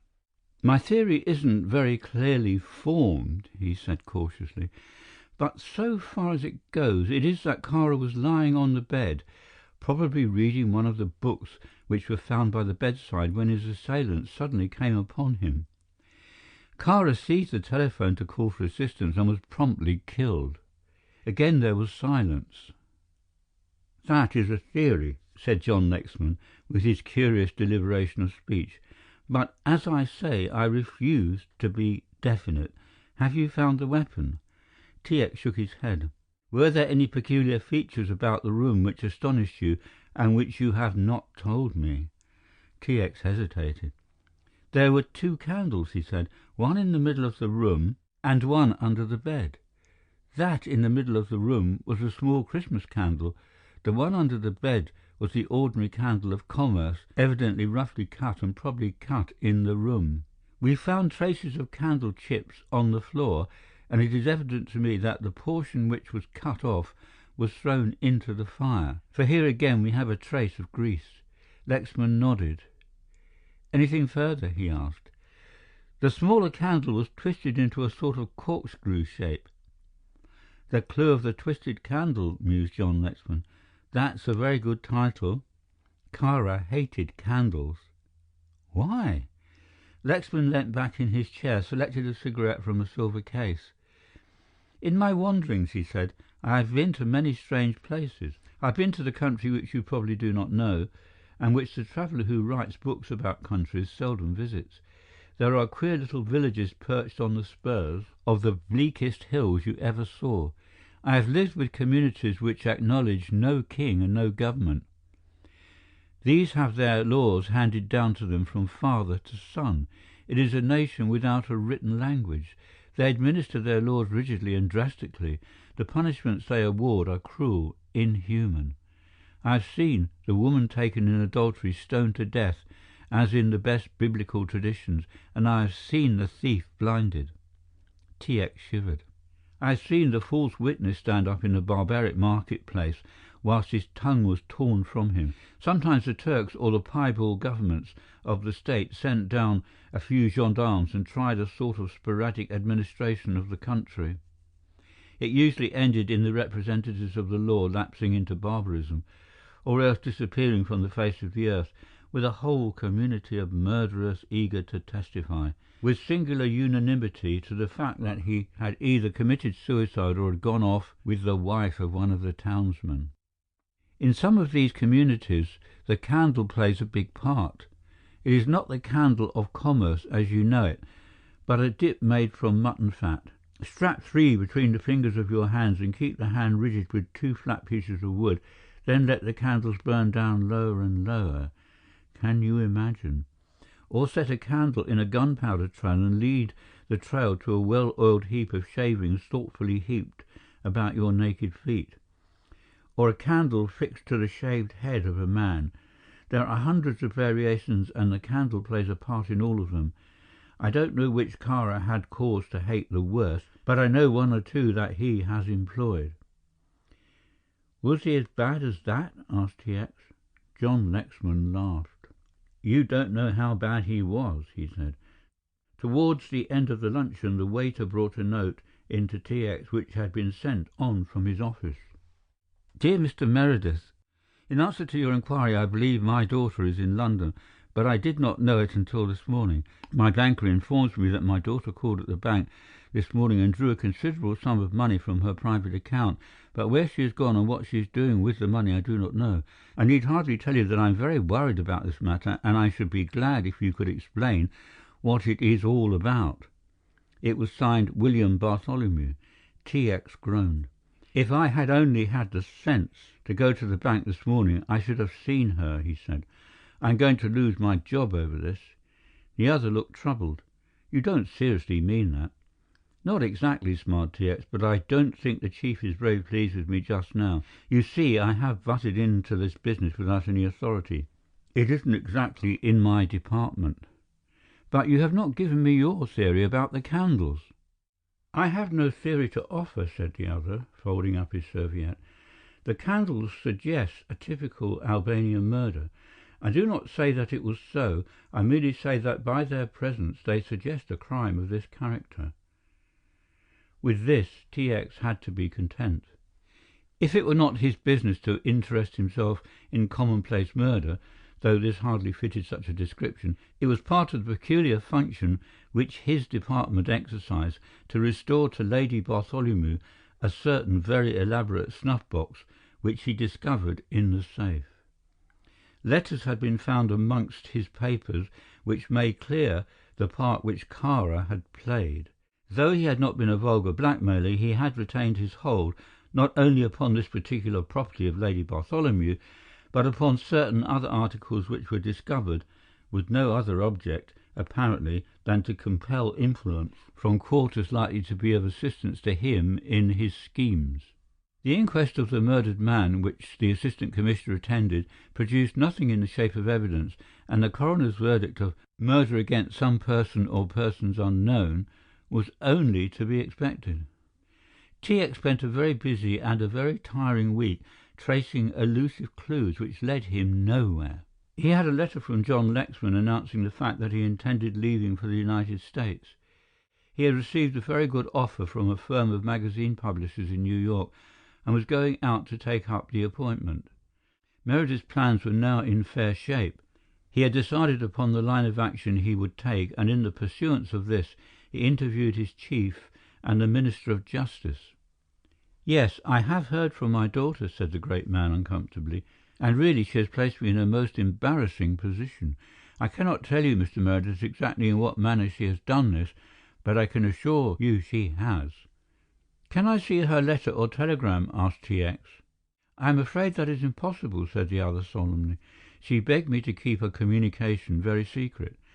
I have written to my wife and asked her to come home. I feel the constant strain to which I am being subjected is more than human can endure."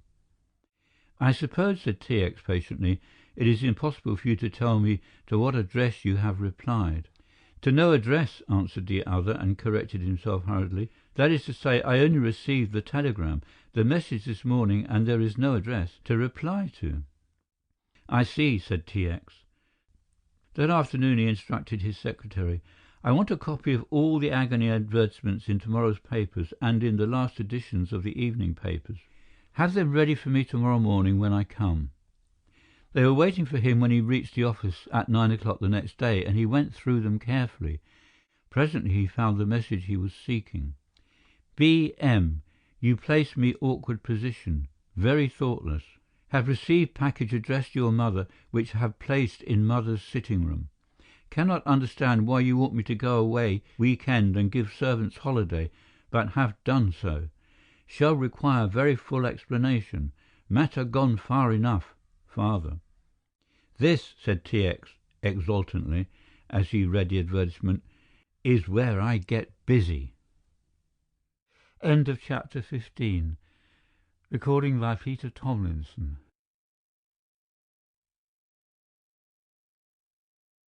Chapter 16. February, as a rule, is not a month of fogs, but rather a month of tempestuous gales, of frosts and snowfalls. But the night of February the 17th was one of calm and mist. It was not the typical London fog so dreaded by the foreigner, but one of those little patchy mists which smoke through the streets, now enshrouding and making the nearest object invisible, now clearing away to the finest diaphanous filament of pale grey. Sir William Bartholomew had a house in Portman Place, which is a wide thoroughfare filled with solemn edifices of unlovely and forbidding exterior, but remarkably comfortable within. Shortly before 11 on the night of February the 17th, a taxi drew up at the junction of Sussex Street and Portman Place, and a girl alighted. The fog at that moment was denser than usual, and she hesitated a moment before she left the shelter which the cab afforded. She gave the driver a few instructions and walked on with a firm step, turning abruptly and mounting the steps of number 173. Very quickly she inserted her key in the lock, pushed the door open and closed it behind her. She switched on the hall light. The house sounded hollow and deserted, a fact which afforded her considerable satisfaction.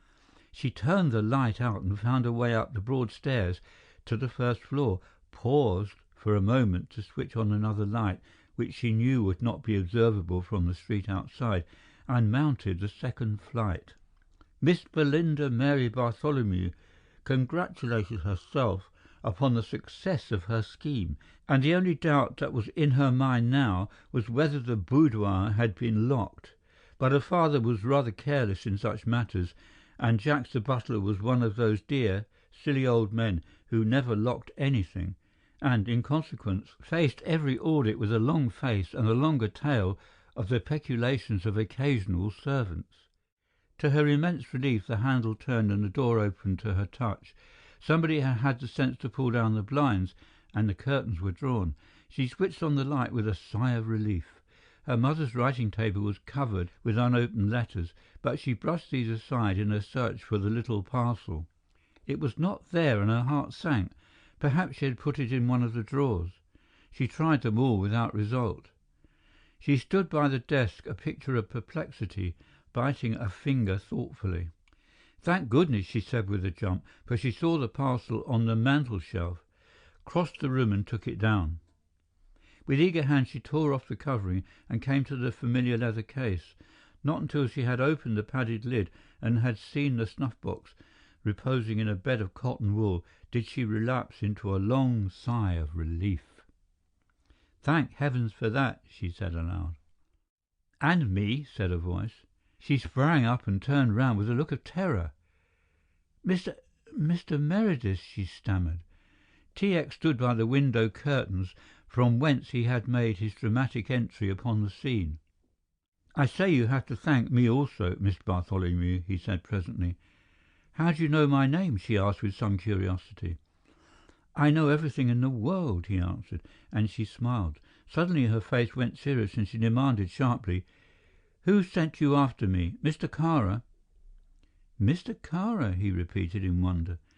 "He threatened to send for the police," she went on rapidly, "and I told him he might do so. I don't mind the police. It was Kara I was afraid of. You know what I went for, my mother's property." She held the snuff-box in her outstretched hand. "He accused me of stealing it and was hateful, and then he put me downstairs in that awful cellar and—" "And," suggested T.X. "That's all," she replied with tightened lips. "What are you going to do now?" "I am going to ask you a few questions, if I may," he said. "In the first place, you have not heard anything about Mr. Kara since you went away." She shook her head. "I have kept out of his way," she said grimly. "Have you seen the newspapers?" he asked. She nodded. "I have seen the advertisement column. I wired asking Papa to reply to my telegram." "I know, I saw it," he smiled. "That is what brought me here." "I was afraid it would," she said ruefully. "Father is awfully loquacious in print. He makes speeches, you know. All I wanted him to say was yes or no. What do you mean about the newspapers?" she went on. "Is anything wrong with Mother?" He shook his head. "So far as I know, Lady Bartholomew is in the best of health and is on her way home." "Then what do you mean by asking me about the newspapers?" she demanded. Why should I see the newspapers? What is there for me to see? About Kara, he suggested. She shook her head in bewilderment. I know and want to know nothing about Kara. Why do you say this to me? Because, said T.X. slowly, on the night you disappeared from Cadogan Square, Remington Kara was murdered. Murdered, she gasped. He nodded. He was stabbed to the heart by some person or persons unknown. T.X. took his hand from his pocket and pulled something out which was wrapped in tissue paper. This he carefully removed, and the girl watched with fascinated gaze and with an awful sense of apprehension. Presently the object was revealed. It was a pair of scissors with the handle wrapped about with a small handkerchief dappled with brown stains. She took a step backward, raising her hands to her cheeks. "My scissors," she said huskily. "You won't think—" She stared up at him, fear and indignation struggling for mastery. "I don't think you committed the murder," he smiled, "if that's what you mean to ask me. But if anybody else found these scissors and had identified this handkerchief, you would have been in rather a fix, my young friend." She looked at the scissors and shuddered. "I did kill something," she said in a low voice. "An awful dog. I don't know how I did it, but the beastly thing jumped at me, and I just stabbed him and killed him. And I am glad." She nodded many times and repeated, "I am glad." "So I gather. I found the dog, and now perhaps you'll explain why I didn't find you." Again she hesitated, and he felt that she was hiding something from him. "I don't know why you didn't find me," she said. "I was there. How did you get out?" "How did you get out?" she challenged him boldly. "I got out through the door," he confessed. "It seems a ridiculously commonplace way of leaving, but that's the only way I could see." "And that's how I got out," she answered, with a little smile. "But it was locked." She laughed. "I see now," she said. "I was in the cellar. I heard your key in the lock and bolted down the trap, leaving those awful scissors behind. I thought it was Kara with some of his friends, and then the voices died away, and I ventured to come up and found you had left the door open. So I—" These queer little pauses puzzled T.X. There was something she was not telling him, something she had yet to reveal. "So I got away, you see," she went on. "I came out into the kitchen. There was nobody there, and I passed through the area door and up the steps, and just round the corner I found a taxicab, and that is all." She spread out her hands in a dramatic little gesture. "And that is all, is it?" said T.X. "That is all," she repeated. "Now what are you going to do?" T.X. looked up at the ceiling and stroked his chin. "I suppose that I ought to arrest you. I feel that something is due from me.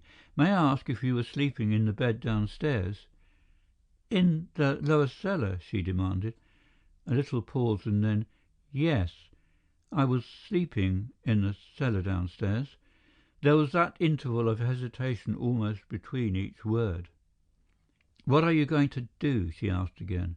She was feeling more sure of herself and had suppressed the panic which his sudden appearance had produced in her. He rumpled his hair, a gross imitation, did she but know it, of one of his chief mannerisms, and she observed that his hair was very thick and inclined to curl. She saw also that he was passably good-looking, had fine grey eyes, a straight nose, and a most firm chin. "I think," she suggested gently, "you had better arrest me." "Don't be silly," he begged. She stared at him in amazement. "What did you say?" she asked wrathfully. "I said, don't be silly," repeated the calm young man. "Do you know that you're being very rude?" she asked. He seemed interested and surprised at this novel view of his conduct.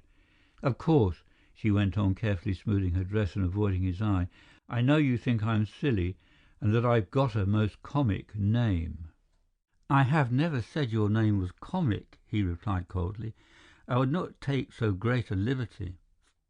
"You said it was weird, which was worse," she claimed. "I may have said it was weird," he admitted, "but that's rather different to saying it was comic. There is dignity in weird things. For example, nightmares aren't comic, but they're weird." "Thank you," she said pointedly. Not that I mean your name is anything approaching a nightmare." He made this concession with a most magnificent sweep of hand, as though he were a king conceding her the right to remain covered in his presence. "I think that Belinda Mary," she corrected. "Belinda Mary, I was going to say, or as a matter of fact," he floundered, "I was going to say Belinda and Mary." "You were going to say nothing of the kind," she corrected him. "Anyway, I think Belinda Mary is a very pretty name." "You think nothing of the sort." She saw the laughter in his eyes and felt an insane desire to laugh. "You said it was a weird name, and you think it is a weird name, but I really can't be bothered considering everybody's views. I think it's a weird name, too. I was named after an aunt," she added in self-defense. "There you have the advantage of me," he inclined his head politely. "I was named after my father's favorite dog." "What does TX stand for?" she asked curiously. "Thomas Xavier," he said, and she leant back on the big chair on the edge of which a few minutes before she had perched herself in trepidation, and dissolved into a fit of immoderate laughter. "It is comic, isn't it?" he asked. "I'm sorry I'm so rude," she gasped. "Fancy being called Tommy Xavier. I mean Thomas Xavier." "You may call me Tommy if you wish. Most of my friends do." "Unfortunately, I'm not your friend," she said, still smiling, and wiping the tears from her eyes. "So I shall go on calling you Mr. Meredith, if you don't mind." She looked at her watch. "If you are not going to arrest me, I'm going," she said. "I have certainly no intention of arresting you," said he, "but I am going to see you home." She jumped up smartly. "You're not," she commanded. She was so definite in this that he was startled. "My dear child," he protested. "Please don't 'dear child' me," she said seriously. "You're going to be a good little Tommy and let me go home by myself." She held out her hand frankly, and the laughing appeal in her eyes was irresistible. "Well, I'll see you to a cab," he insisted. "And listen while I give the driver instructions where he is to take me?" She shook her head reprovingly. It must be an awful thing to be a policeman. He stood back with folded arms, a stern frown on his face. "Don't you trust me?" he asked. "No," she replied. "Quite right," he approved. "Anyway, I'll see you to the cab, and you can tell the driver to go to Charing Cross Station, and on your way you can change your direction." "And you promise you won't follow me?" she asked. "On my honour," he swore. "On one condition, though." "I will make no conditions," she replied haughtily. "Please come down from your great big horse," he begged, "and listen to reason. The condition I make is that I can always bring you to an appointed rendezvous whenever I want you. Honestly, this is necessary, Belinda Mary." "Miss Bartholomew," she corrected coldly. "It is necessary," he went on, "as you will understand. Promise me that if I put an advertisement in the agonies of either an evening paper which I will name, or in the Morning Post, you will keep the appointment I fix, if it is humanly possible." She hesitated a moment, then held out her hand. "I promise," she said. "Good for you, Belinda Mary," said he, and tucking her arm in his led her out of the room, switching off the light and racing her down the stairs. If there was a lot of the schoolgirl left in Belinda Mary Bartholomew, no less of the schoolboy was there in this commissioner of police. He would have danced her through the fog, contemptuous of the proprieties, but he wasn't so very anxious to get her to a cab and lose sight of her. "Good night," he said, holding her hand. "That's the third time you've shaken hands with me tonight," she interjected. "Don't let us have any unpleasantness at the last," he pleaded.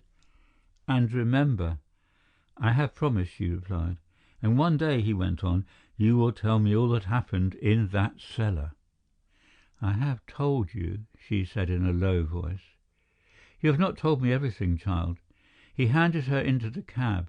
He shut the door behind her and leant through the open window. "Victoria or Marble Arch?" he asked politely.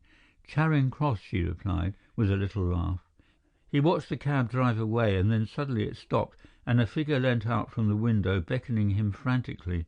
He ran up to her. "Suppose I want you?" she asked.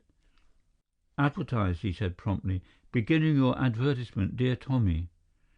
"I shall put TX," she said indignantly. "Then I shall take no notice of your advertisement," he replied, and stood in the middle of the street, his hat in his hand, to the intense annoyance of a taxicab driver who literally all but ran him down, and in a figurative sense did so until T.X. was out of earshot. End of chapter 16. Recording by Peter Thomlinson.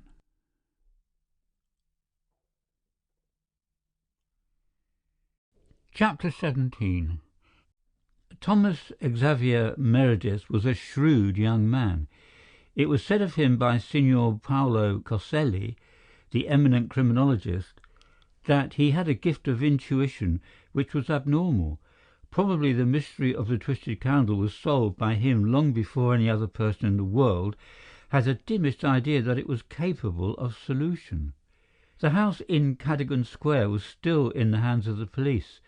To this house, and particularly to Kara's bedroom, T.X. from time to time repaired and reproduced as far as possible the conditions which obtained on the night of the murder. He had the same stifling fire, the same locked door. The latch was dropped in its socket, whilst T.X., with a stopwatch in his hand, made elaborate calculations and acted certain parts which he did not reveal to a soul. 3 times, accompanied by Mansus, he went to the house, 3 times went to the death chamber, and was alone on one occasion for an hour and a half, whilst the patient Mansus waited outside. 3 times he emerged looking graver on each occasion, and after the 3rd visit he called into consultation John Lexman. Lexman had been spending some time in the country, having deferred his trip to the United States. "This case puzzles me more and more, John," said T.X., troubled out of his usual boisterous self, "and thank heaven it worries other people besides me. De Menal came over from France the other day and brought all his best sleuths, whilst O'Grady of the New York Central Office paid a flying visit just to get hold of the facts. Not one of them has given me the real solution, though they've all been rather ingenious. Gathercole has vanished and is probably on his way to some undiscoverable region, and our people have not yet traced the valet." "He should be the easiest for you," said John Lexman reflectively. "Why Gathercole should go off I can't understand," T.X. continued. "According to the story which was told me by Fisher, his last words to Kara were to the effect that he was expecting a cheque or that he had received a cheque. No cheque has been presented or drawn, and apparently Gathercole has gone off without waiting for any payment. An examination of Kara's books shows nothing against the Gathercole account, save the sum of £600 which was originally advanced. And now, to upset all my calculations, look at this." He took from his pocketbook a newspaper cutting and pushed it across the table, for they were dining together at the Carlton. John Lexman picked up the slip and read. It was evidently from a New York paper. "Further news has now come to hand by the Antarctic Trading Company's steamer, Cyprus, concerning the wreck of the City of the Argentine. It is believed that this ill-fated vessel, which called at South American ports, lost her propeller and drifted south out of the track of shipping. This theory is now confirmed. Apparently the ship struck an iceberg on December the 23rd and foundered with all aboard, save a few men who were able to launch a boat and who were picked up by the Cyprus. The following is the passenger list." John Lexman ran down the list until he came upon the name, which was evidently underlined in ink by T.X. That name was George Gathercole, and after it in brackets, Explorer. If that were true, then, Gathercole could not have come to London. "He may have taken another boat," said T.X., "and I cabled to the steamship company without any great success. Apparently Gathercole was an eccentric sort of man, and lived in terror of being overcrowded. It was a habit of his to make provisional bookings by every available steamer. The company can tell me no more than that he had booked, but whether he shipped on the City of the Argentine or not, they do not know. I can tell you this about Gathercole," said John slowly and thoughtfully, "that he was a man who would not hurt a fly. He was incapable of killing any man, being constantly averse to taking life in any shape. For this reason he never made collections of butterflies or of bees, and I believe has never shot an animal in his life.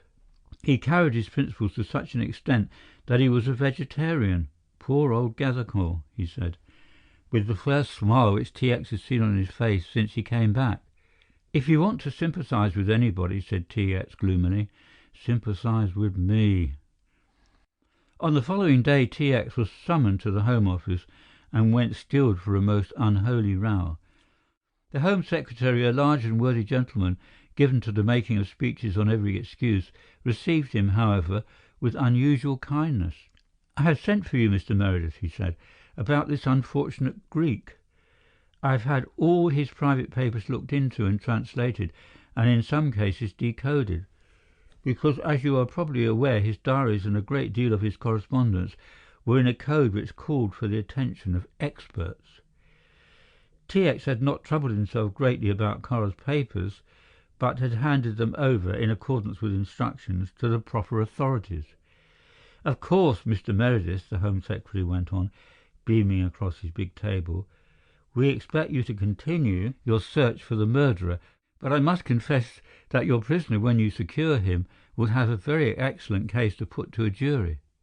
"That I can well believe, sir," said T.X. "Seldom in my long career at the bar," began the Home Secretary in his best oratorical manner, "have I examined a record so utterly discreditable as that of the deceased man."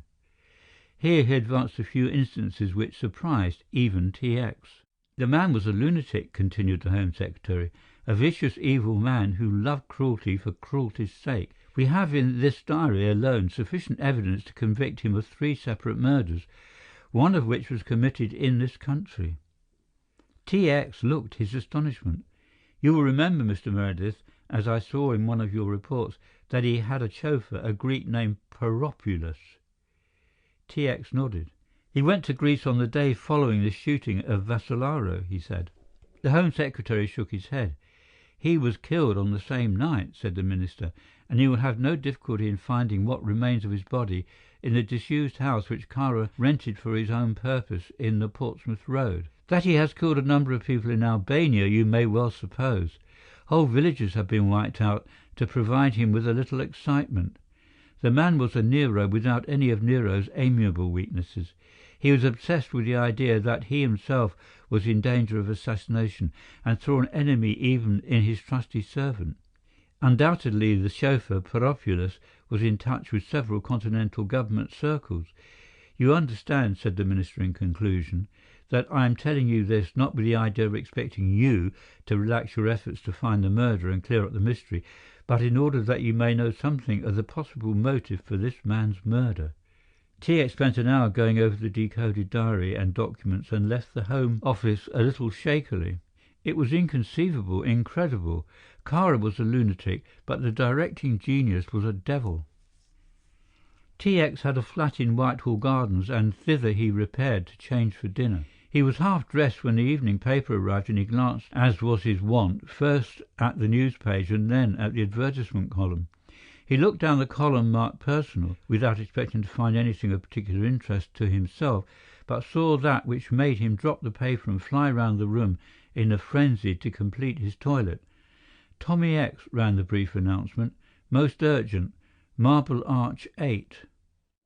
He had 5 minutes to get there, but it seemed like 5 hours. He was held up at almost every crossing, and though he might have used his authority to obtain right of way, it was a step which his curious sense of honesty prevented him taking. He leapt out of the cab before it stopped, thrust the fare into the driver's hands, and looked round for the girl. He saw her at last and walked quickly towards her. As he approached her, she turned about and with an almost imperceptible beckoning gesture walked away. He followed her along the Bayswater Road and gradually drew level. "I am afraid I have been watched," she said in a low voice. "Will you call a cab?" He hailed a passing taxi, helped her in and gave at random the first place that suggested itself to him, which was Finsbury Park. "I am very worried," she said, "and I don't know anybody who can help me except you." "Is it money?" he asked. "Money?" she said scornfully. "Of course it isn't money.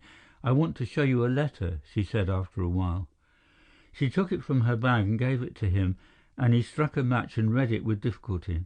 It was written in a studiously uneducated hand. "Dear Miss, I know who you are. You are wanted by the police, but I will not give you away. "Dear miss, I am very hard up, and £20 will be very useful to me, and I shall not trouble you again. Dear miss, put your money on the window-sill of your room. I know you sleep on the ground floor, and I will come in and take it. And if not, well, I don't want to make any trouble. Yours truly, a friend." "When did you get this?" he asked. "This morning," she replied. "I sent the agony to the paper by telegram. I knew you would come." "Oh, you did you?" he said. Her assurance was very pleasing to him. The faith that her words implied gave him an odd little feeling of comfort and happiness. "I can easily get you out of this," he added. "Give me your address, and when the gentleman comes—" "That is impossible," she replied hurriedly. "Please don't think I'm ungrateful, and don't think I'm being silly. You do think I'm being silly, don't you?" "I've never harboured such an unworthy thought," he said virtuously. "Yes, you have," she persisted. "But really I can't tell you where I'm living. I have a very special reason for not doing so. It's not myself that I'm thinking about, but there's a life involved." This was a somewhat dramatic statement to make, and she felt she had gone too far. "Perhaps I don't mean that," she said, "but there is someone I care for." She dropped her voice. "Oh," said T.X. blankly. He came down from his rosy heights into the shadow and darkness of a sunless valley. "Someone you care for," he repeated after a while. "Yes." There was another long silence, then, "Oh, indeed," said T.X. Again the unbroken interval of quiet, and after a while she said in a low voice, "Not that way." "Not what way?" asked T.X. huskily, his spirits doing a little mountaineering. "The way you mean," she said. "Oh," said T.X. He was back again amidst the rosy snows of dawn, was in fact climbing a dizzy escalier on the topmost height of Hope's Mont Blanc when she pulled the ladder from under him. "I shall of course never marry," she said with a certain prim decision. T.X. fell with a dull, sickening thud, discovering that his rosy snows were not unlike cold, hard ice in their lack of resilience. "Who said you would?" he asked somewhat feebly, but in self-defense. "You did," she said, and her audacity took his breath away. "Well, how am I to help you?" he asked after a while. "By giving me some advice," she said. "Do you think I ought to put the money there?" "Indeed I do not," said T.X., recovering some of his natural dominance. "Apart from the fact that you would be compounding a felony, you would merely be laying out trouble for yourself in the future. If he can get £20 so easily, he will come for £40. But why do you stay away? Why don't you return home? There's no charge and no breath of suspicion against you." "Because I have something to do which I have set my mind to," she said, with determination in her tones. "Surely you can trust me with your address," he urged her. "After all that has passed between us, Belinda Mary, after all the years we have known one another." "I shall get out and leave you," she said steadily. "But how the dickens am I going to help you?" he protested. "Don't swear." She could be very severe indeed. "The only way you can help me is by being kind and sympathetic." "Would you like me to burst into tears?" he asked sarcastically. "I ask you to do nothing more painful or repugnant to your natural feelings than to be a gentleman," she said. "Thank you very kindly," said T.X., and leant back in the cab with an air of supreme resignation. "I believe you are making faces in the dark," she accused him. "God forbid that I should do anything so low," said he hastily. "What made you think that?" "Because I was putting my tongue out at you," she admitted, and the taxi driver heard the shrieks of laughter in the cab behind him above the wheezing of his asthmatic engine. At 12 that night in a certain suburb of London an overcoated man moved stealthily through a garden. He felt his way carefully along the wall of the house and groped with hope, but with no great certainty, along the window-sill. He found an envelope which his fingers, somewhat sensitive from long employment in nefarious uses, told him contained nothing more substantial than a letter. He went back through the garden and rejoined his companion, who was waiting under an adjacent lamp-post. "Did she drop?" asked the other eagerly. "I don't know yet," growled the man from the garden. He opened the envelope and read a few lines. "She hasn't got the money," he said, "but she's going to get it. I must meet her tomorrow afternoon at the corner of Oxford Street and Regent Street." "What time?" asked the other. "6 o'clock," said the first man. "The chap who takes the money must carry a copy of the Westminster Gazette in his hand." "Oh, then it's a plant," said the other with conviction. The other laughed. "She won't work any plants. I bet she's scared out of her life." The second man bit his nails and looked up and down the road apprehensively. "It's come to something," he said bitterly. "We went out to make our thousands, and we've come down to chanting for £20. "It's the luck," said the other philosophically, "and I haven't done with her by any means. Besides, we've still got a chance of pulling off the big thing, Harry. I reckon she's good for 100 or two anyway." At 6 o'clock on the following afternoon, a man dressed in a dark overcoat, with a soft felt hat pulled down over his eyes, stood nonchalantly by the curb near where the buses stop at Regent Street, slapping his hand gently with a folded copy of the Westminster Gazette. That none should mistake his liberal reading, he stood as near as possible to a street lamp and so arranged himself and his attitude that the minimum of light should fall upon his face and the maximum upon that respectable organ of public opinion. Soon after 6 he saw the girl approaching out of the tail of his eye and strolled off to meet her. To his surprise she passed him by and he was turning to follow when an unfriendly hand gripped him by the arm. "Mr. Fisher, I believe," said a pleasant voice. "What do you mean?" said the man, struggling backwards. "Are you going quietly?" asked the pleasant Superintendent Mansus, "or shall I take my stick to you?" Mr. Fisher thought a while. "It's a cop," he confessed, and allowed himself to be hustled into the waiting cab. He made his appearance in T.X.'s office, and that urbane gentleman greeted him as a friend. "Oh, and how's Mr. Fisher?" he asked. "I suppose you are Mr. Fisher still, and not Mr. Harry Gilcott or Mr. George Porton?"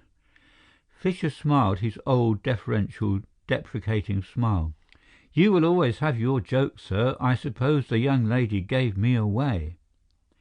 "You gave yourself away, my poor Fisher," said T.X., and put a strip of paper before him.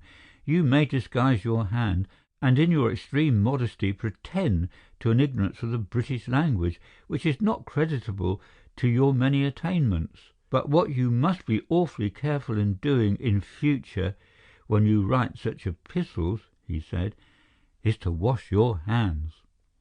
"Wash my hands?" repeated the puzzled Fisher. T.X. nodded. "You see, you left a little thumbprint, and we are rather whales on thumbprints at Scotland Yard, Fisher." "I see. What is the charge now, sir?" "I shall make no charge against you except the conventional one of being a convict under licence and failing to report." Fisher heaved a sigh. "That'll only mean 12 months. Are you going to charge me with this business?" He nodded to the paper. T.X. shook his head. "I bear you no ill will, although you tried to frighten Miss Bartholomew. Oh yes, I know it is Miss Bartholomew, and have known all the time. The lady is there for a reason which is no business of yours or mine.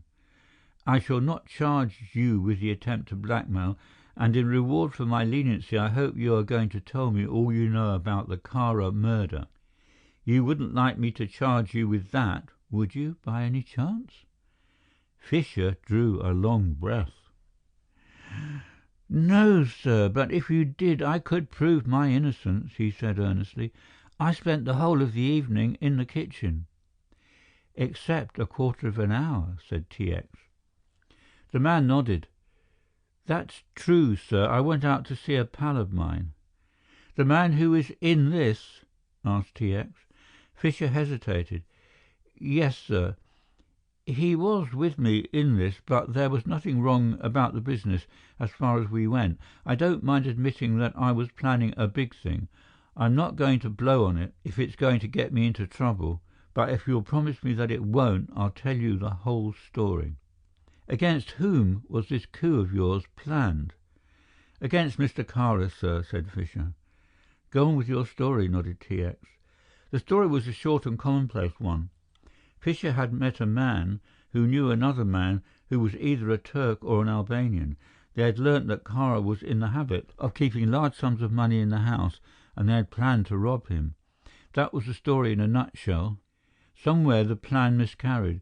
It was when he came to the incidents that occurred on the night of the murder that T.X. followed him with the greatest interest. "The old gentleman came in," said Fisher, "and I saw him up to the room. I heard him coming out, and I went up and spoke to him while he was having a chat with Mr. Carr at the open door." "Did you hear Mr. Carr speak?" "I fancy I did, sir," said Fisher. "Anyway, the old gentleman was quite pleased with himself." "Why do you say old gentleman?" asked T.X. "He was not an old man." "Not exactly, sir," said Fisher, "but he had a sort of fussy, irritable way that old gentlemen sometimes have, and I somehow got it fixed in my mind that he was old. As a matter of fact, he was about 45.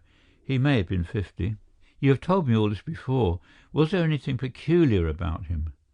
Fisher hesitated. "Nothing, sir, except the fact that one of his arms was a game one." "Meaning that it was?"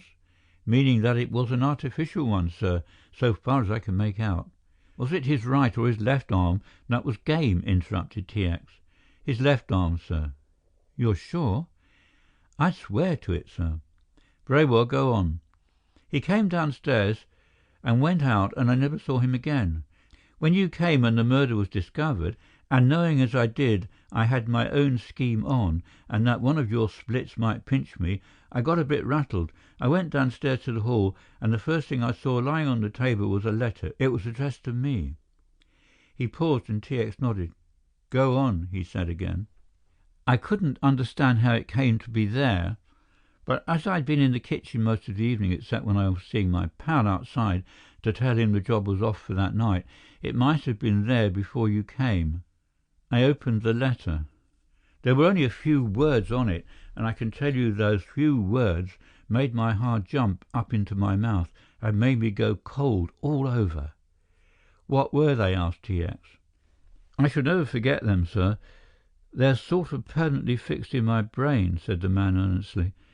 "The note started with just the figures AC274.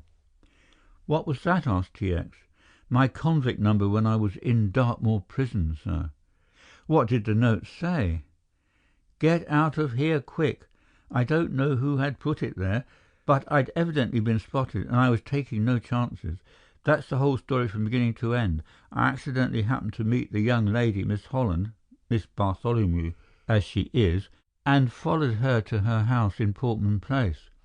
That was the night you were there." T.X. found himself, to his intense annoyance, going very red.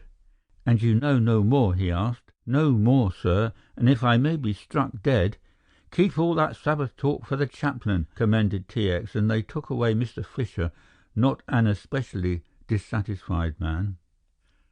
That night T.X. interviewed his prisoner at Cannon Road Police Station and made a few more inquiries. "There is one thing I would like to ask you," said the girl when he met her next morning in Green Park. "If you are going to ask whether I made inquiries as to where your habitation was," he warned her, "I beg of you to refrain." She was looking very beautiful that morning, he thought. The keen air had brought a colour to her face and lent a spring to her gait, and, as she strode along by his side with the free and careless swing of youth, she was the epitome of the life which even now was budding on every tree in the park. "Your father is back in town, by the way," he said, "and he is most anxious to see you." She made a little grimace. "I hope you haven't been round talking to father about me." "Of course I have," he said helplessly. "I have also had all the reporters up from Fleet Street and given them a full description of your escapades." She looked round at him with laughter in her eyes. "You have all the manners of an early Christian martyr," she said. "Poor soul! Would you like to be thrown to the lions?" "I should prefer being thrown to the demnition ducks and drakes," he said moodily. "You're such a miserable man," she chided him, "and yet you have everything to make life worth living." "Ha, ha," said T.X. "You have, of course you have. You have a splendid position. Everybody looks up to you and talks about you. You have got a wife and family who adore you." He stopped and looked at her as though she were some strange insect. "I have a how much?" he asked credulously. "Aren't you married?" she asked innocently. He made a strange noise in his throat. Do you know, I've always thought of you as married, she went on. I often picture you in your domestic circle, reading to the children from the Daily Megaphone those awfully interesting stories about little Willie Waterbug. He held onto the railings for support. "May we sit down?" he asked faintly. She sat by his side, half turned to him, demure and wholly adorable. "Of course you are right in one respect," he said at last, "but you're altogether wrong about the children." "Are you married?" she demanded with no evidence of amusement. "Didn't you know?" he asked. She swallowed something. "Of course it's no business of mine, and I'm sure I hope you're very happy." "Perfectly happy," said T.X. complacently. "You must come out and see me one Saturday afternoon when I'm digging the potatoes. I'm a perfect devil when they let me loose in the vegetable garden." "Shall we go on?" she said. He could have sworn there were tears in her eyes, and manlike, he thought she was vexed with him at his fooling. "I haven't made you cross, have I?" he asked. "Oh, no," she replied. "I mean, you don't believe all this rot about my being married and that sort of thing?" "I'm not interested," she said, with a shrug of her shoulders. "Not very much. You've been very kind to me, and I should be an awful bore if I wasn't grateful. Of course, I don't care whether you're married or not. It's nothing to do with me, is it?" "Naturally it isn't," he replied. "I suppose you aren't married by any chance?" "Married," she repeated bitterly. "Why, you will make my fourth." She had hardly got the words out of her mouth before she realized her terrible error.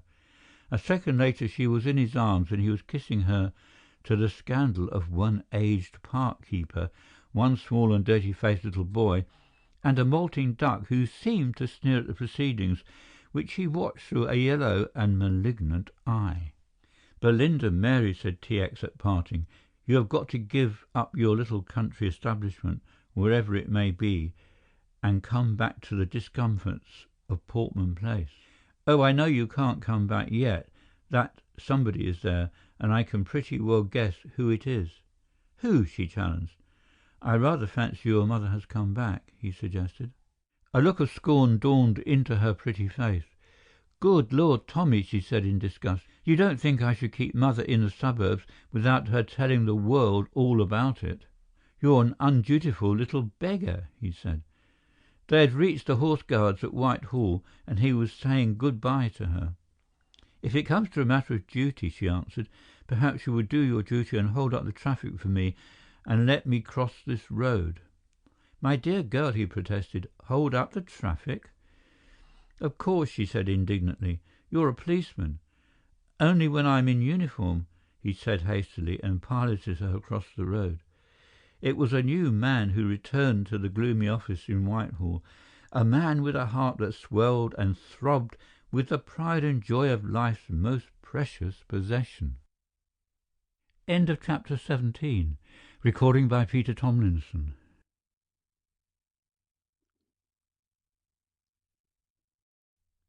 Chapter 18. T.X. sat at his desk, his chin in his hands, his mind remarkably busy. Grave as the matter was which he was considering, he rose with alacrity to meet the smiling girl who was ushered through the door by Mansus, preternaturally solemn and mysterious. She was radiant that day. Her eyes were sparkling with an unusual brightness. "I've got the most wonderful thing to tell you," she said, "and I can't tell you." "That's a very good beginning," said T.X., taking her muff from her hand. "Oh, but it's really wonderful," she cried eagerly. "More wonderful than anything you have ever heard about." "We are interested," said T.X. blandly. "No, no, you mustn't make fun," she begged. "I can't tell you now, but it is something that will make you simply—" She was at a loss for a smile. "Jump out of my skin?" suggested T.X. "I shall astonish you." She nodded her head solemnly. "I take a lot of astonishing, I warn you," he smiled. "To know you is to exhaust one's capacity for surprise." "That can be either very, very nice or very, very nasty," she said cautiously. "But accept it as being very, very nice," he laughed. "Now come, out with this tale of yours." She shook her head very vigorously. "I can't possibly tell you anything," she said. "Then why the dickens do you begin telling anything for?" he complained, not without reason. "Because I just want you to know that I do know something." "Oh, Lord," he groaned. "Of course you know everything.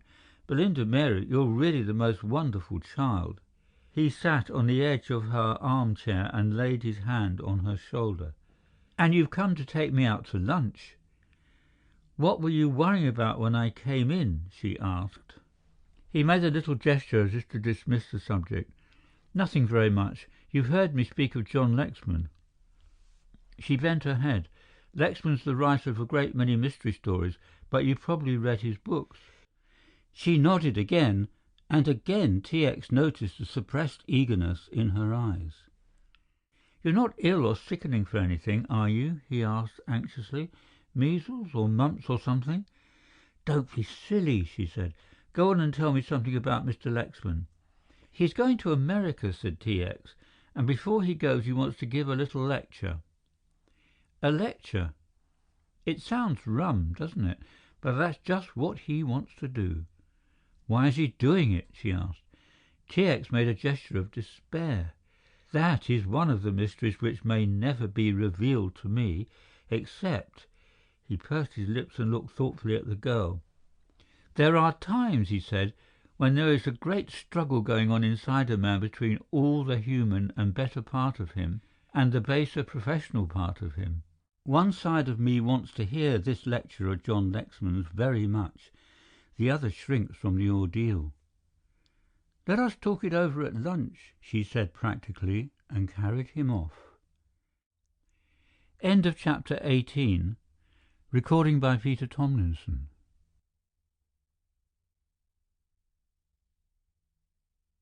Chapter 19.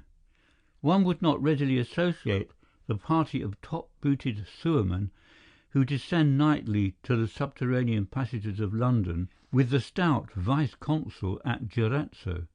Yet it was one unimaginative man who lived in Lambeth and had no knowledge that there was such a place as Durazzo who was responsible for bringing this comfortable official out of his bed in the early hours of the morning, causing him, albeit reluctantly and with violent and insubordinate language, to conduct certain investigations in the crowded bazaars.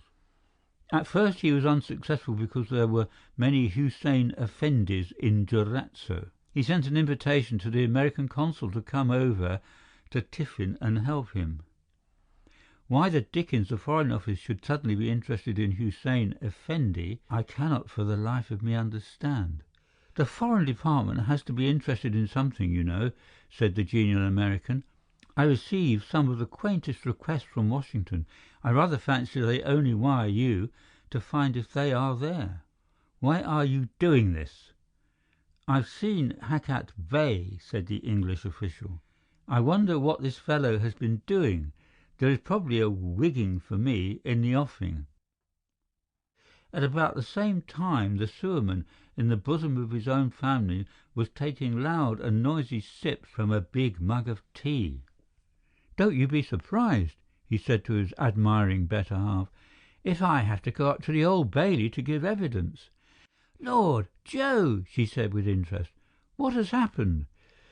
The sewerman filled his pipe and told the story with a wealth of rambling detail. He gave particulars of the hour he had descended the Victoria Street shaft, of what Bill Morgan had said to him as they were going down, of what he had said to Harry Carter as they splashed along the low-roofed tunnel, of how he had a funny feeling that he was going to make a discovery, and so on and so forth, until he reached his long-delayed climax.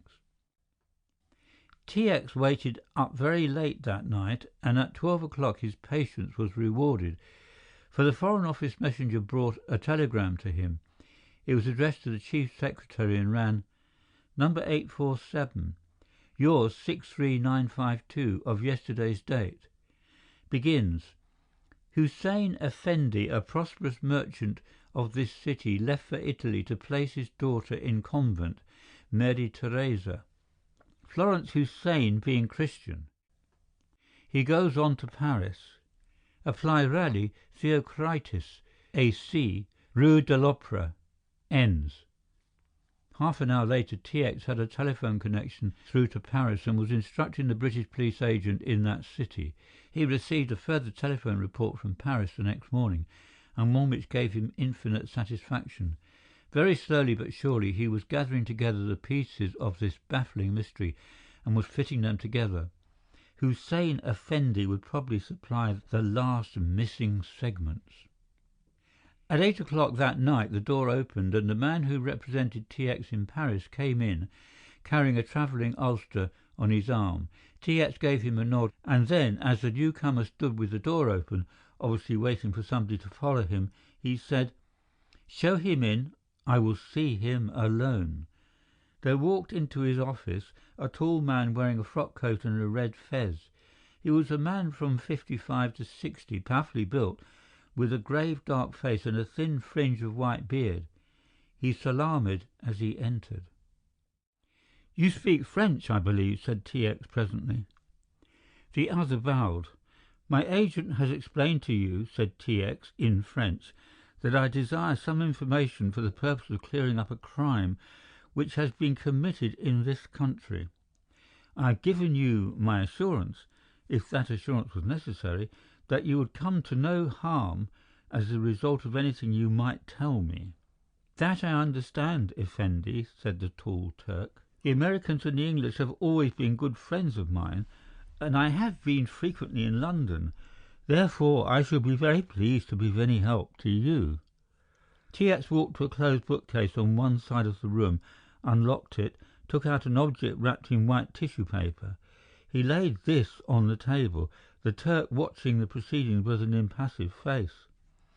Very slowly the Commissioner unrolled the little bundle and revealed at last a long, slim knife, rusted and stained, with a hilt, which in its untarnished days had evidently been of chased silver.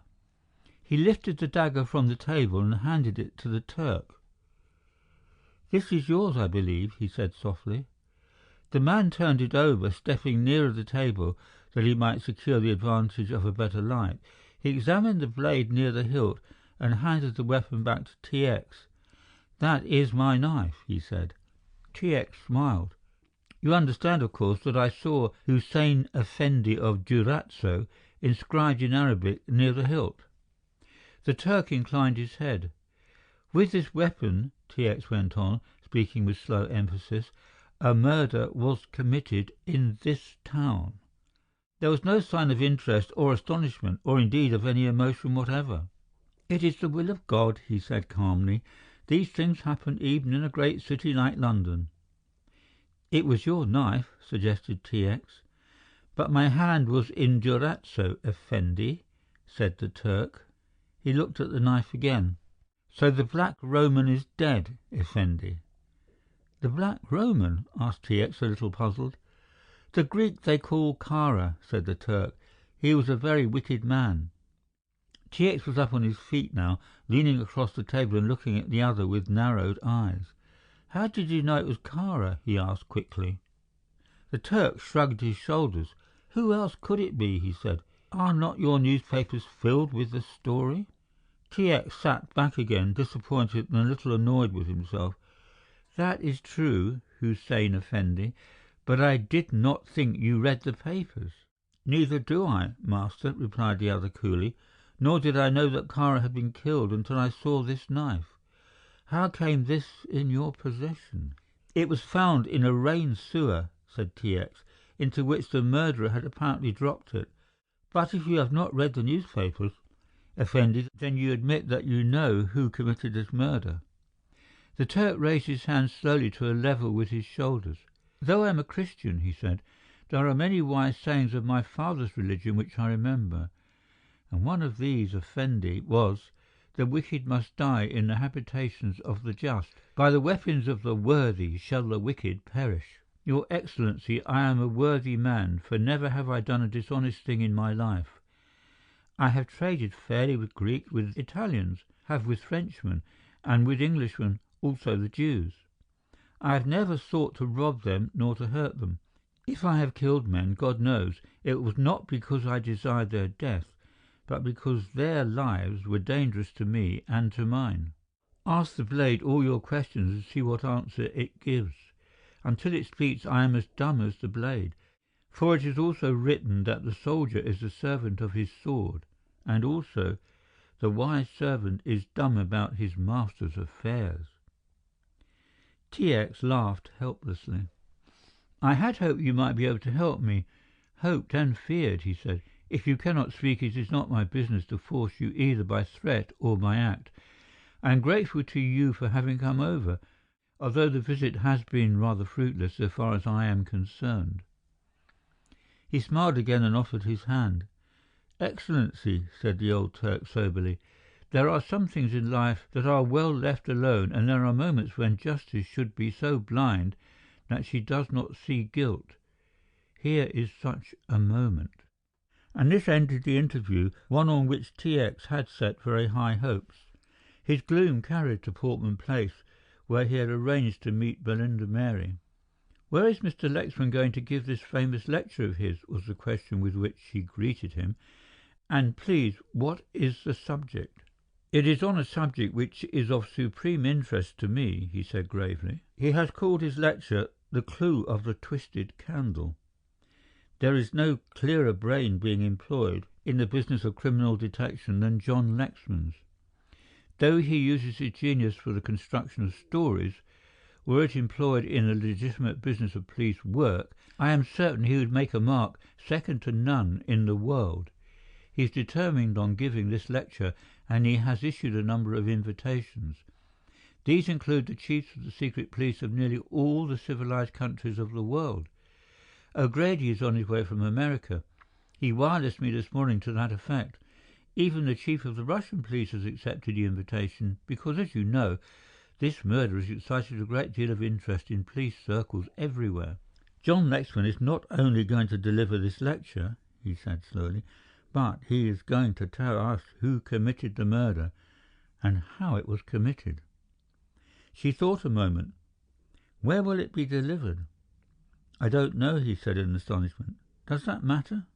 "It matters a great deal," she said emphatically, "especially if I want it delivered in a certain place. Would you induce Mr. Lexman to lecture at my house?" "At Portman Place?" he asked. She shook her head.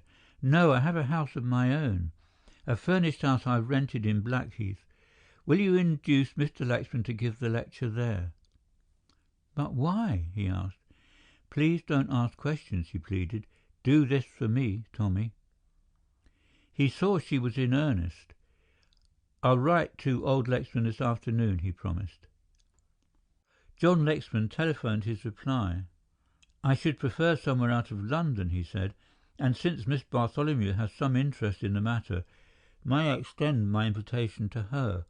I promise she shall not be any more shocked than a good woman need be."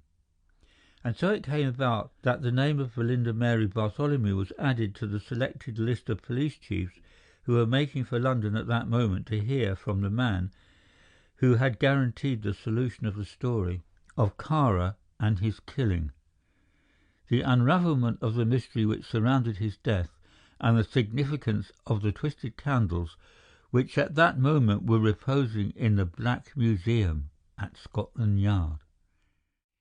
End of chapter 19. Recording by Peter Thomlinson.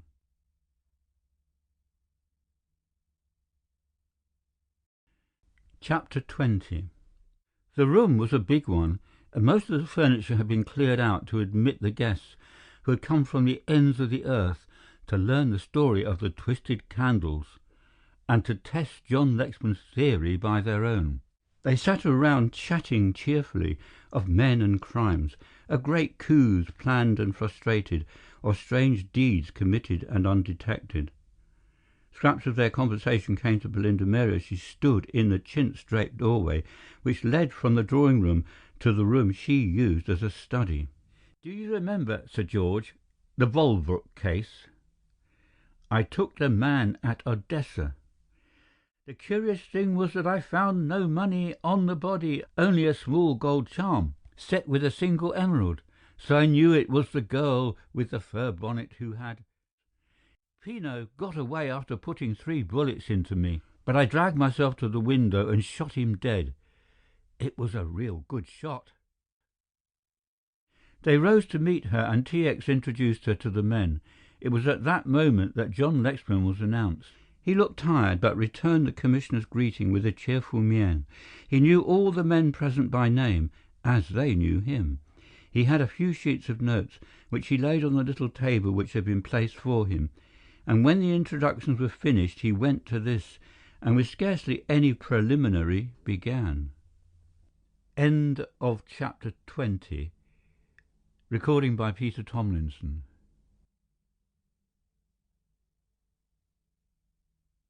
Chapter 21. The Narrative of John Lexman.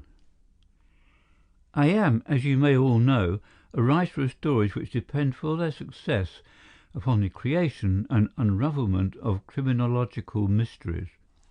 The Chief Commissioner has been good enough to tell you that my stories were something more than a mere seeking after sensation, and that I endeavoured, in the course of those narratives, to propound obscure but possible situations, and, with the ingenuity that I could command, to offer to those problems a solution acceptable not only to the general reader, but to the police expert. Although I did not regard my earlier work with any great seriousness, and indeed only sought after exciting situations and incidents, I can see now, looking back, that underneath the work, which seemed at the time purposeless, there was something very much like a scheme of studies. You must forgive this egotism in me, because it is necessary that I should make my explanation, and you, who are in the main police officers of considerable experience and discernment, should appreciate the fact that, as I was able to get inside the minds of the fictitious criminals I portrayed, so am I now able to follow the mind of the man who committed this murder, or, if not to follow his mind, to recreate the psychology of the slayer of Remington Kara. In the possession of most of you are the vital facts concerning this man. You know the type of man he was. You have instances of his terrible ruthlessness. You know that he was a blot upon God's earth, a vicious, wicked ego, seeking the gratification of that strange bloodlust and pain-lust which is to be found in so few criminals. John Lexman went on to describe the killing of Vassalaro. "I know now how that occurred," he said. "I had received on the previous Christmas Eve, amongst other presents, a pistol from an unknown admirer. That unknown admirer was Kara, who had planned this murder some 3 months ahead. He it was who sent me the Browning, knowing as he did that I had never used such a weapon, and that therefore I would be chary about using it. I might have put the pistol away in a cupboard out of reach, and the whole of his carefully thought-out plan would have miscarried. But Kara was systematic in all things. 3 weeks after I received the weapon, a clumsy attempt was made to break into my house in the middle of the night. It struck me at the time it was clumsy, because the burglar made a tremendous amount of noise and disappeared soon after he began his attempt, doing no more damage than to break a window in my dining room. Naturally, my mind went to the possibility of a further attempt of this kind, as my house stood on the outskirts of the village, and it was only natural that I should take the pistol from one of my boxes and put it somewhere handy. To make doubly sure, Kara came down the next day and heard the full story of the outrage. He did not speak of pistols, but I remember now, though I did not remember at the time, that I mentioned the fact that I had a handy weapon. A fortnight later a second attempt was made to enter the house. I say an attempt, but again I do not believe that the intention was at all serious. The outrage was designed to keep that pistol of mine in a get-at-able place. And again Kara came down to see us on the day following the burglary, and again I must have told him, though I have no distinct recollection of the fact, of what had happened the previous night. It would have been unnatural if I had not mentioned the fact, as it was a matter which had formed a subject of discussion between myself, my wife, and the servants. Then came the threatening letter, with Kara providentially at hand. On the night of the murder, whilst Kara was still in my house, I went out to find his chauffeur.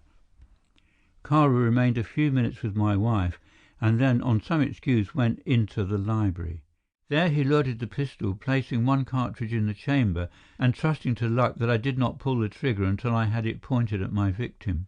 Here he took his biggest chance, because before sending the weapon to me, he had had the spring of the Browning so eased that the slightest touch set it off, and, as you know, the pistol being automatic, the explosion of one cartridge, reloading and firing the next, and so on, it was probable that a chance touch would have brought this scheme to naught, probably me also. Of what happened on that night you are aware. He then went on to tell of his trial and conviction, and skimmed over the life he led until that morning on Dartmoor. Kara knew my innocence had been proved, and his hatred for me being his great obsession, since I had the thing he had wanted, but no longer wanted, let that be understood. He saw the misery he had planned for me and my dear wife being brought to a sudden end. He had, by the way, already planned and carried his plan into execution, a system of tormenting her. You did not know, he turned to T.X., that scarcely a month passed, but some disreputable villain called at her flat with a story that he had been released from Portland or Wormwood Scrubs that morning, and that he had seen me. The story each messenger brought was one sufficient to break the heart of any but the bravest woman.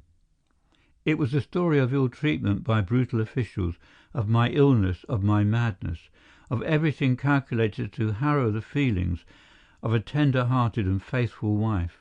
That was Kara's scheme, not to hurt with the whip or the knife, but to cut deep at the heart with his evil tongue, to cut to the raw places of the mind. When he found that I was to be released, he may have guessed, or he may have discovered by some underhand method, that a pardon was about to be signed. He conceived his great plan. He had less than 2 days to execute it. Through one of his agents he discovered a warder who had been in some trouble with the authorities, a man who was avaricious and was even then on the brink of being discharged from the service for trafficking with prisoners. The bribe he offered this man was a heavy one, and the warder accepted. Kara had purchased a new monoplane, and as you know, he was an excellent aviator. With this new machine he flew to Devon and arrived at dawn in one of the unfrequented parts of the moor. The story of my own escape needs no telling. My narrative really begins from the moment I put my foot upon the deck of the Empret. The first person I asked to see was, naturally, my wife. Kara, however, insisted on my going to the cabin he had prepared and changing my clothes, and until then I did not realize I was still in my convict's garb. A clean change was waiting for me, and the luxury of soft shirts and well-fitting garments after the prison uniform I cannot describe. After I was dressed, I was taken by the Greek steward to the larger stateroom, and there I found my darling waiting for me. His voice sank almost to a whisper, and it was a minute or two before he had mastered his emotions. She had been suspicious of Kara, but he had been very insistent. He had detailed the plans and shown her the monoplane, but even then she would not trust herself on board, and she had been waiting in a motorboat, moving parallel with the yacht, until she saw the landing and realized, as she thought, that Kara was not playing her false. The motorboat had been hired by Kara, and the 2 men inside were probably as well bribed as the warder. The joy of freedom can only be known to those who have suffered the horrors of restraint. That is a trite enough statement, but when one is describing elemental things, there is no room for subtlety. The voyage was a fairly eventless one.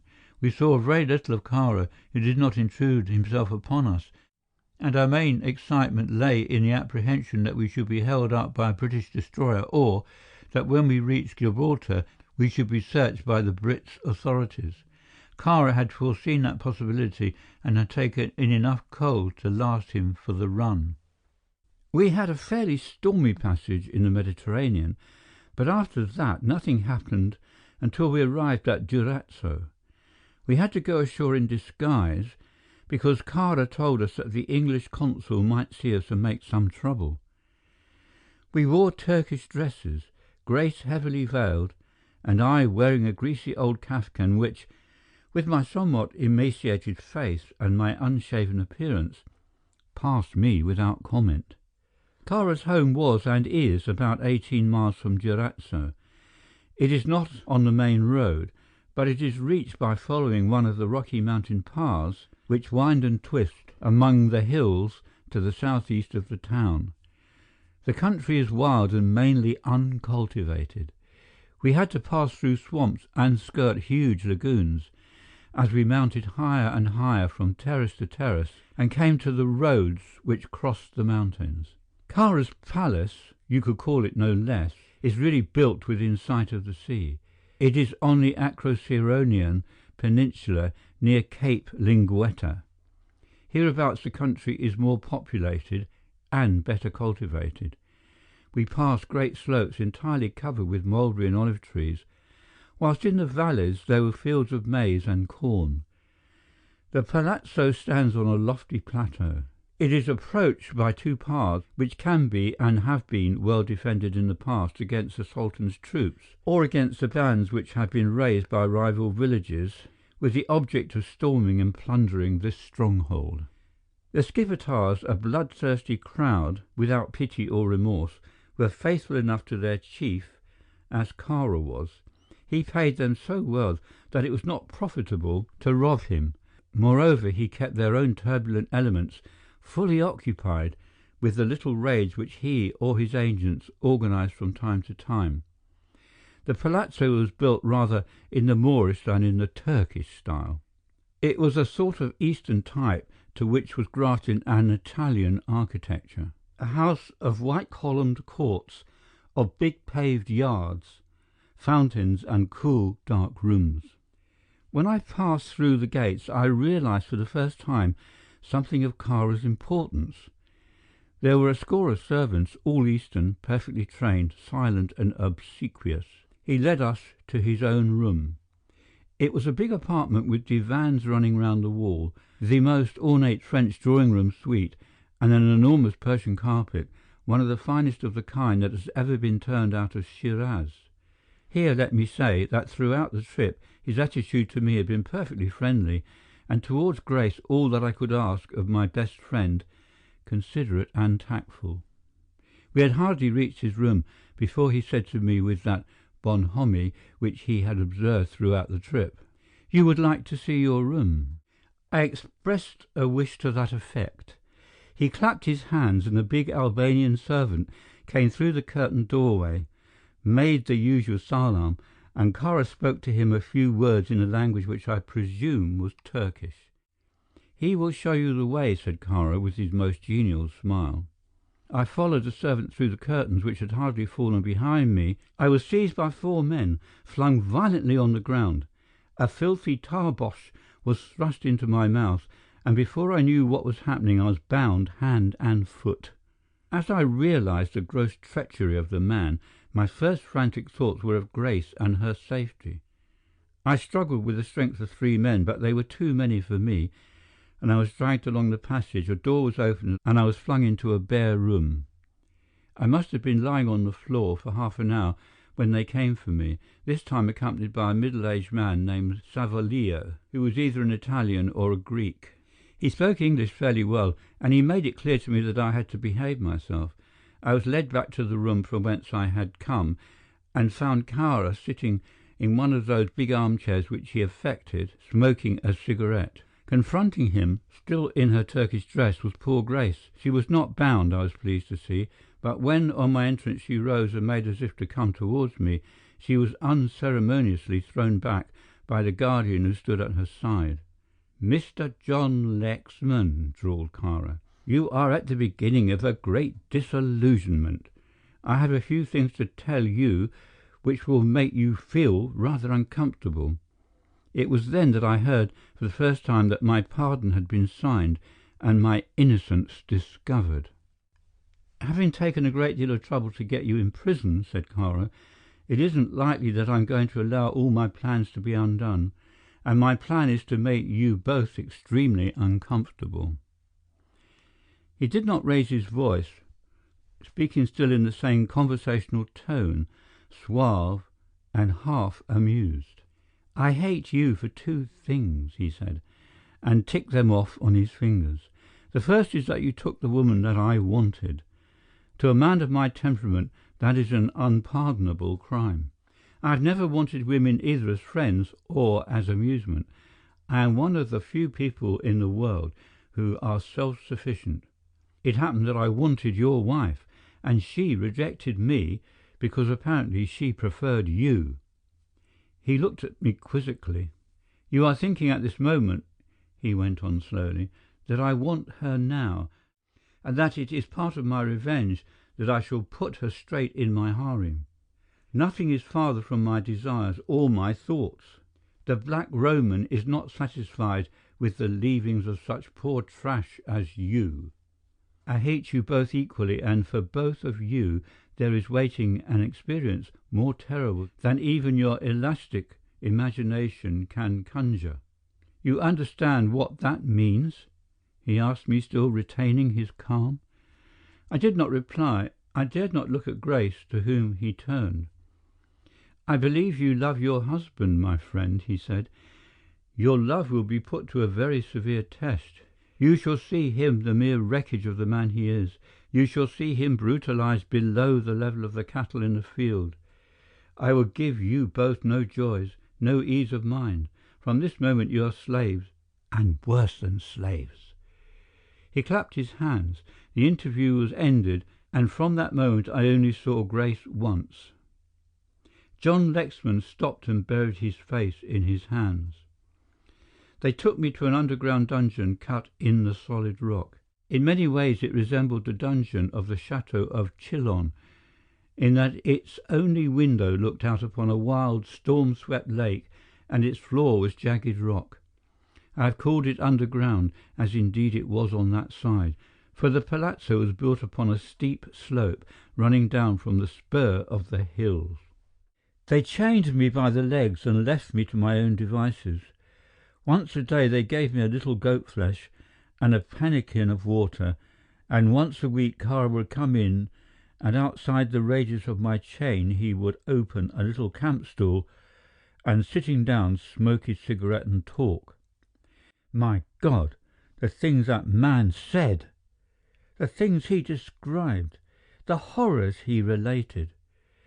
And always it was Grace who was the centre of his description, and he would relate the stories he was telling to her about myself.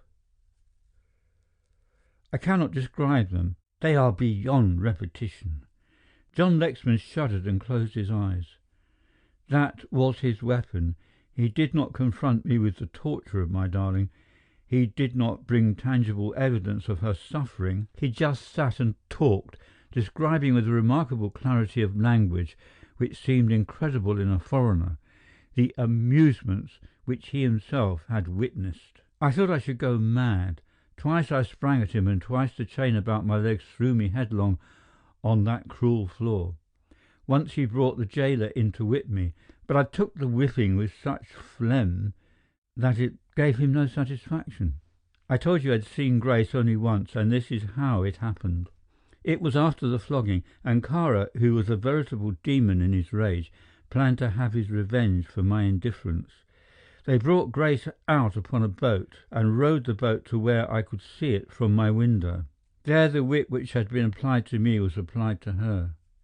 I can't tell you any more about that," he said brokenly, "but I wish you don't know how fervently that I had broken down and given the dog the satisfaction he wanted. My God, it was horrible. When the winter came, they used to take me out with chains on my legs to gather in wood from the forest.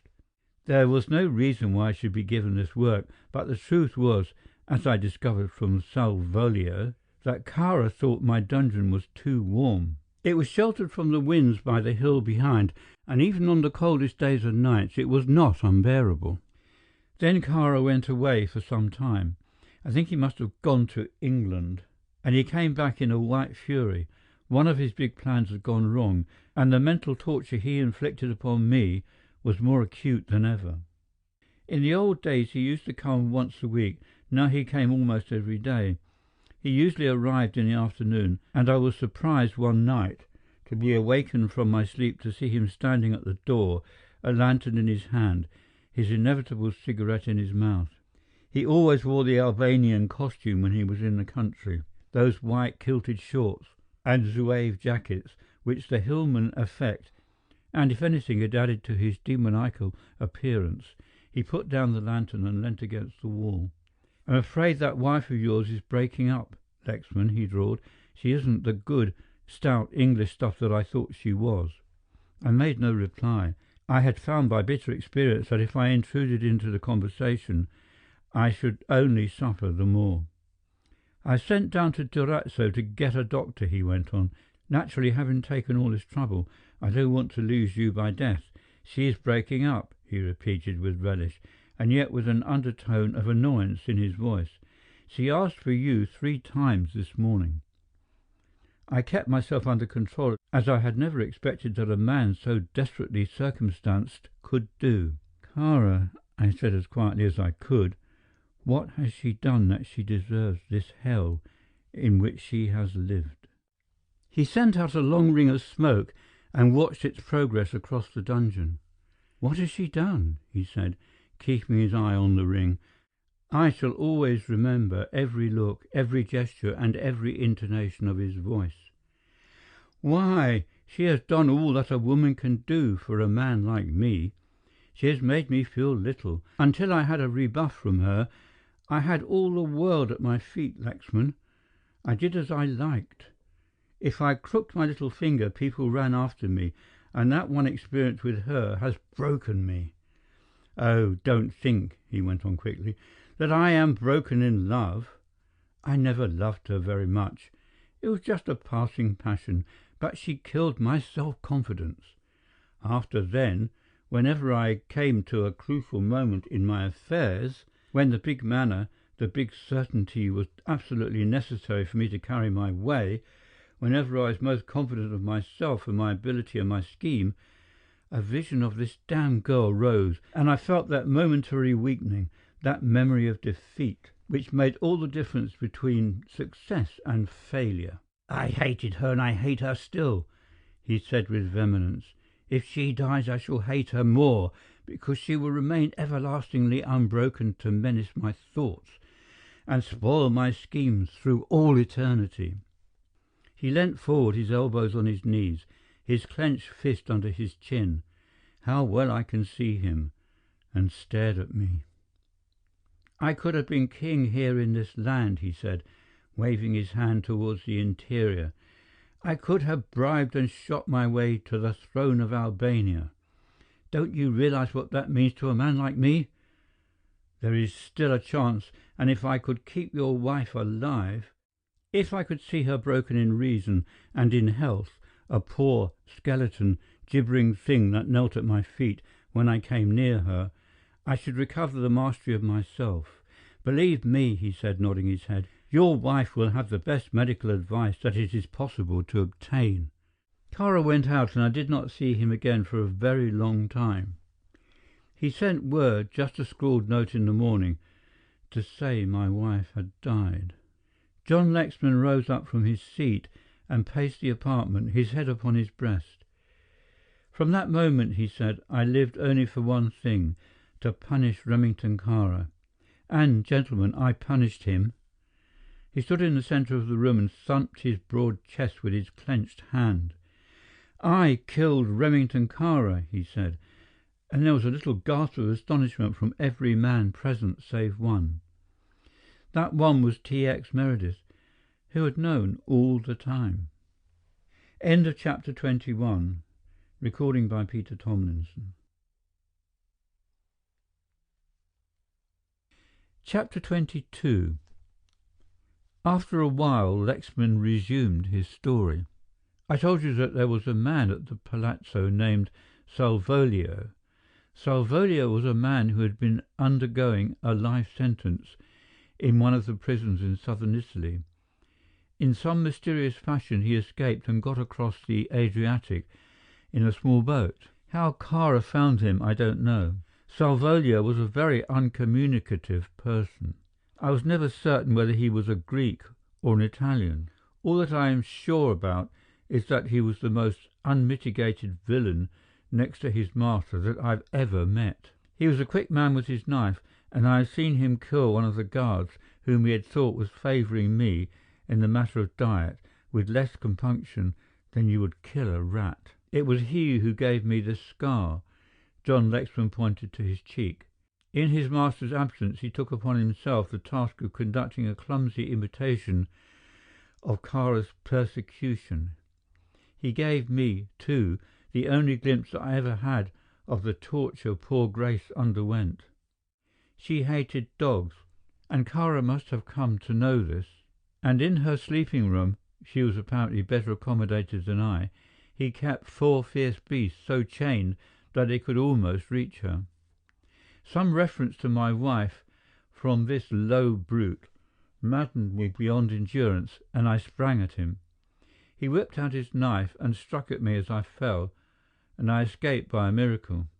He evidently had orders not to touch me, for he was in a great panic of mind, as he had reason to be, because on Kara's return he discovered the state of my face, started an inquiry, and had Salvolio taken to the courtyard in the true Eastern style, and bastinadoed until his feet were pulp.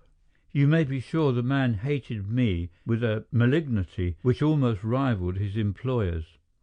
After Grace's death, Kara went away suddenly, and I was left to the tender mercy of this man. Evidently he had been given a fairly free hand. The principal object of Kara's hate being dead, he took little further interest in me, or else wearied of his hobby. Salvolio began his persecutions by reducing my diet. Fortunately, I ate very little. Nevertheless, the supplies began to grow less and less, and I was beginning to feel the effects of this starvation system when there happened a thing which changed the whole course of my life and opened to me a way of freedom and vengeance. Salvolio did not imitate the austerity of his master, and in Kara's absence was in the habit of having little orgies of his own.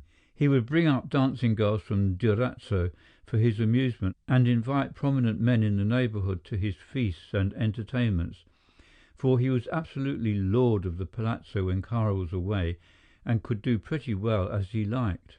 On this particular night the festivities had been more than usually prolonged, for as near as I could judge by the daylight which was creeping in through my window, it was about 4 o'clock in the morning when the big steel-sheeted door was opened and Salvolio came in, more than a little drunk. He brought with him, as I judge, one of the dancing girls, who apparently was privileged to see the sights of the palace. For a long time he stood in the doorway, talking incoherently in a language which I think must have been Turkish, for I caught 1 or 2 words.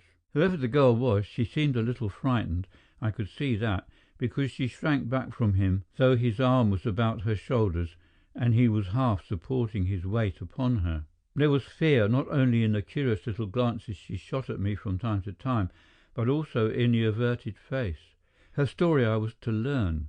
She was not of the class from whence Salvolio found the dancers, who from time to time came up to the palace for his amusement and the amusement of his guests.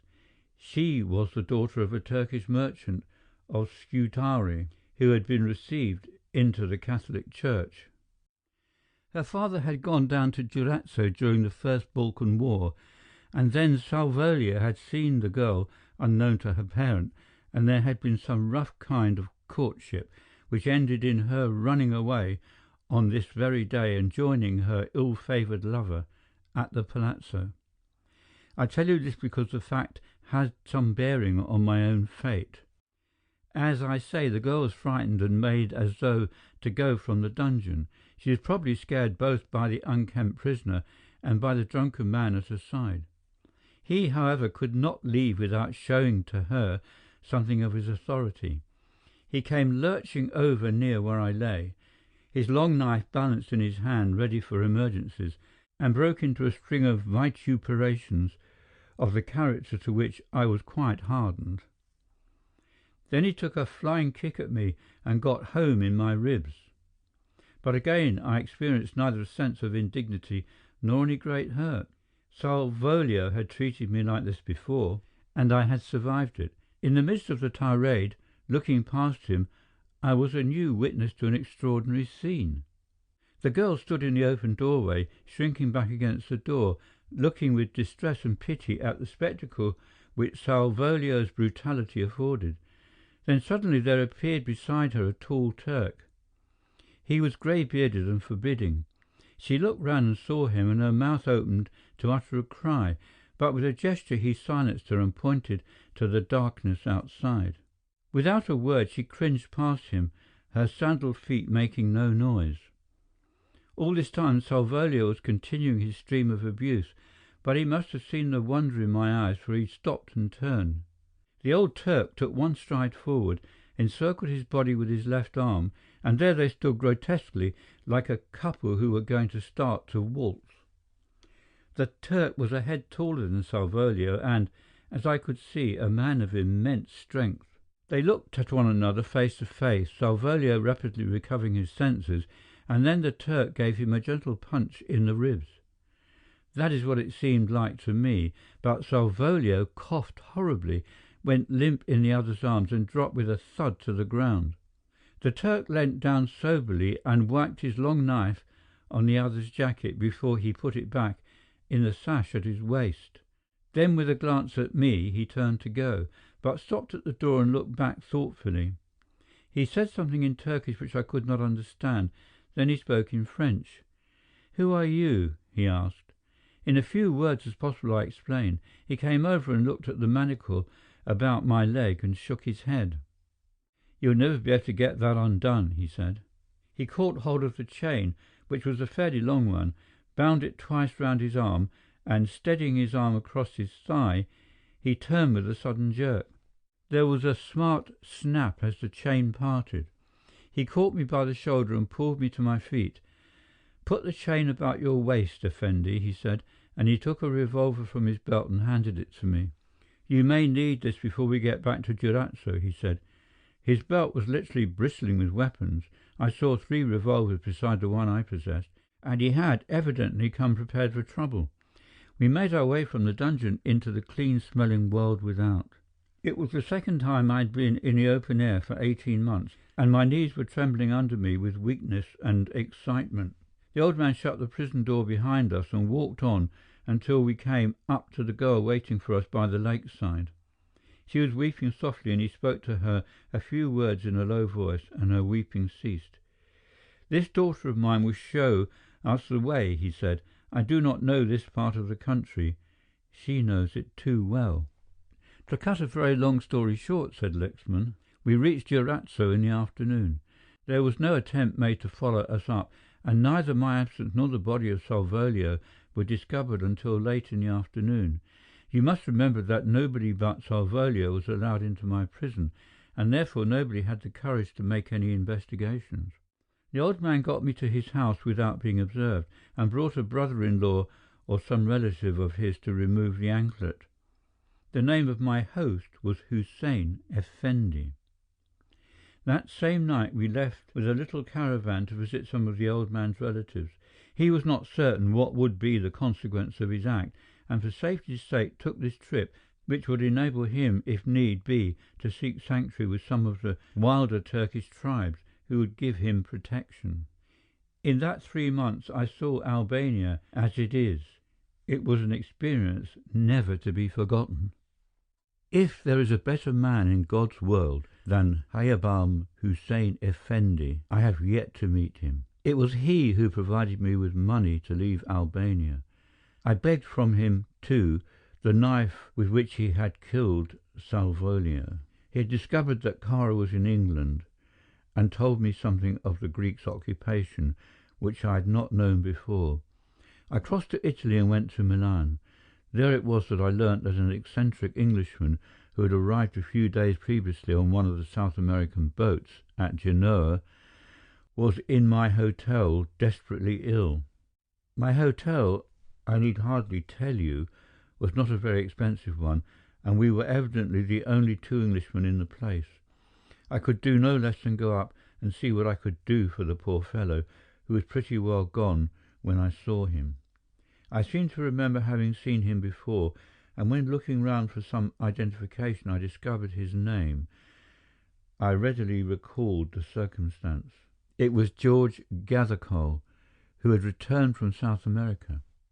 He was suffering from malarial fever and blood poisoning, and for a week, with an Italian doctor, I fought as hard as any man could fight for his life. He was a trying patient. John Lexman smiled suddenly at the recollection, vitriolic in his language, impatient and imperious in his attitude to his friends.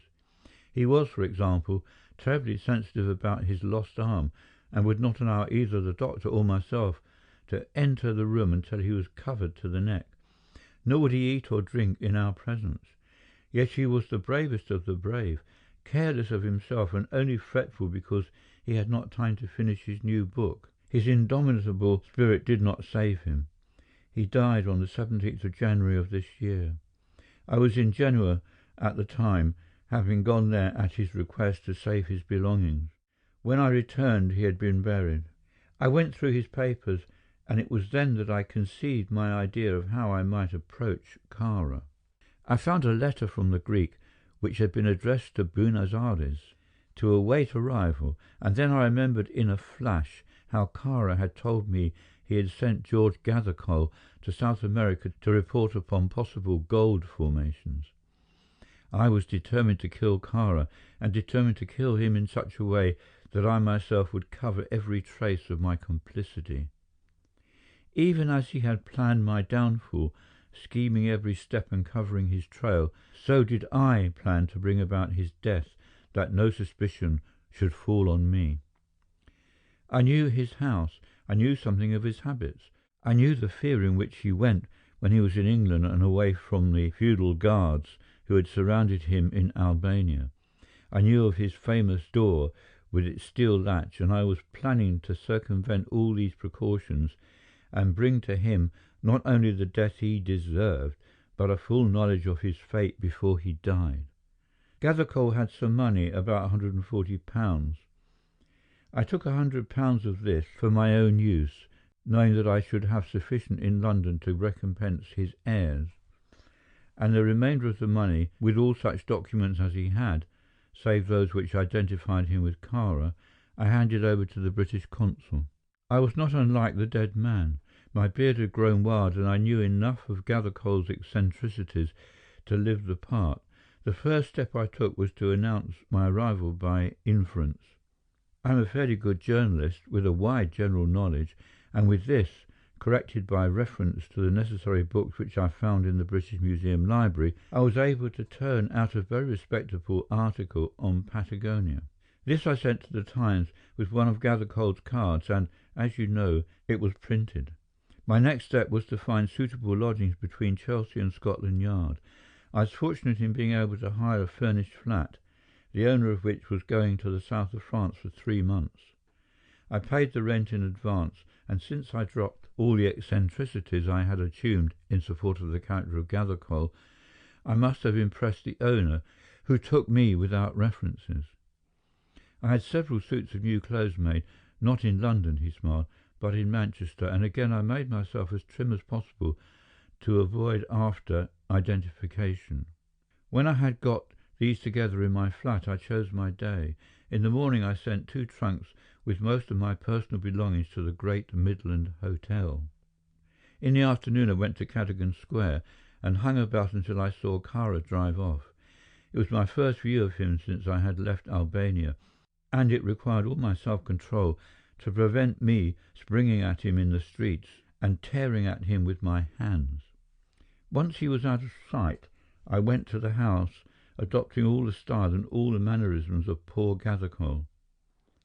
My beginning was unfortunate, for with a shock I recognized in the valet a fellow convict who had been with me in the warder's cottage on the morning of my escape from Dartmoor. There was no mistaking him, and when I heard his voice I was certain. Would he recognize me, I wondered, in spite of my beard and my eyeglasses? Apparently he did not. I gave him every chance.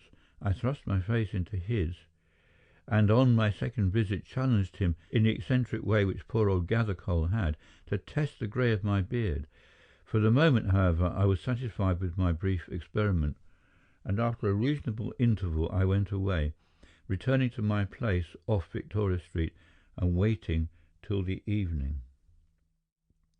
In my observation of the house, whilst I was waiting for Cara to depart, I had noticed that there were two distinct telephone wires running down to the roof.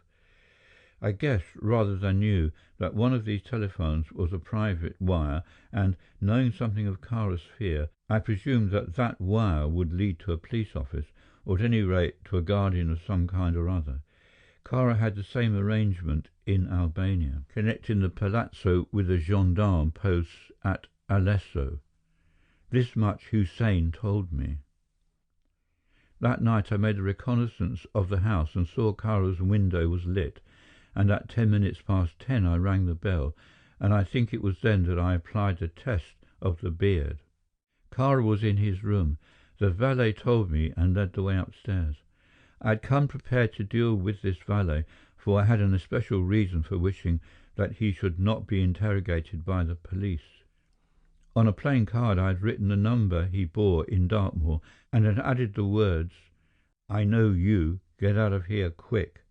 As he turned to lead the way upstairs, I flung the envelope containing the card on the table in the hall.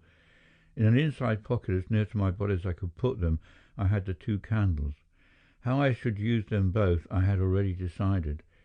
The valet ushered me into Cara's room, and once more I stood in the presence of the man who had killed my girl and blotted out all that was beautiful in life for me. There was a breathless silence when he paused.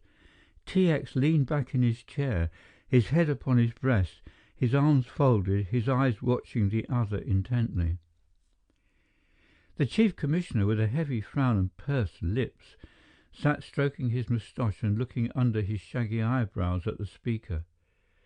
The French police officer, his hands thrust deep in his pockets, his head on one side, was taking in every word eagerly. The sallow-faced Russian, impassive of face, might have been a carved ivory mask. O'Grady, the American, the stump of a dead cigar between his teeth, shifted impatiently with every pause, as though he would hurry forward the denouement. Presently John Lexman went on. He slipped from the bed and came across to meet me as I closed the door behind me. "Ah, Mr. Gathercole," he said, in that silky tone of his, and held out his hand. I did not speak. I just looked at him with a sort of fierce joy in my heart, the like of which I have never before experienced. And then he saw in my eyes the truth and half reached for the telephone. But at that moment I was on him. He was a child in my hands. All the bitter anguish he had brought upon me, all the hardships of starved days and freezing nights, had strengthened and hardened me. I had come back to London disguised with a fool's arm, and this I shook free. It was merely a gauntlet of thin wood which I had made for me in Paris. I flung him back on the bed and half knelt, half laid on him. "Cara," I said, "you are going to die, a more merciful death than my wife died." He tried to speak. His soft hands gesticulated wildly, but I was half lying on one arm and held the other. I whispered in his ear, "Nobody will know who killed you, Cara. Think of that. I shall go scot-free, and you will be the centre of a fine mystery. All your letters will be read, all your life will be examined, and the world would know you for what you are." I released his arm for just as long as it took to draw my knife and strike. "I think he died instantly," John Lexman said simply. I left him where he was and went to the door.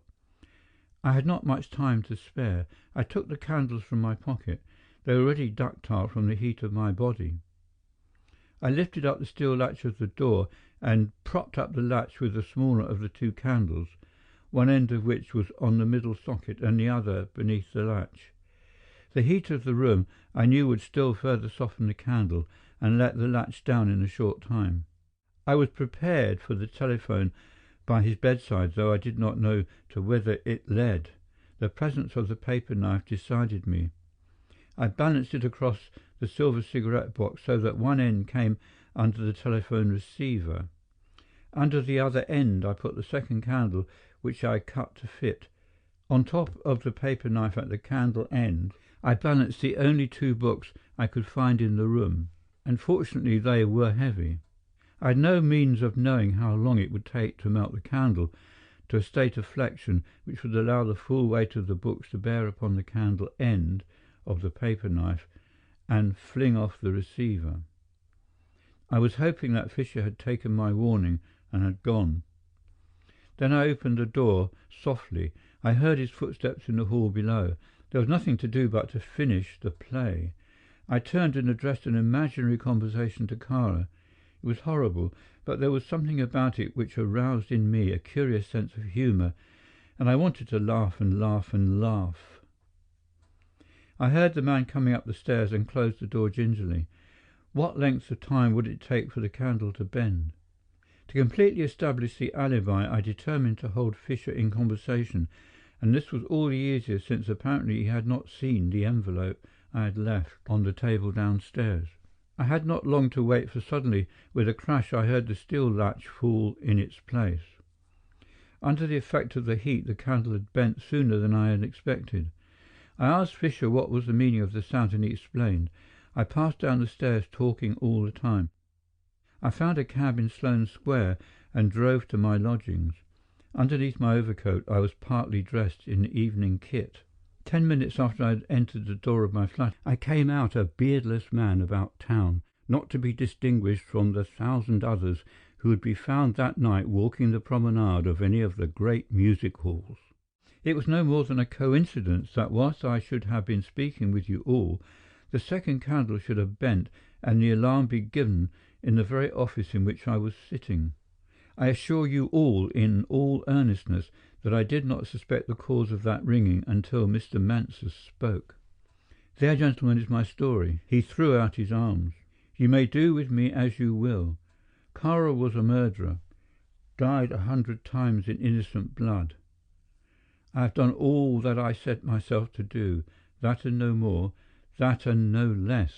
I had thought to go away to America, but the nearer the day of my departure approached, the more vivid became the memory of the plans which she and I had formed. My girl, my poor martyred girl. He sat at the little table, his hands clasped before him, his face lined and white. "And that is the end," he said suddenly, with a wry smile. "Not quite." T.X. swung round with a gasp. It was Belinda Mary who spoke. "I can carry it on," she said. She was wonderfully self-possessed, thought T.X., but then T.X. never thought anything of her but that she was wonderfully something or other. "Most of your story is true, Mr. Lexman," said this astonished girl, oblivious of the amazed eyes that were staring at her. "But Kara deceived you in one respect." "What do you mean?" asked John Lexman, rising unsteadily to his feet. For answer she rose and walked back to the door with the chintz curtains and flung it open.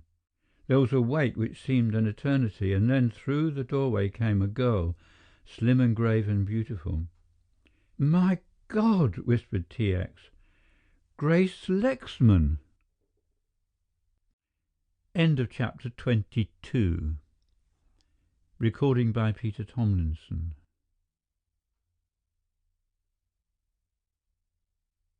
Chapter 23.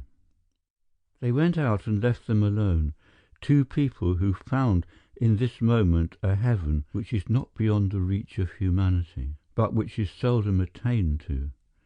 Belinda Mary had an eager audience all to her very self. "Of course she didn't die," she said scornfully. "Kara was playing on his fears all the time. He never even harmed her, in the way Mr. Lexman feared. He told Mrs. Lexman that her husband was dead, just as he told John Lexman his wife was gone. What happened was that he brought her back to England." "Who?" asked T.S. incredulously. "Grace Lexman," said the girl with a smile. "You wouldn't think it possible, but when you realize that he had a yacht of his own, and that he could travel up from whatever landing place he chose to his house in Cadogan Square by motor car, and that he could take her straight away into his cellar without disturbing his household, you'll understand that the only difficulty he had was in landing her. It was in the lower cellar that I found her." "You found her in the cellar?" demanded the Chief Commissioner. The girl nodded. I found her and the dog. You heard how Kara terrified her, and I killed the dog with my own hands," she said a little proudly, and then shivered. "It was very beastly," she admitted. "And she's been living with you all this time, and you said nothing?" asked T.X. incredulously. Belinda Mary nodded. "And that is why you didn't want me to know where you were living?" She nodded again.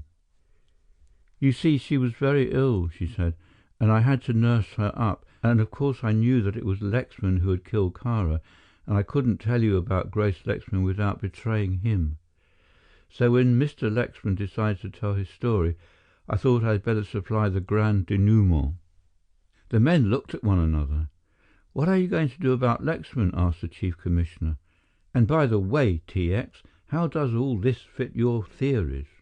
"Fairly well," replied T.X. coolly. "Obviously the man who committed the murder was the man introduced into the room as Gathercole, and as obviously it was not Gathercole, although to all appearance he had lost his left arm." "Why obvious?" asked the Chief Commissioner. "Because," answered T.X. Meredith, "the real Gathercole had lost his right arm. That was the one error Lexman made." The chief pulled at his moustache and looked inquiringly round the room. "We have to make up our minds very quickly about Lexman," he said.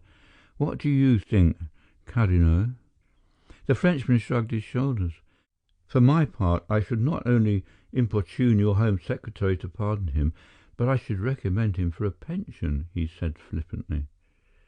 "What do you think, Zavorsky?" The Russian smiled a little. "It is a very impressive story," he said dispassionately. "It occurs to me that if you intend bringing your Mr. Lexman to judgment, you are likely to expose some very pretty scandals. Incidentally," he said, stroking his trim little moustache, "I might remark that any exposure which drew attention to the lawless conditions of Albania would not be regarded by my government with favour." The Chief Commissioner's eyes twinkled and he nodded. "That is also my view," said the Chief of the Italian Bureau. "Naturally, we are greatly interested in all that happens on the Adriatic littoral. It seems to me that Kara has come to a very merciful end, and I am not inclined to regard a prosecution of Mr. Lexman with equanimity." "Well, I guess the political aspect of the case doesn't affect us very much," said O'Grady. "But as one who was once mighty near asphyxiated by stirring up the wrong kind of mud, I should leave the matter where it is." The Chief Commissioner was deep in thought, and Belinda Mary eyed him anxiously.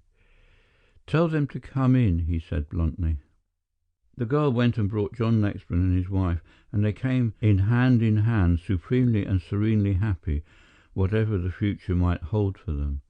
The Chief Commissioner cleared his throat. "Lexman, we're all very much obliged to you," he said, "for a very interesting story and a most interesting theory. What you have done, as I understand the matter," he proceeded deliberately, "is to put yourself in the murderer's place and advance a theory not only as to how the murder was actually committed, but as to the motive for that murder. It is, I might say, a remarkable piece of reconstruction." He spoke very deliberately and swept away John Lexman's astonished interruption with a stern hand. "Please wait and do not speak until I am out of hearing," he growled. "You have got into the skin of the actual assassin and have spoken most convincingly.